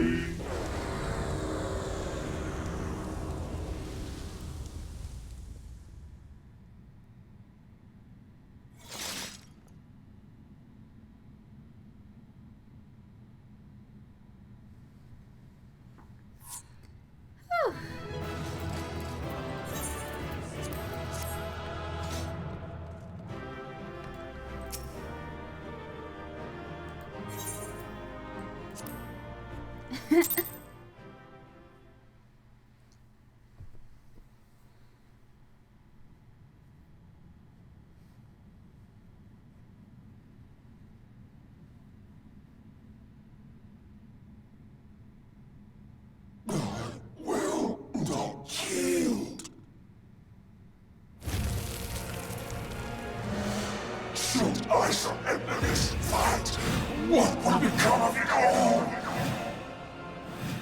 What will become of our tribes? Our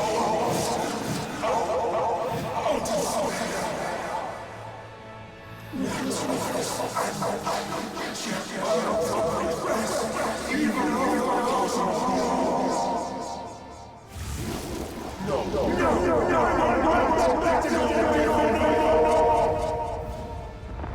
be angry.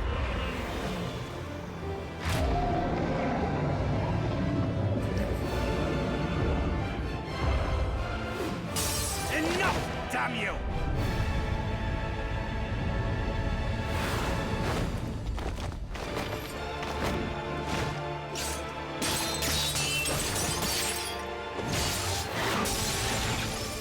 I'm not going to question the logic of that.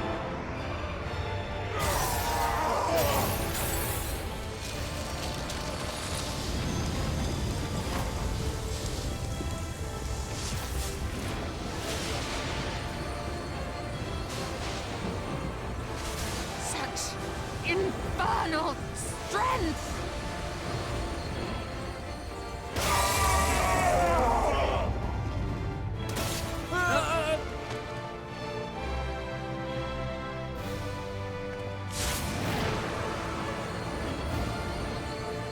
The logic of what Thancred just did and that, yes. Now! Strike with all thy might! Who is sending me tells? I am in the middle of a cutscene.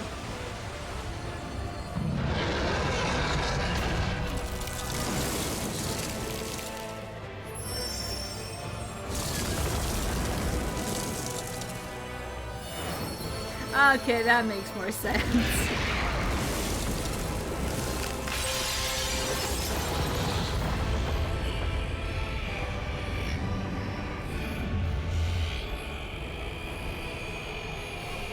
Come on.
Remember.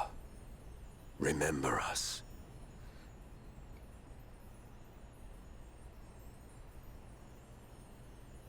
Remember that we once lived.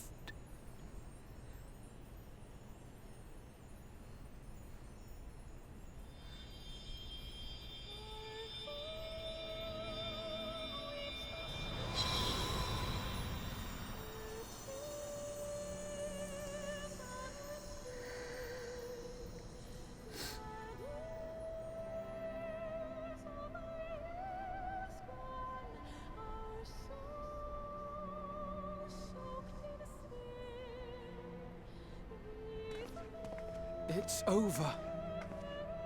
Emet Selk is no more. More importantly, how do you fare?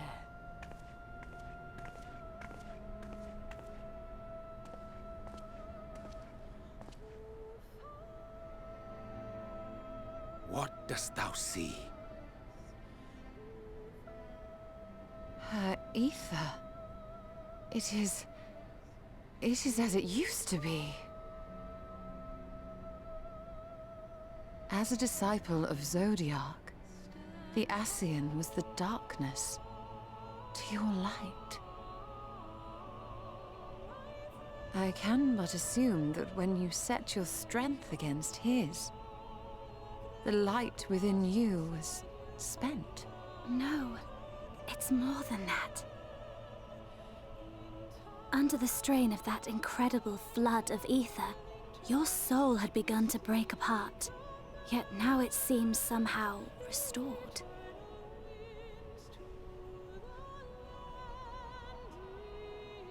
I tried to help you before the battle, but Emet Selk stopped me. So, how did you... exactly what did you... Can you tell us what happened?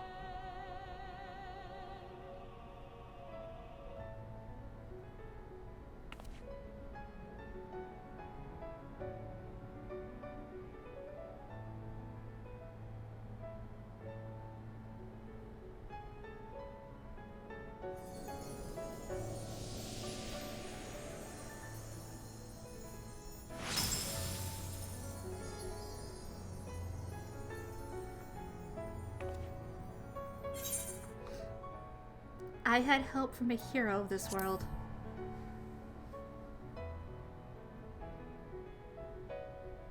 I see.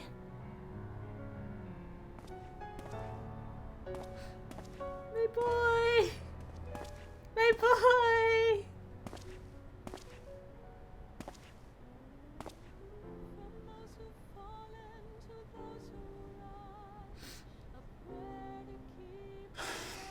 Where to start? I believe I owe you all an apology. And you, most especially.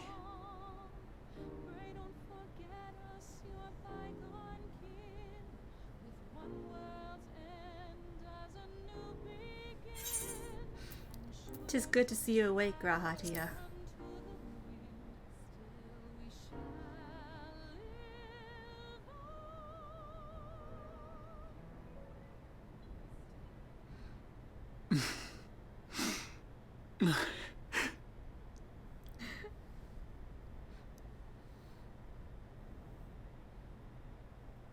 Well, 'tis good to be awake.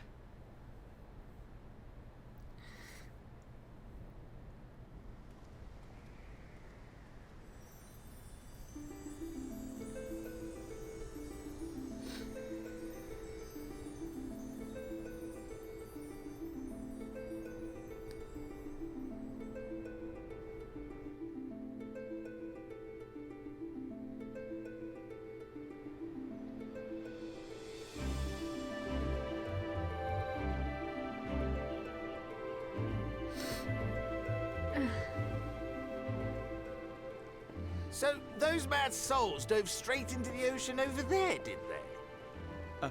All I could see from here was the whale, Master Chai. 'Twas surely Alphino and those friends of his. They did something heroic, mark my words. You need only look up there for proof of that.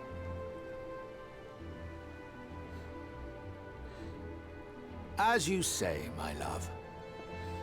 Oh, the child. They're sure to be back. Any moment now. Any moment.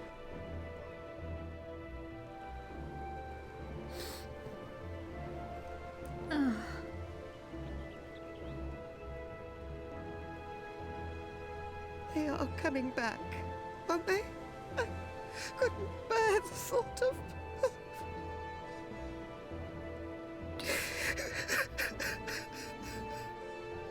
There, dear. Everything will be all right.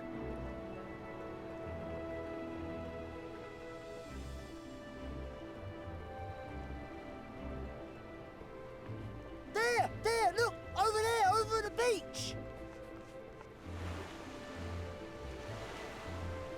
Oh, hey, it's me.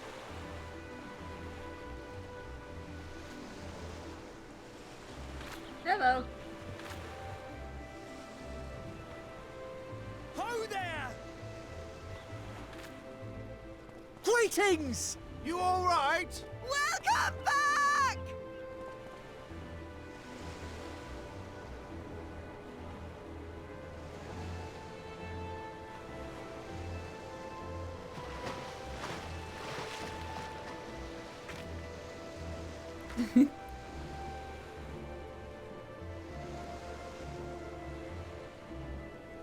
I didn't think we'd be swimming the whole way back. Heavens. Heavens. Take me. So dramatic, Alphino. Oh, hells. So dramatic, Alphino. Wait! Where's Urianger? He must have fallen behind. But shouldn't we look for him? He'll wash up sooner or later. For the love of... Alphino!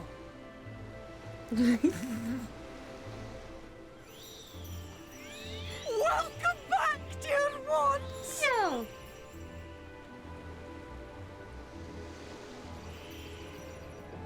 And thus did salvation come to the first.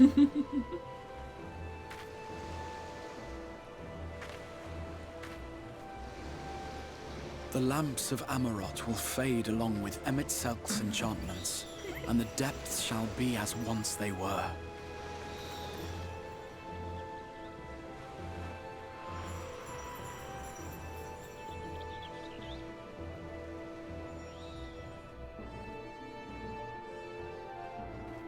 Mount Gulg will one day fall, and the Talos below yield to wind and rain.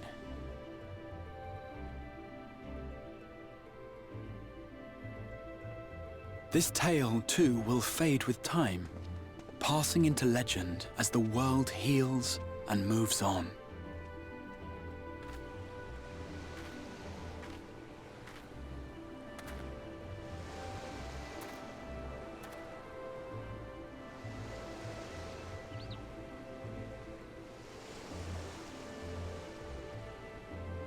Oh, there's Ariane. Nevertheless.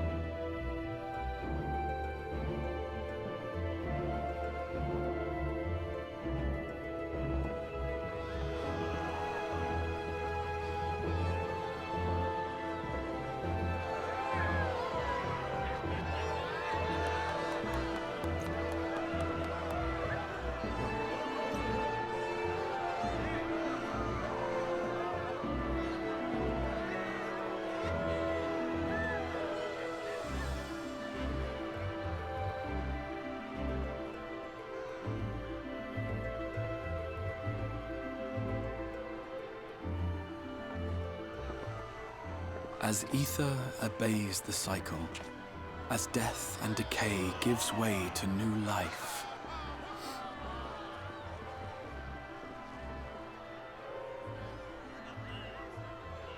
I burnt.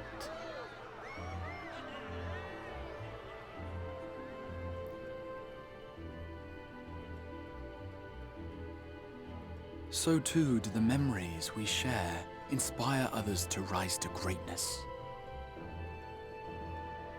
For we who walk before may lead those who walk after.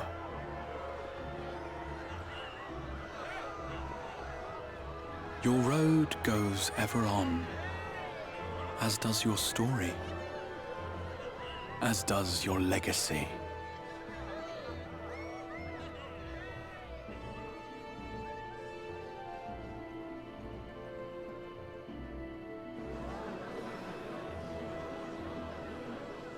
Such is the hero's lot, to touch the lives of countless others.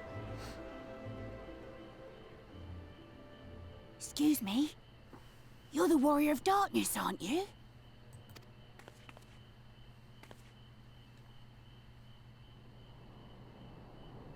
Where are you from, really?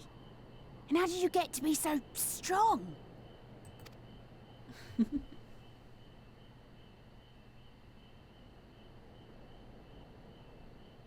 I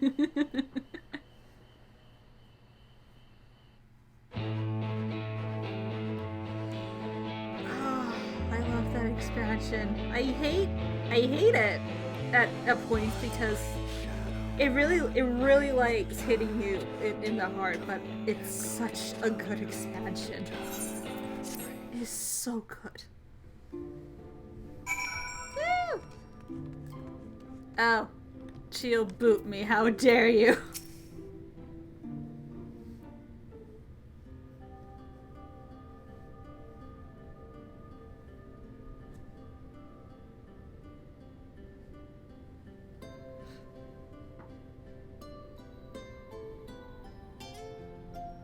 By your deeds has the blinding light been banished from these skies, and the Sin Eaters driven to retreat. Although our many hurts will be years in the mending, I have faith that this world and her people will one day be whole once more. With no rejoining in prospect, the Source need no longer fear the coming of an 8th umbral calamity. Yeah, she does that.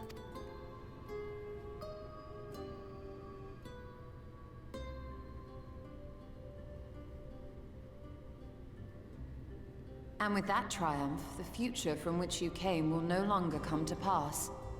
Yet here you still stand. So I do. I wonder if that other age continues onward somehow, cut adrift from time's flow.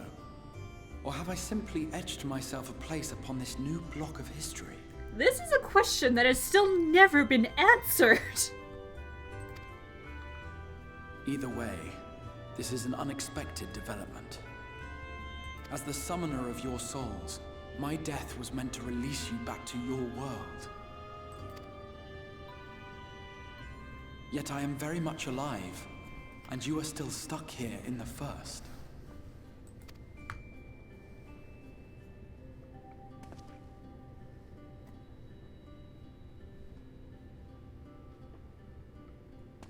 I believe I speak for us all when I say that we are happy to postpone our return if it means your life is spared. We will seek out another way.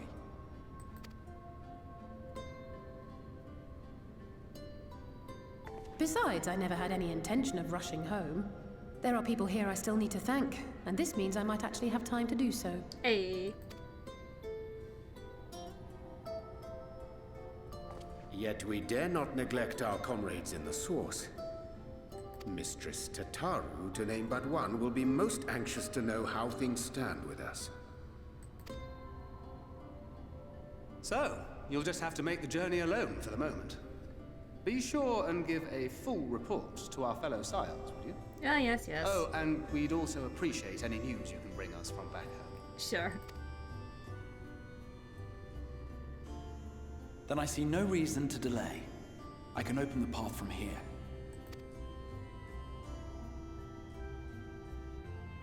I imagine we each have matters demanding our attention, so let this be a farewell for us all. Send word when you've resummoned our friend. Oh, and do try to ensure she arrives within the city next time. Of course. I shall strive for utmost accuracy. No strange forests or unplanned passengers, I promise.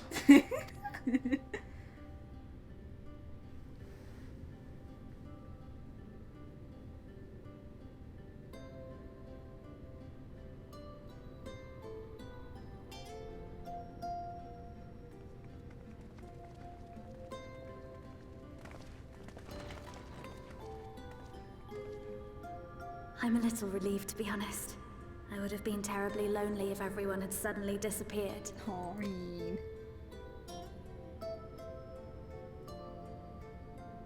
But I understand that you have to go.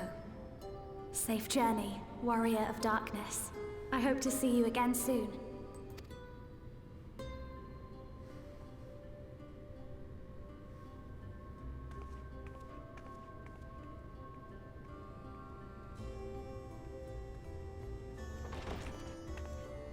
Just a moment while I attune the portal.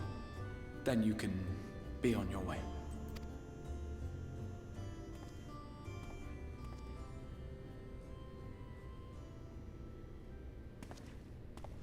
When I was a boy, many long years ago, I yearned to stand tall as the heroes of Eld. But like a fool seeking to pluck the stars from the heavens, my every attempt to reprise their deeds fell short. And then one day, an all but forgotten dream from my youth stood before me in the flesh.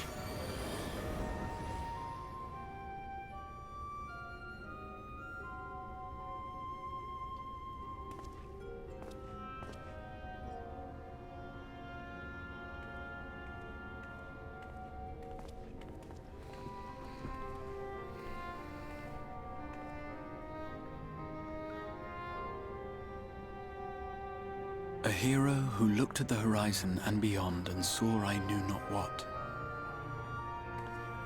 All I knew was that I would give anything to stand at that hero's side.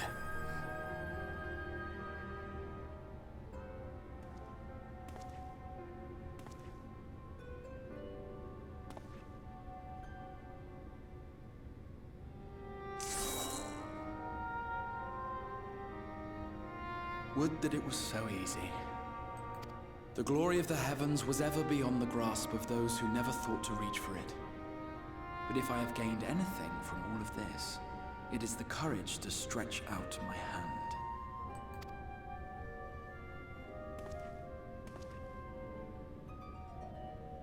Do you hear me, Grahatia? This is no time for sleeping.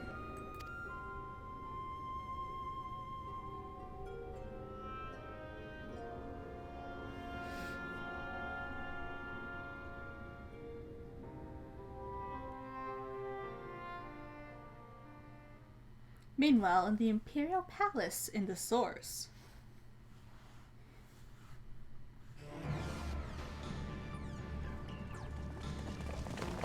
Oh!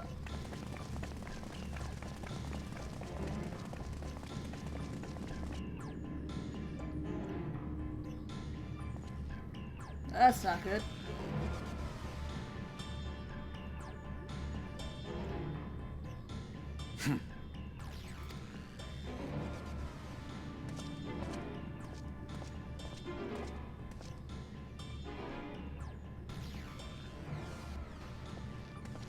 To the west gate. I want to know what's happening there.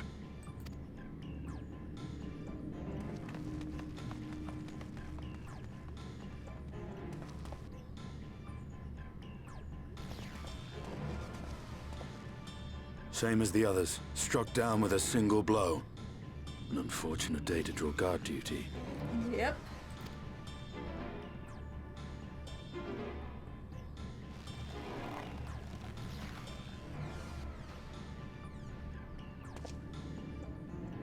Forgive me.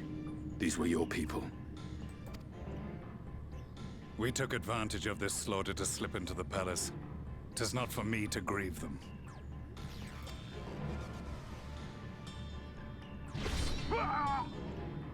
That was the Emperor! Wait! Ah!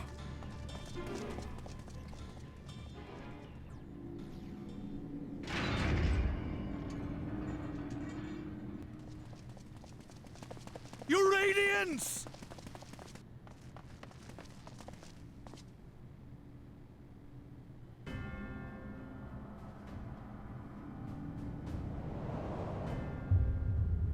Hello. Gaius, you've missed your part in this, I'm afraid.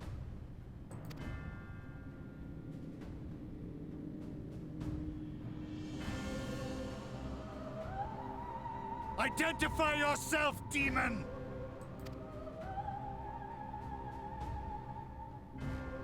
You were hoping for the Ascian?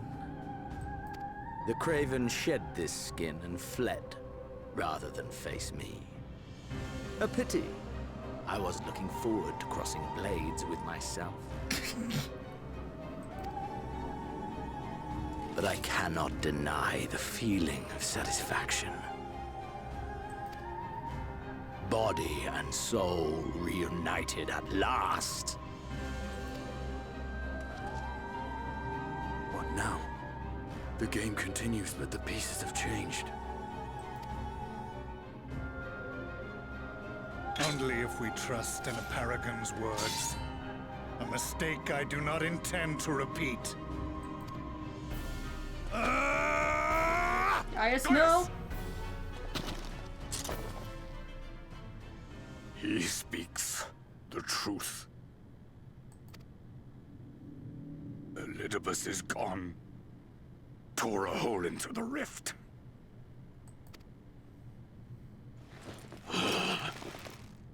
Xenos, my foolish, greedy son. Was a second life not enough? Was the Empire too rich a prize to ignore?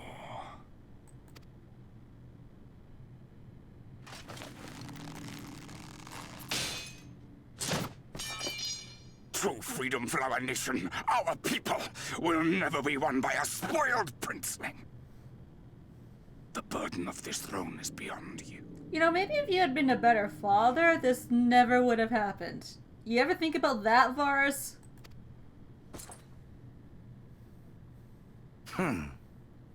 'Tis you, Father, who have struggled with this burden. Simply holding the Empire together has occupied your limited faculties. But you may take comfort in knowing that I have no intention of pursuing your tedious agenda. Nor am I interested in ruling over the Empire's lands. I came only to remove that which ruins my sport. I will not have my prey stolen by your petty wars and cowardly weapons.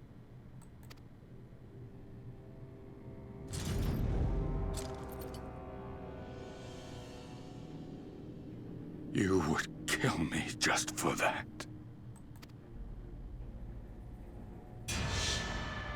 I need no other reason. Any and all who interfere with my hunt will not do so twice!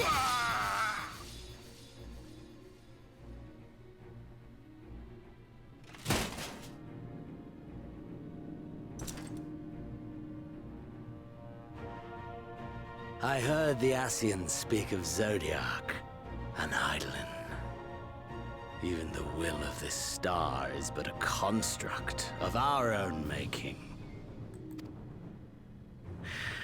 We shall gorge upon their strength, and then, my friend, our contest shall begin anew. Xenos!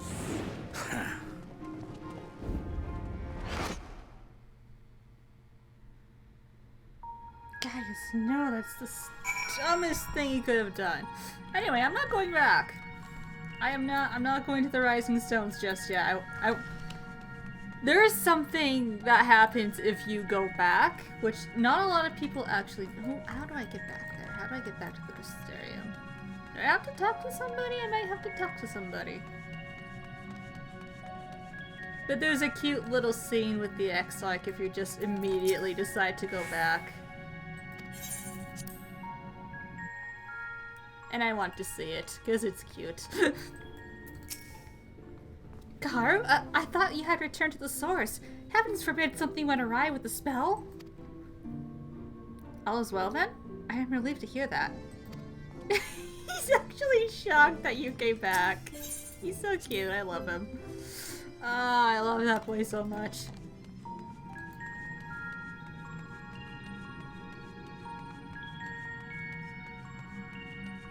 Alright, let's go talk to Tataru.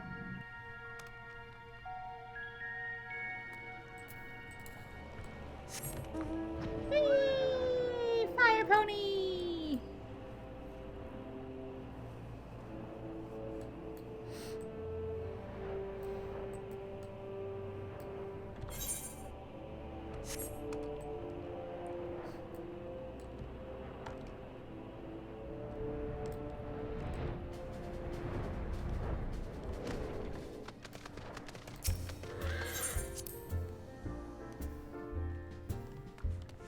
Tataru, I am returned! Tataru!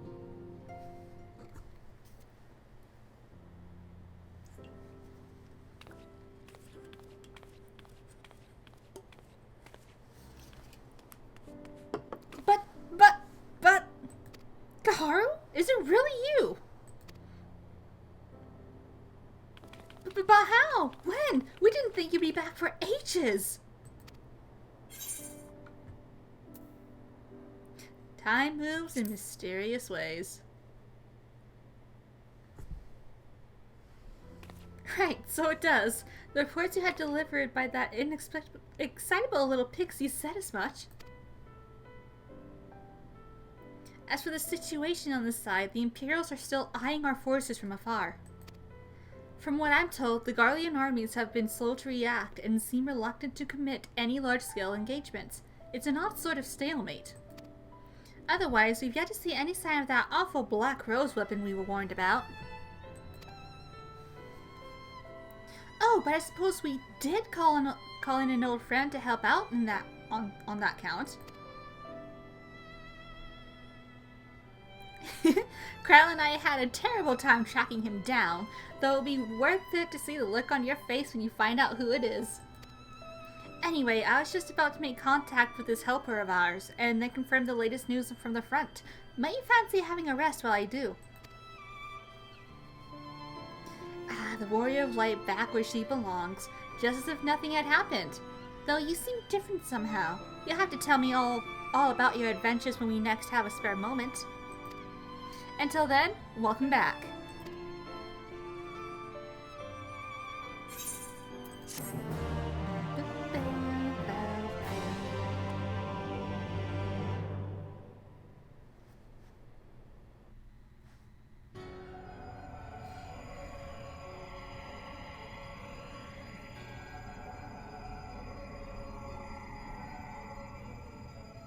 Oblivion has claimed him.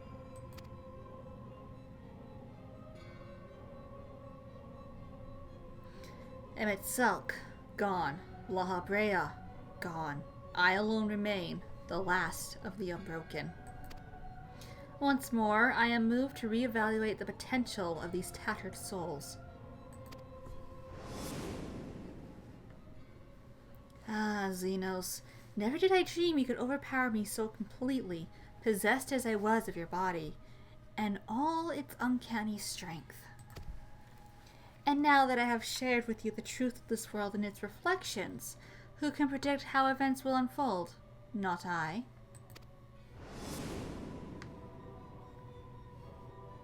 Emissary. What a poor jest that title has become. The flow of history has become muddled, its currents wild beyond my capacity to direct them.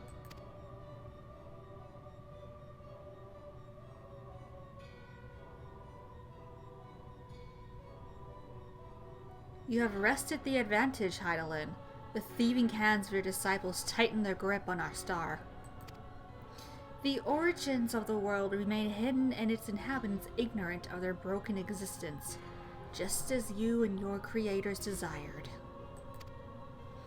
They celebrate the gift of imperfect life, uncaring, unknowing as we weaken and fade.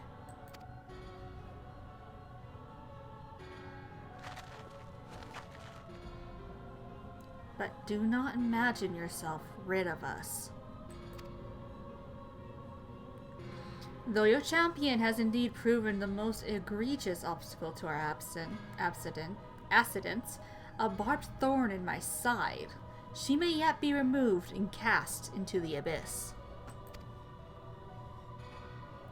Oh yes, it can be done. I will keep these heroes mired in the first, and victory will be ours at the last.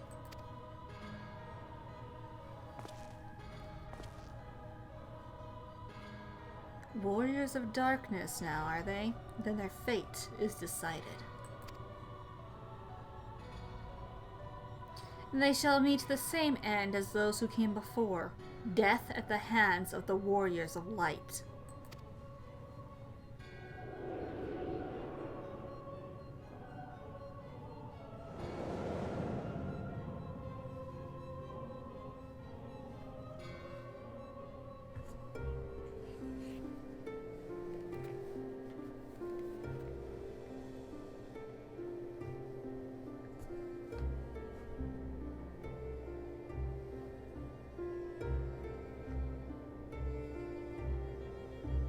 It seems you're right. Yes, there is something out there.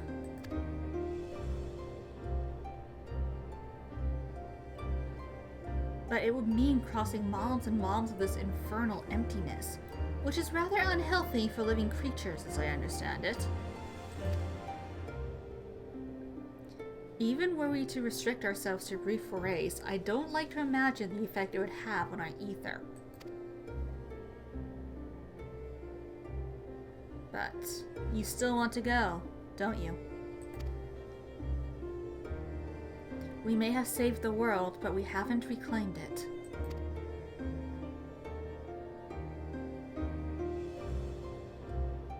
Ah, when you put it that way.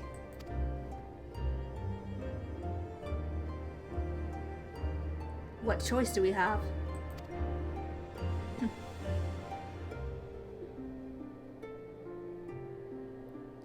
Well, of course I'm going with you. That's what family is for, isn't it? Come, let's head back and prepare for this mad journey of yours. Thank you, Thancred.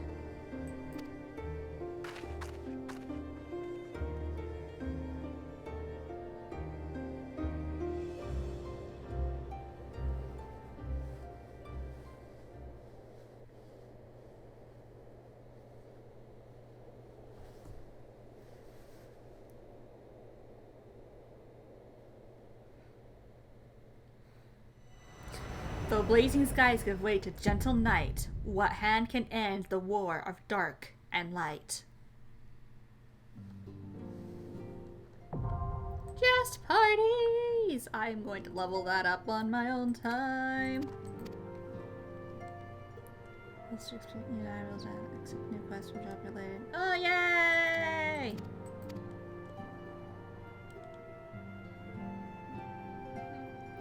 Quests to unlock new content have now become available in the Crystarium. Rest well, warrior of light and darkness, for 2 worlds of adventure await your return. We did it! We finally beat Shadowbringers. My god. We are getting closer to being an Endwalker. We're getting there. We are getting there.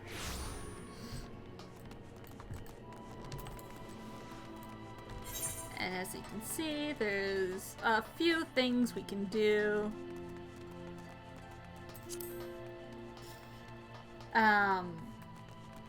Some of those I will be doing in my own time. Some of the other content, like the raids, like the one we just got a preview for, the Eden raid, I will be streaming, so don't worry about that. But before I end the stream, there is one thing I want to do. And it's this. Oh, Kaharu, what brings you back to the first? Another adventure, mayhap? Show him your wind-up Graha! Graha, look, it's you!